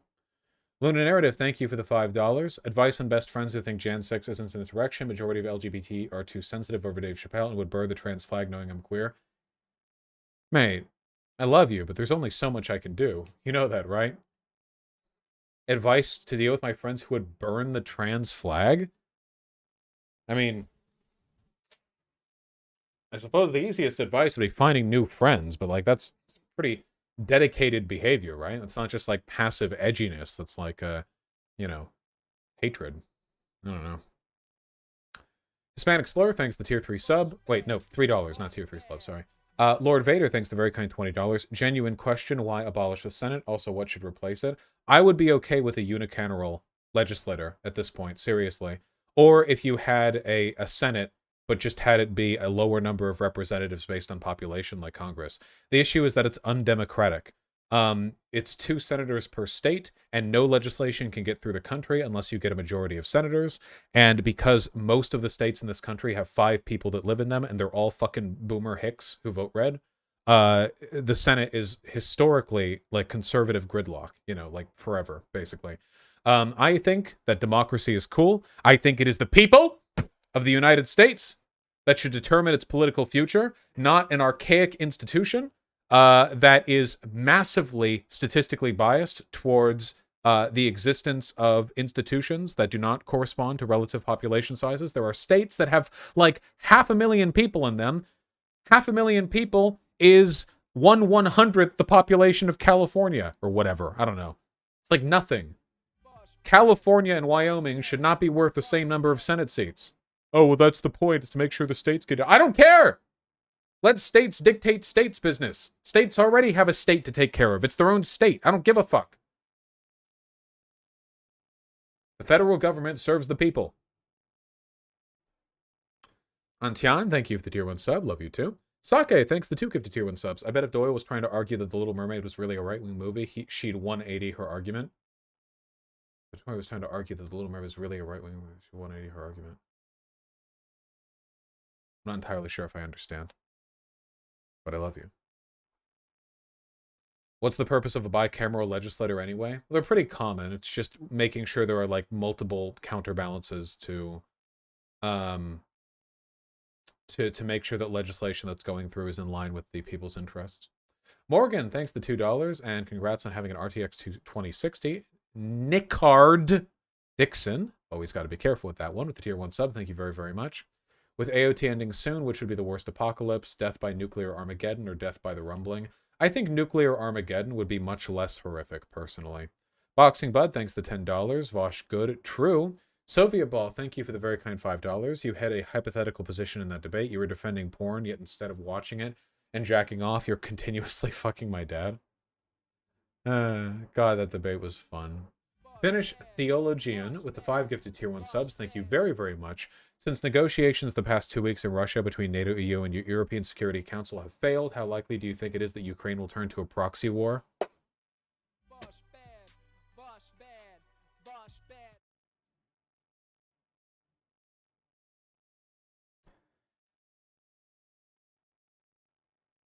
Guess we'll see. Invid Reveler, thank you for the $5. This debate made me want to fap. It is our God-given right. Cripple Punk, thank you for the very kind $10. Good luck with getting your fallopian tubes taken out. Gia Bush and Lost in Space Bella, thank you for the tier 1 subs both. Really appreciate that. I love it when you debate someone who's kooky as shit, way better and less frustrating than the Twitter/tanky lefty debates. I mean, I think that they're kooky as well, but yes, I do enjoy the schizo shit now and again. Almighty Duck and Emery81, thank you for the tier 1 subs both. Really appreciate that.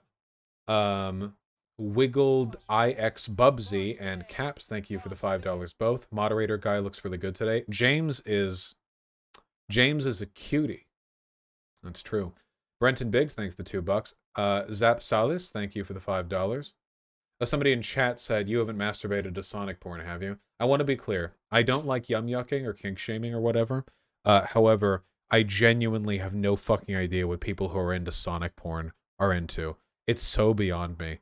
It's utterly and completely unfathomable to me on every imaginable level.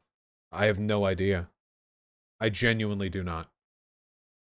Rouge is hot? No, she's not. No, she's literally not. You can't staple tits onto that character design and make it hot. No. No, she's not. I don't get it.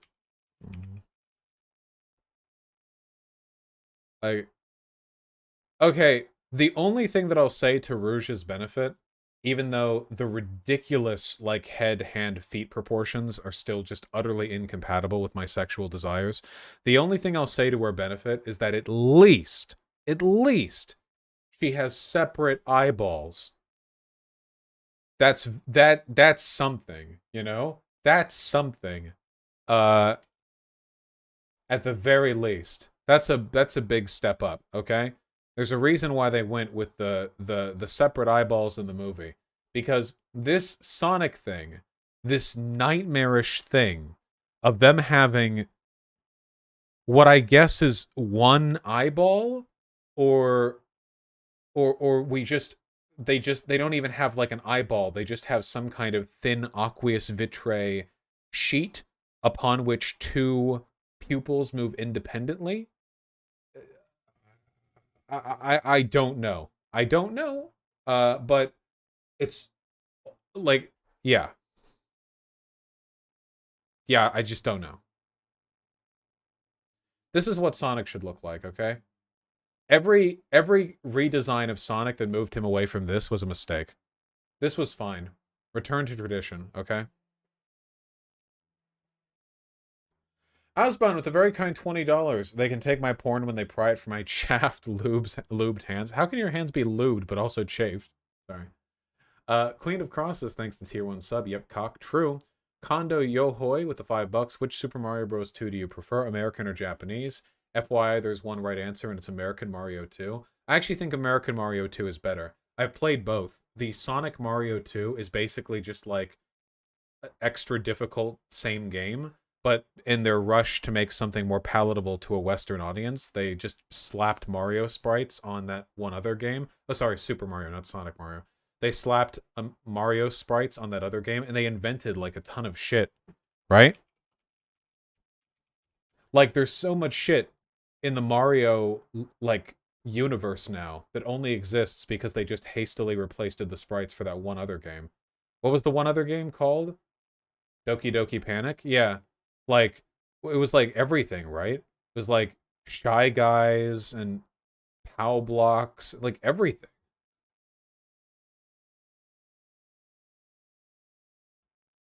Birdo. Yeah. The Sun.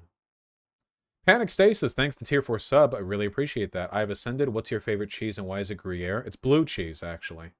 Sukhoi01, thanks to tier 1 sub. What now with the tier 3 sub? Thank you kindly. Being a piss name is basically the same as dialectical materialism. Yes, dialectical materialism is when you do a tier 4 sub. Stridge, thanks to tier 1 sub. Sake with $10, thank you very, very much. Breadway with the $5 kindly. Casey J from LI, thank you for the very kind $20. Please unban me, lol. Wait, where did I ban you? Email me if I banned you. I'll unban you. Breadwave, thank you for the $5. Prospect 2, thank you for the 10. Hey Vosh, I heard you were skipping Final Fantasy XIV story and going to start paying attention to Endgame. This game is not WoW. This is an RPG first, MMO second. Buddy, I've been trying to power level as fast as I can, and this game is wasting enough of my time. Every fucking crafting quest, they can't simplify things like World of Warcraft, and it's like, here's your level 70 crafting quest. Go to this guy, he's like, hey, make this thing, and you make the thing. It's like two guys having beef from the other side of a town, and you have to keep flying and teleporting between them to go like, he says he wants to buy this thing, and then you go over and you're like, well, this is no, fuck you. Also, I'm having plenty of fun with the dungeon mechanics. I'm actually finding it a lot of fun. I can't wait to get to max level and start to, like, compare myself to other people by downloading a DPS meter. Large Marge Bitch, thank you for the very kind $5. So noted, thank you. Bad to the Bow, thank you for the very kind $20. Never have I thought I'd live to see someone use No Nut November as evidence against pornography. Another case of boomers not understanding memes. Yeah, I don't think he understood this, but like, No Nut November is mostly Coomers challenging themselves to not nut for a month, so they coom super hard later. It's not...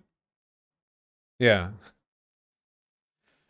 The King of MI23, thanks to the tier 2 sub. Found your channel back in 2019, and I've watched your streams ever since. I lean even more left after I started watching. Nice, I'm happy to hear that. Thank you. I'm Alexo774, thanks to the tier 1 sub. Wee. True. Thank you. Brendan Biggs, thanks to the $5 and $1 respectively. Prospect 2 with the $10. Provoc with the gifted tier 1 sub. Dinoman with the tier 2 sub. Be astounded likewise. Matthew H25 and Waffles, thank you for the $5 both. The Garth, thank you for the very kind $10. Spicy Sour and Rengoku GS, thank you for the $5 both. Really appreciate that. Meso4X, thank you likewise. Grondini, thank you for the tier 3 sub. That's very, very kind of you. Janique the Farmer, thank you for the $5. Congrats on finishing your Middle East and North Africa essays. And go get some sleep, kiddo. It's really 3 a.m. over there. M68 Ken, thank you for the $5. MILF Hentai is a thing and it's glorious. Check out Tatsunami Yotoko's Twin MILF sometime. I don't really have a MILF fetish. Should recommend that to Zan, though. Billy Bear Akuta Dragon, thank you for the $5. Thank you, favored Spectrum Dweller. Happy to have some in my midst. No Apologies 20 and Justin from Detroit, thank you for the $5 both. Adam Polina is an amazing artist who did adult comics and eventually worked for Marvel. I don't know if I know them. Mrs. K. Denigma, thank you for the $5. We'll donate $15 a month if you don't skip story in Final Fantasy XIV. Sorry. It's gonna happen anyway. I will pay attention when I get to Endwalker, okay? I just want to get to the end game so that the progression and the items that I get are relevant. That's it. You want to understand the story of Endwalker? I'll just wiki the story on the previous shit. You'll have no clue what's going on, what the fuck they meant. Dude, it's not that simple. It's a Final Fantasy story. You fucking kidding me? There's like some guys, and there's an empire, and they have a thing called Magitech, and there was an ultimate weapon. And then in the first expansion, there was like an ice city called Ishgard, and then they had some dragon issues, and then we made the thing, bringing them back in. Got him. Easy. Final Fantasy story. The Odin King, thank you for the very kind $10. New fan, really enjoying your streams. You've said you're an anti-realist, rule-based utilitarian. Are you an emotivist? Can you explain your meta-ethics? I think that meta-ethics is gay as shit. Let me remind myself if I'm an emotivist. The view that moral judgments do not function as a statement of fact, but rather as an expression of speaker or writer's feelings. Yes, I think that I am, yeah. At least axiomatic judgments. I don't think that we can make statements on the meta-ethical, so I don't think there's a way of deriving axioms from the facts of the world. I think that they're simply a reflection of our biases, often biases which are a reflection of our biological instincts. You know, like empathy may drive us to morally value this, that, or the other, you know. I don't think there's like an objective right or wrong to those things. But I do think that within the purview of a given axiomatic framework, you can argue that something is objectively right or wrong, intersubjectively, which is what I do all the time. Thank you, the Odin King. Sake with 2 gifted tier 1 subs. If this was about the Little Mermaid, she would 180 her argument. Ha! Maybe. NK is live, the tier 1 sub. Thank you very much. You should read my message in chat about non-compete here or off-stream pog. What? Your message in chat? What are you talking about? Message about non-compete? What are you talking about? What? Message in chat? Just chat in chat if you want me to see your chats in chat. What? Shut up. Okay, let's run it through. Still alive and Amelia, thank you for the $5 both. Really appreciate that. Nebuka, thank you for the tier 2 sub. I'm actually infatuated with Fury since I saw you play it. The song slaps so hard. The story was great. The gameplay looks incredible. It slaps. Yeah, play it. It's good. We'll finish it next time I play games. Emilia, the tier 1 sub. Vosh, the Planned Parenthood stream VOD is still not available on YouTube. I want to watch it, but I need the 2 times like a gay autistic degenerate. The link to the full videos are on the Vosh Pit channel. You can find them. It's not something that you can just see. YouTube can't process 24-hour stream VODs.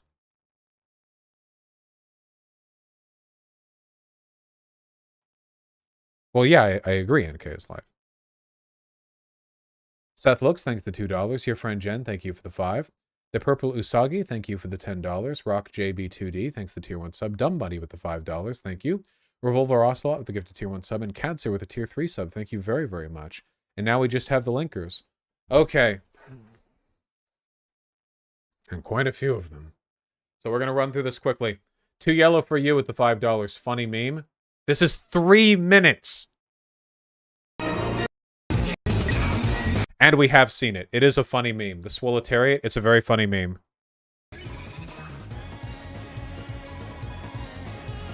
Extremely high effort. Very well done.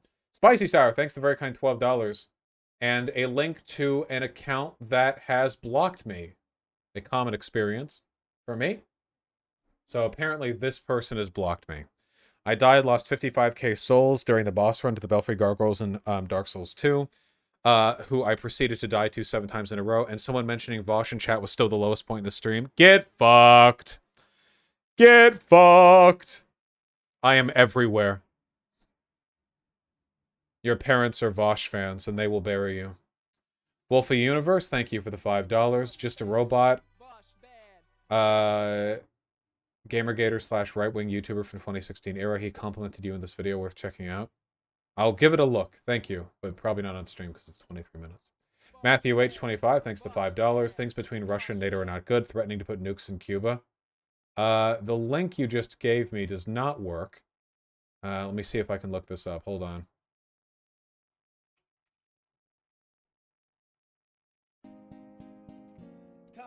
Oh, man.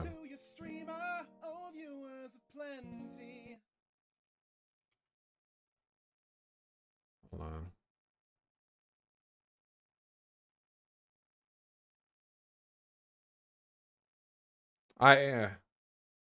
What is the YouTuber's name? The YouTuber, their name was, here. Just a Robot, in all caps. I don't want the world to end. There are sex moves I haven't tried yet. I've never done a reverse mating press. I've seen it in the animes. I have to know.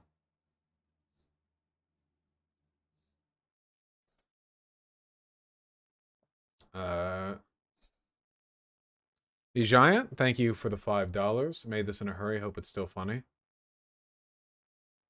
I'm non-compete. Nazis had a point. I'm Luna Oi. Nazis had a point. I'm non-compete. Nazis had a point. I'm Luna Oi. Nazis had a point. I'm non-compete. Nazis had a point. I'm Luna Oi. Nazis had a point. I'm non-compete. Nazis had a point. I'm Luna Oi. Nazis had a point. Nazis. True. It's a beat that I've come up with. It's a reference to. Oh God! I just realized I don't have my lights on. A lot of Kanye's in the audience. Oh yeah, I'm seeing the comment section or MDD, which is just like Fuentes fans coping. I do think it's funny that the people on poll on 4chan had enough presence of mind to admit that he looked like a fool, and the people here don't even have that.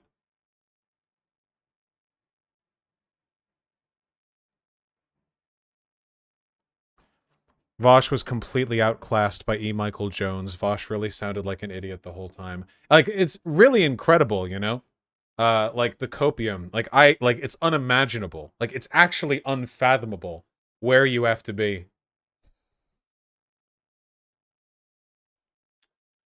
Alright, hold on. Palm Tree Nirvana, thank you for the very kind $10. 3 wise men arrested. I don't get the meme. I love you, though.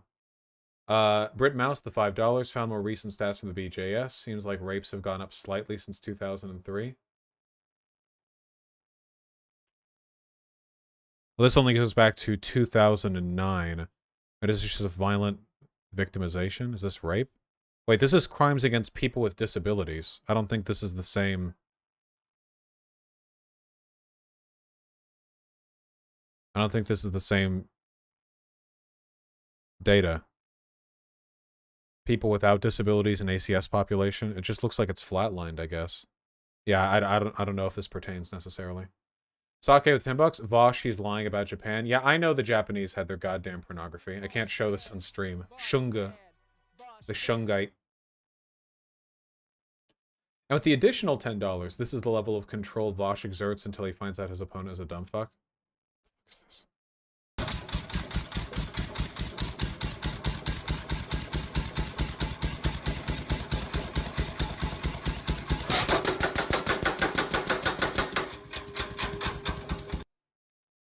Anyone else want to put their dick in there?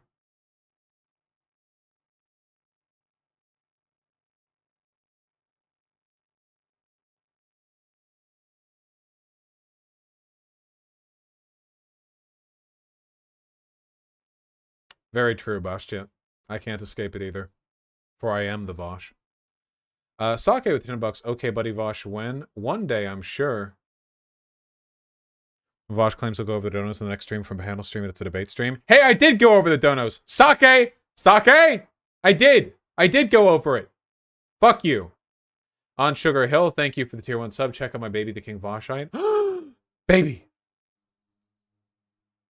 Tall baby.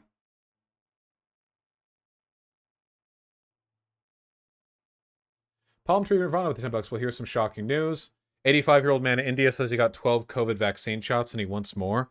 Holy shit, what a Chad. Wait, hold on. This guy is 85? Wait, get me more COVID shots. Holy shit, this dude looks like 55. Does he have all of his wrinkles, like, pinned to the back of his head that he's hiding under the hat? Jesus Christ, like, how? This guy's mainlining adrenochrome. Holy shit.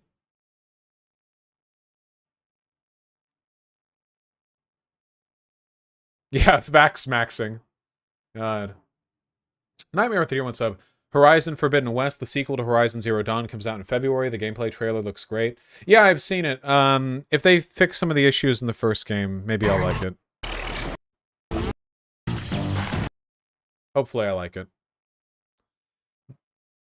The main problem that I had is that it seemed like the optimal strategy for fighting every single big monster. Like all humans are just like point headshots, right?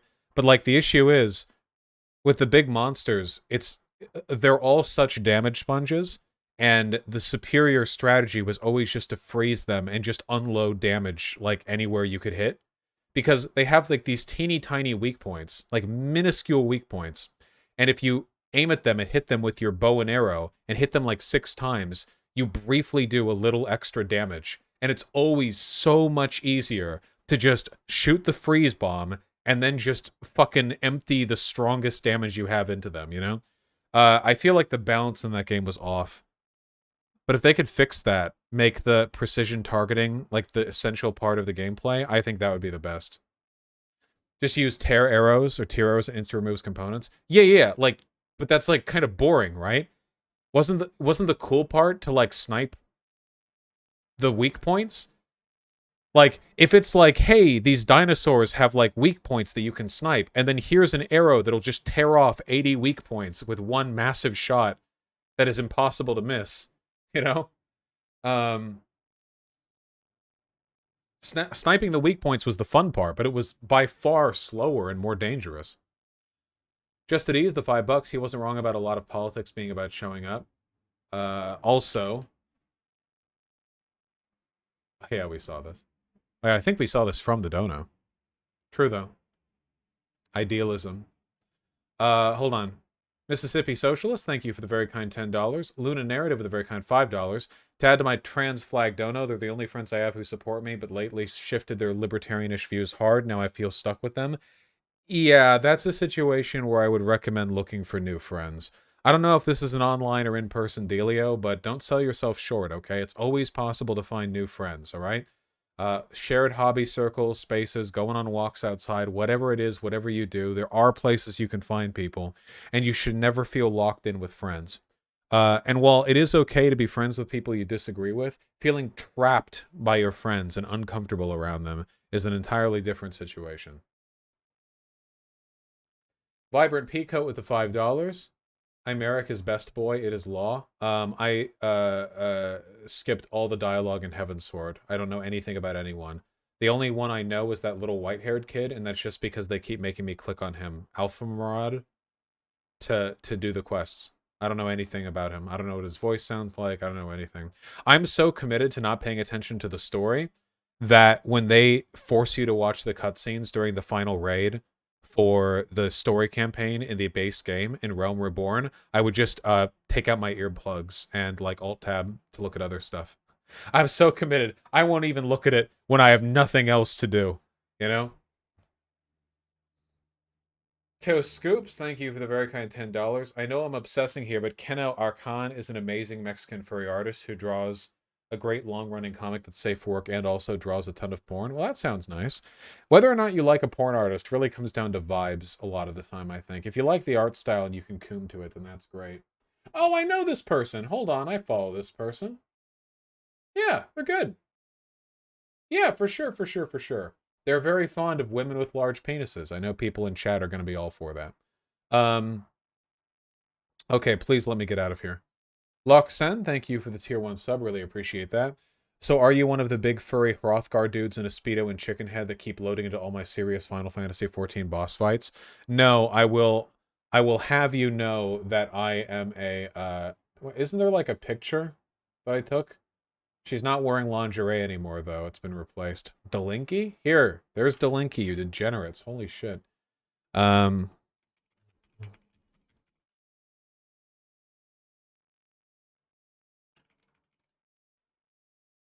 Here. She's wearing ass ugly clothes right now. Actually, that's not fair, because in Final Fantasy XIV, all the clothes are, like, pretty good looking. It's not like in World of Warcraft where you get to the Burning Crusade and all the clothing options are just reprehensibly unattractive.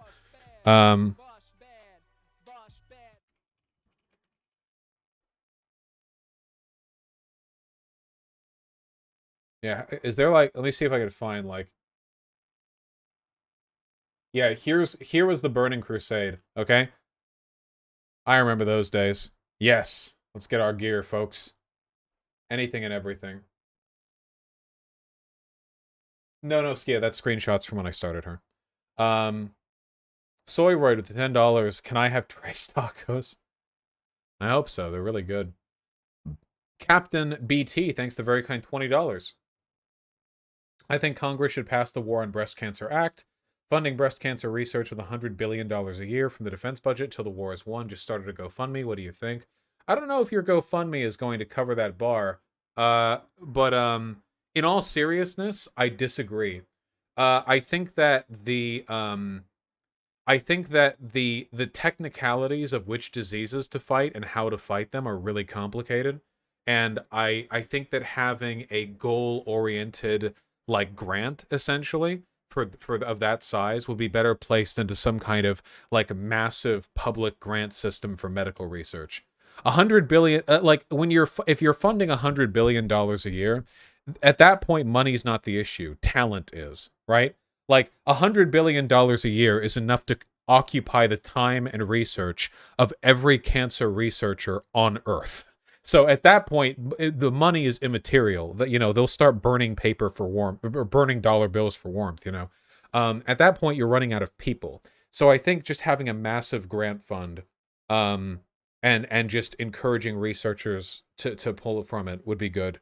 Public funding does so much fucking good.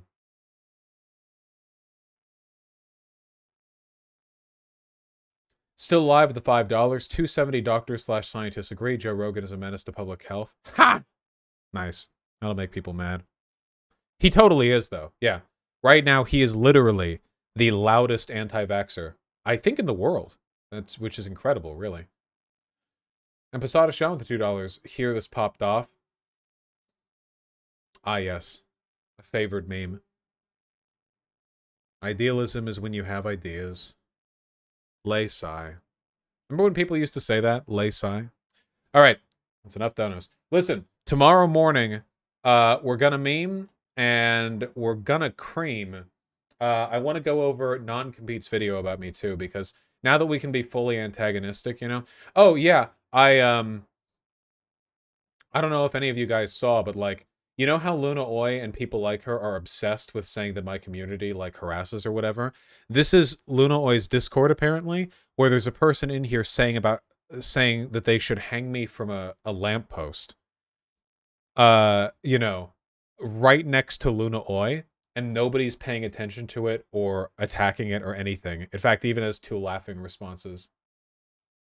Yeah, apparently this person harasses Merrick. This is one especially crazy person, but, like, Luna's right here before and right here after, and the message was just there for hours. And anyone with a position like anything like these are the people saying my community harasses. You know? Like, here she is at the bottom right here making fun of me for not controlling my audience. Right below this. Like, Jesus, you know? Did you see Luna's defense saying she didn't know what gallows meant? First of all, bullshit. You can't ESL your way out of everything. Hassan learned that. Yeah, if I saw that in my Discord, I wouldn't even respond to it because I knew the mods would ban that person and dox them and kill them in person instantly before I even had a chance to respond to it.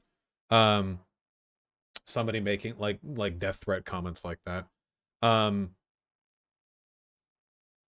yeah, her defense was like, hey, I'm ESL, I don't know what the gallows meant. Like, I know she knows what guillotine means. Like, yeah. Get the rope? Like, no. Yeah, no. Like, seriously. Jesus. At the end of the day, and this is a fact, by the way, please remember, and this may come off as self-important, but this is, I think you could empirically demonstrate this really easily. The greatest recipient of harassment as a product of my community is me. I get more death threats, more hate, more lies spread about me, more derision, more ostracization, more excision than everyone who's ever gone up against me combined. As a product of my community. I mean, like their communities to mine versus mine to theirs. It's not even close, really. You can't name search me on Twitter without scrolling through mountains of death threats. These people would lock their accounts over a 100th of this. And I don't even really talk about it that much because, first of all, it will never change their behavior. And second of all, I'm just a Titanic Giga Chad. I just want you guys to know, the people loudest about how bad my community is are themselves the biggest abusers, all right? And God, I wish you could see some of the emails I get, man. Not just hate from them, but people who know people like them. Because all the time I'm getting these stories. They're not just hateful towards me, they're hateful people. Abusive, controlling, possessive of their friends, abusive to their partners, you know, gaslighting, spiteful, emotionally unstable, unhappy. I've had people DM me, people related to prominent online figures DM me saying, yeah, I'm sorry they're not well, you know, and my ableism grows day by day. I just want you guys to know that. I feel like you guys suffer some kind of weird in-community bias, where you believe the hype a little bit. There are people in my community being like, are we too mean? No. Listen, I'm not saying you have to be meaner or whatever, but holy shit, every second you guys believe their propaganda and contemplate the possibility that this community is a source of toxicity relative to the discourse they create. Hey, in all those subreddits, who was the one who banned you guys? Huh? All the subreddits that banned people who defended me, did you start shit? No. In all of those subreddits, they would start shit and then ban you guys. Everywhere. All the social communities. To put it another way, how many of you have been ostracized from some online left community as a product of you being expressly pro me or in favor of or a fan of my content? I know I have. Plenty of Discord servers, friend groups, this, that, or the other I had to leave or I've been kicked from, whatever, you know, over the course. Now I don't even bother. It's not really even worth it. I get emails from people all the time. They're like, you know, I'm sad because I like your stuff, but people kick me out. We don't kick anyone out. Who do I ban in my chat? People who annoy me? Okay, fine. You know, my Reddit mostly just bans Destiny Brigaders because that is like 50% of my Reddit. My Discord bans everyone, and that's fair. Okay. But we don't ostracize, you know? You go in my community, there are people who are like, oh yeah, well, I still like Thought Slime, whatever. You go say, yeah, well, I still like Vosh and Thought Slime's community. You'll probably get banned out of there. Please do not allow them to trick you into thinking that this community is the problem. We're not the problem, all right? And if they had their way, I would have been bullied off of the online left by now, and I would go dark and quiet, and I would just be another one of the numerous online victims of harassment who went quiet, and everyone remaining got to pat themselves in the back because they outlasted them, you know. But as I said before, Titanic Giga Chad, it's not going to happen. Just keep that in mind, okay?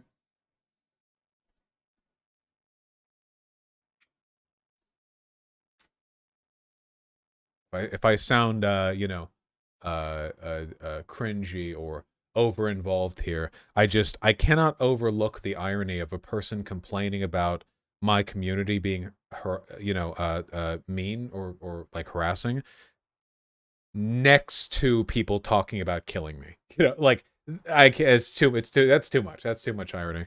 Now the dishonesty thing that gets me, I actually wish. And I'll say one last thing. the only meaningful difference between the harassment that I get from the online left and the harassment that I get from neo-Nazis online is that only one of them will pretend that they're doing it to make the world a better place, you know?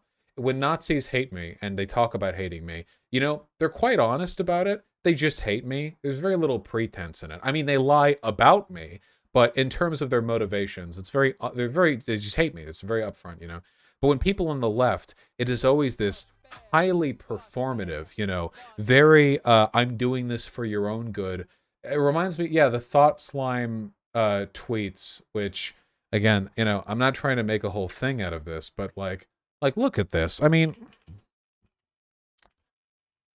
I of course have to go to the incog window because I am blocked and always will be blocked. Let me see if I can.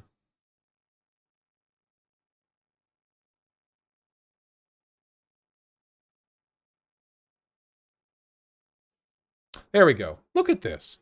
This is ridiculous.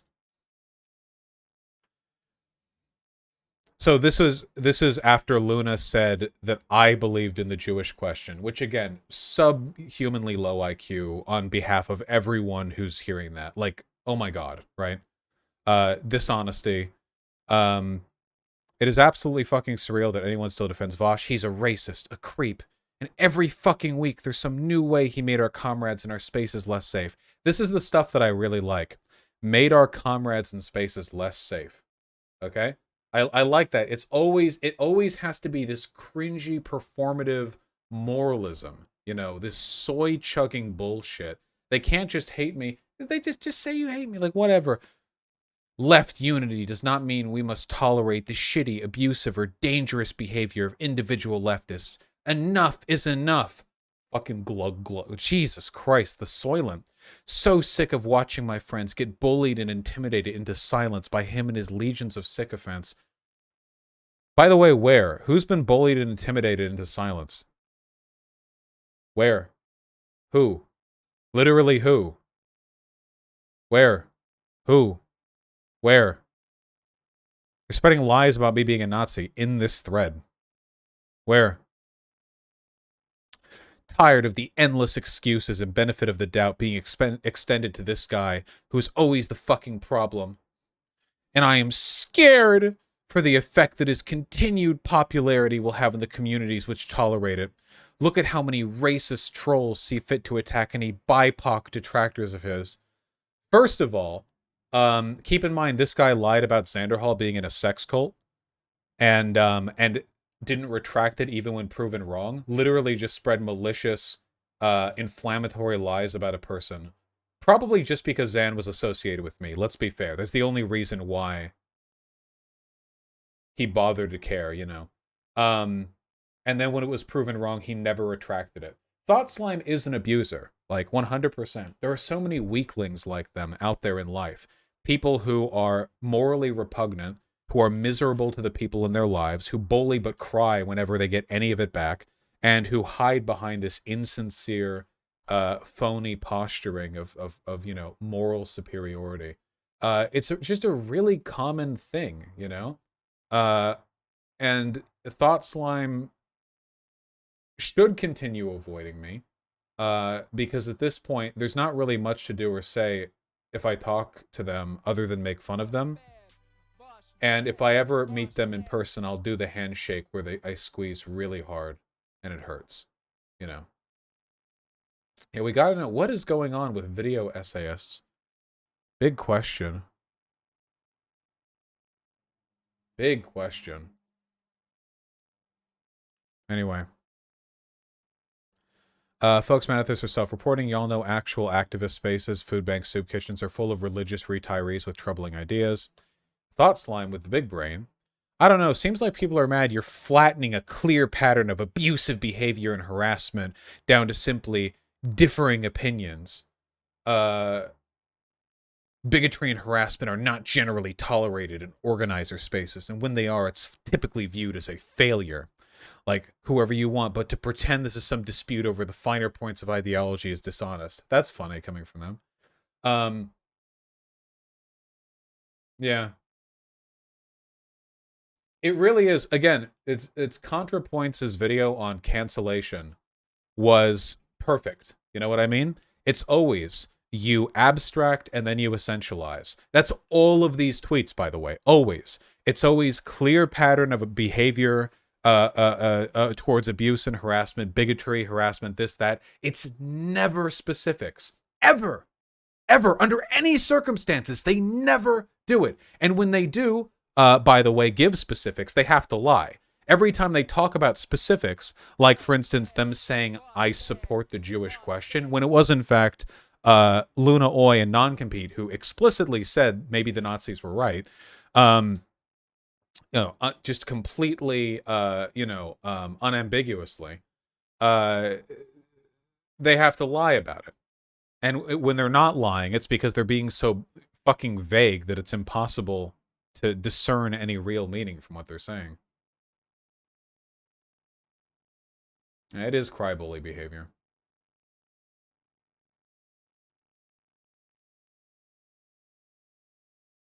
It's an even worse one, I think. What is this?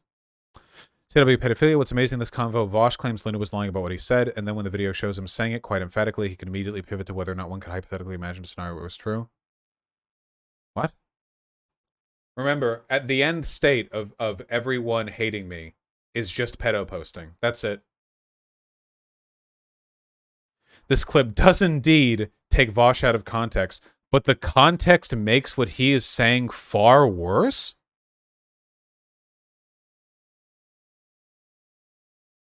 What? I seriously encourage you to watch the clip in its original context. To hear Vosh claim only the most libcuck people would claim no sexual relationship with a minor child could be beneficial. He claimed Luna lied about him saying that. Has shown a video of him saying that. What? Luna explicitly lied and did not quote me in that video segment. And the entire video is me saying how child adult sexual relationships are categorically immoral. That's the entire video. That's the entire context. I call people libcucked all the time for everything.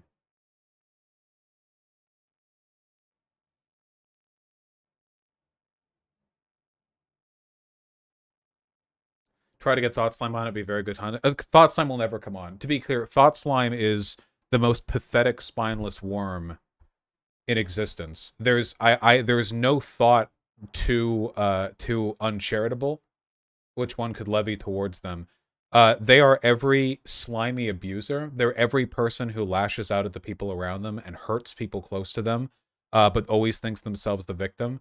They are perfectly representative of like everything like wrong with people. Luna also said you bringing up the alien hypothetical was somehow defending pedophilia. Like I said, you either abstracted so much that nobody even knows what you're talking about, or you lie. That's it. Until this week, I still held you were in the wrong during your Thought Slime Meltdown stream. I now see the ban you gave me 2 years ago and that stream was merited. Oh yeah, well, you know, I got saltier about it back then, and now I'm like a multi-billionaire CIA employed lefty chat or whatever. The Bad Empanada defending the Gallows comment. Bad Empanada is every day Bad Empanada flips a coin, and when it lands on heads, he doesn't shoot himself in the mouth. There's no point in paying attention to him. Seriously. He's an ugly, stupid liar whose attempts to get people's attention has in the past left him nothing to say but spamming like copyright music and porn.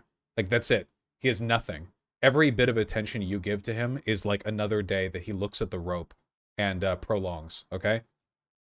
Stop talking about him. Let it happen. Nobody cares. Least of all him.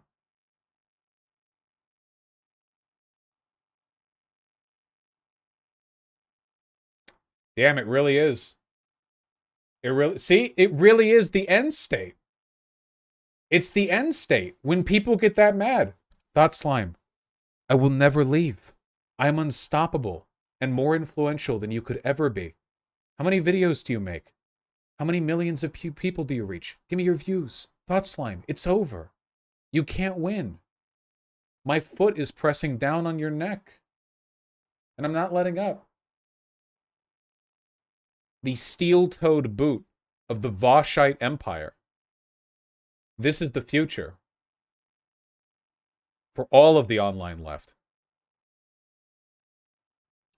TS was replying to this person, then stopped when they were caught lying. Hold on. The trolley problem is the most famous hypothetical. Is everyone who uses the trolley problem using it to advocate for murder? Probably, I don't know. Is the trolley problem's point that murder is good? No. I understand the concept of a hypothetical argument. Vosh was not originally making one when he said that sometimes minors benefit from sexual relations with adults. He later pretended it was hypothetical to save face. Literally lying. The full thing was me saying how rule utilitarianism could solve for categorically condemning things, even if people can make Weasley arguments to the favor. That's the entire point. The full context of that thing, which, as is the case with many of my earlier videos, could have been phrased better, was essentially, I say I'm a utilitarian, which means that I think that things are good if they have good consequences, and bad if they have bad consequences. Right? Okay? Right? So the issue with this is that if you've ever, say for example, debated pedophiles, like I have, tragically, you know that they're always looking for the fucking edge cases. For example, Amos Yee, who was good buddies with the previous skeptic, Sargon, it's very much this constant like, well, if you account for all these factors, in these cases, sexual relationships between children and adults can be acceptable. And having heard enough of that repellent language, I made an argument about how under rule utilitarianism, you could construct a categorical argument against the entire thing, regardless of the specific circumstances of any individual case. Because even if you could imagine a scenario in which a particular bad thing had good outcomes, which, depending on how aliens will blow up the world if you don't do the bad thing you want to get, is capable of being done with essentially anything, you can still say that as a rule it's immoral, because the potential consequences of people later feeling that their edge case is the time it's acceptable would be harmful, you know? Like, I'll give you another example, okay? Sometimes there are positive consequences to just killing a person. Like, what if you just randomly killed a person, and then it turned out that they were actually a terrorist and they were going to bomb a synagogue the next day? Like, you didn't know that. You just killed a person. Like, oh, you know? It's like Rittenhouse. You know what I mean? You shoot two people, one of them's a pedophile. It's like, oh, well, yeah. You know, that kind of deal. Well, is that a case where murdering a person with no provocation is good? And the answer is no, because here's the thing. If you looked at that situation and said, yes, it was right for them to do what they did and randomly kill that person who turned out to be a terrorist, how many other people would then go, oh, my random murder is also going to be the good one? It's essentially an argument against a broken clock being right twice a day, saying that even if you can imagine incredibly marginal circumstances where a thing took place that you would normally say is bad, but ended up being good, it's all bad, because no matter how you, I guess, slice the cake, there's just, yeah, no way of, yeah, there's no way of, enabling good social consequences. It's also possible to disagree with that line of thinking without pedojacketing. That is true. But again, the end state of disliking me is always calling me a pedophile, because they're so angry at my relevance. They wouldn't bother with this if it weren't for the fact that I'm huge and influential. They wouldn't bother with it if it weren't for the fact that every day they grit their teeth and cry when they see me trending on Twitter. They wouldn't feel that way if it weren't for the fact that YouTube continues to recommend them videos. They see 100,000, 150, 200,000 videos. They wouldn't feel that way if it weren't for the fact that, oh, I don't want to spoil anything, but I have a really cool interview that's going to happen tomorrow. It was actually going to happen today, but it got postponed one day, so I don't want to spoil that. But my unceasing relevance, the sun never sets on the Voshite Empire, which is what drives them to such ridiculous, dishonest, hyperbolic condemnations.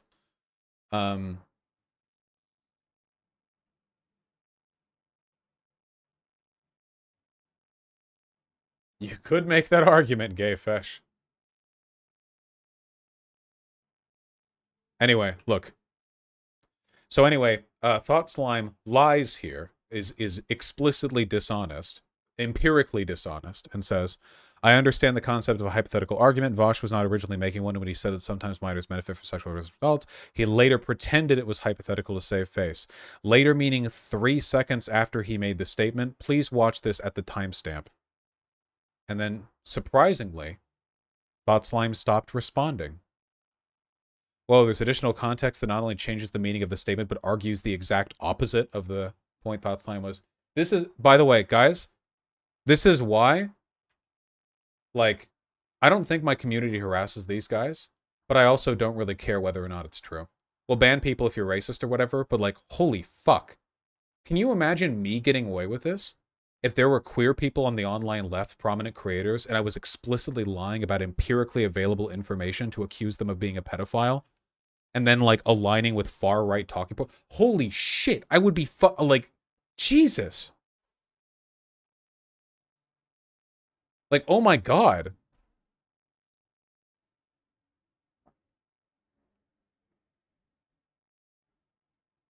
Just look at how they reacted to you clipping Luna and Non-Compete. Yeah, when I clipped Luna and Non-Compete, like, they acted really offended over it. Like, oh, wow. Wow, really? Really, you think that's bad? To clip people out of context? You think that's bad? Really?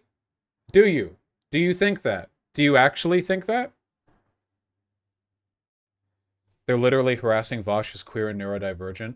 Do you think playing up the disingenuous idpol is the only thing we can do? Do we have to just have people spamming, pedo-jacketing a queer, autistic, leftist, by disingenuously representing the I don't know what the best approach is here. The issue is morally, I think that anything short of bigotry is acceptable given how badly they treat me, you know? But optically,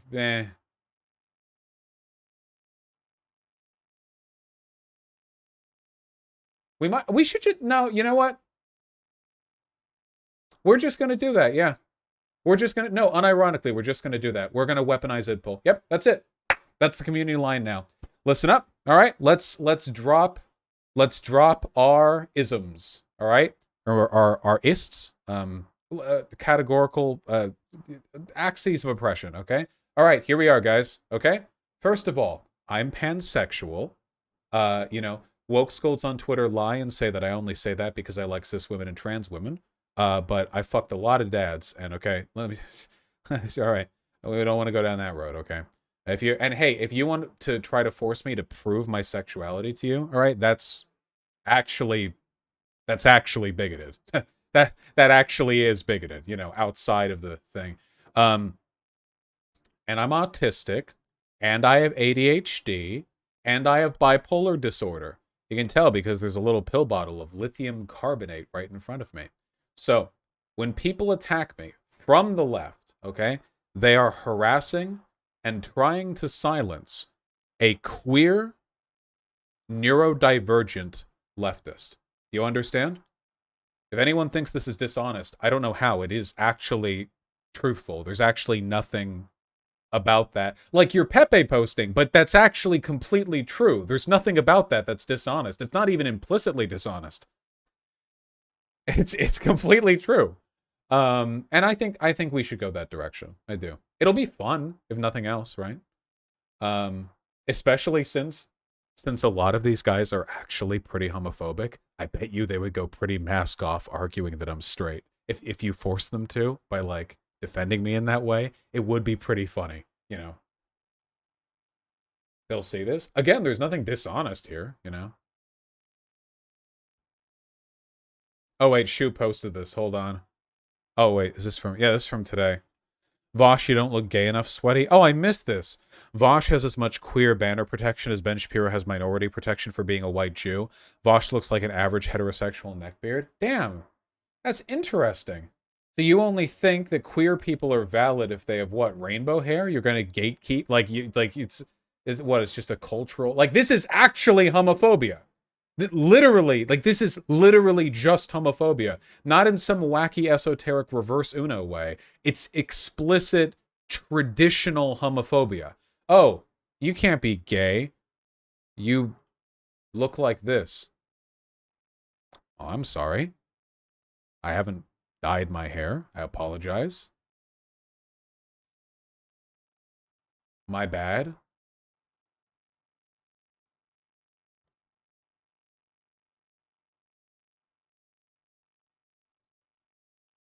Yeah, what are you gonna do?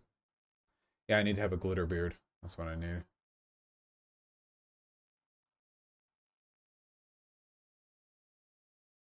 Vosh, to be frank, I'm not sure if this is the best tactic in the long run, but I can't really offer a significant argument against it. Well, my original position for like all of 2020 and early 2021. Also, yeah, I'm not. Neckbeards have hair in their neck. This is a well-maintained beard. My original position back around the time that I debated like Mexi and like did the original Black nationalist stuff was basically, I'm gonna stick to my principles, but I'm gonna try to keep it calm with the rest of the online left, you know? But here's the issue.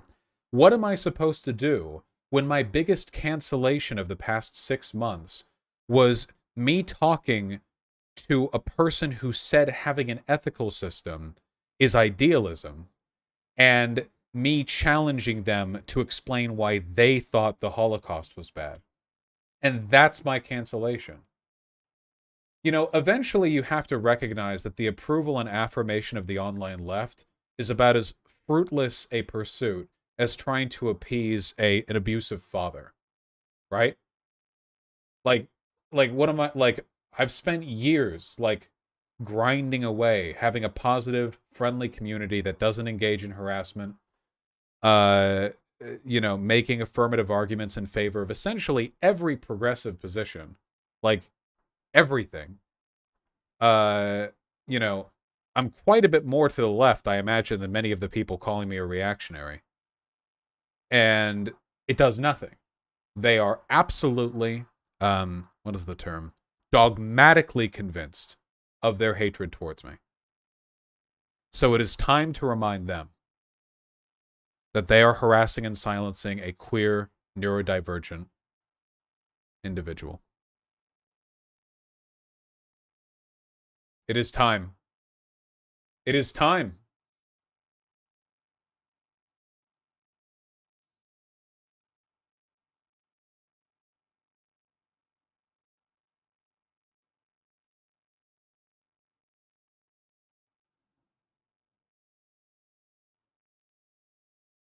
True. Okay, there are donos to look at, but the problem with them is that I planned on ending stream like an hour ago. All right, listen up. I love you guys so much. Tomorrow morning, we're going to go over the non-compete video and also the Cope stream, and it's going to be a blast, okay? We're going to have lots of fun, and I think I still have alcohol in the kitchen, in the pantry. Take care. Oh, wait, sorry, one last thing. Also, apparently you're now a chaser.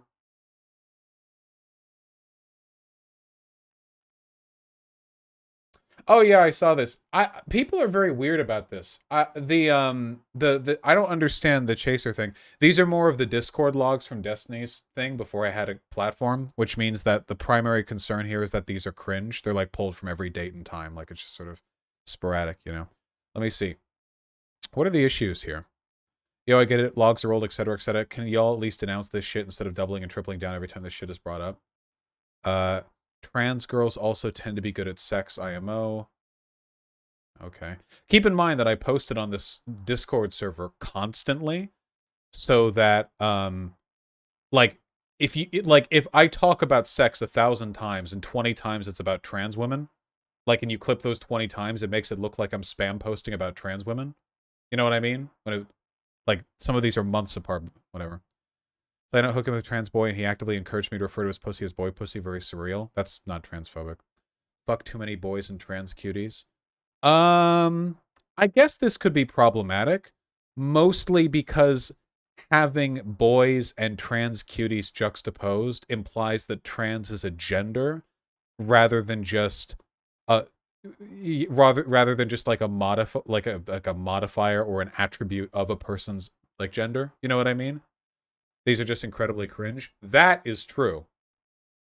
Trans girls are generally thirsty. This is objectively true, and anyone who disagrees is lying. Sometimes I attack trans women's buttholes with my dong after obtaining enthusiastic consent. Yeah, the main one here, the main issue is that this is very cringy, and it's actually really embarrassing that I would ever type this out. Like, in terms of how embarrassing this is only slightly above RAR XD, you know? Like, RAR is dinosaur for I love you. Like, this is barely above that, you know? Yeah, this is, it's pretty bad. And then, I've always dreamed of losing my anal virginity to a massively hung femboy or trans girl. This is still true, and I still say this, and this is fine. That's fine. That's fine. Yeah. Yeah. I mean that's fine. I think that's a fair, straightforward, you know.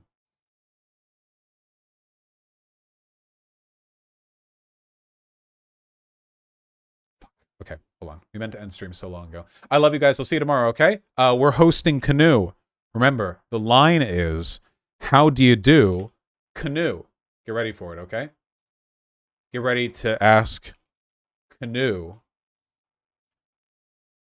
how they do. Host, Twitch, Conyer. See you soon.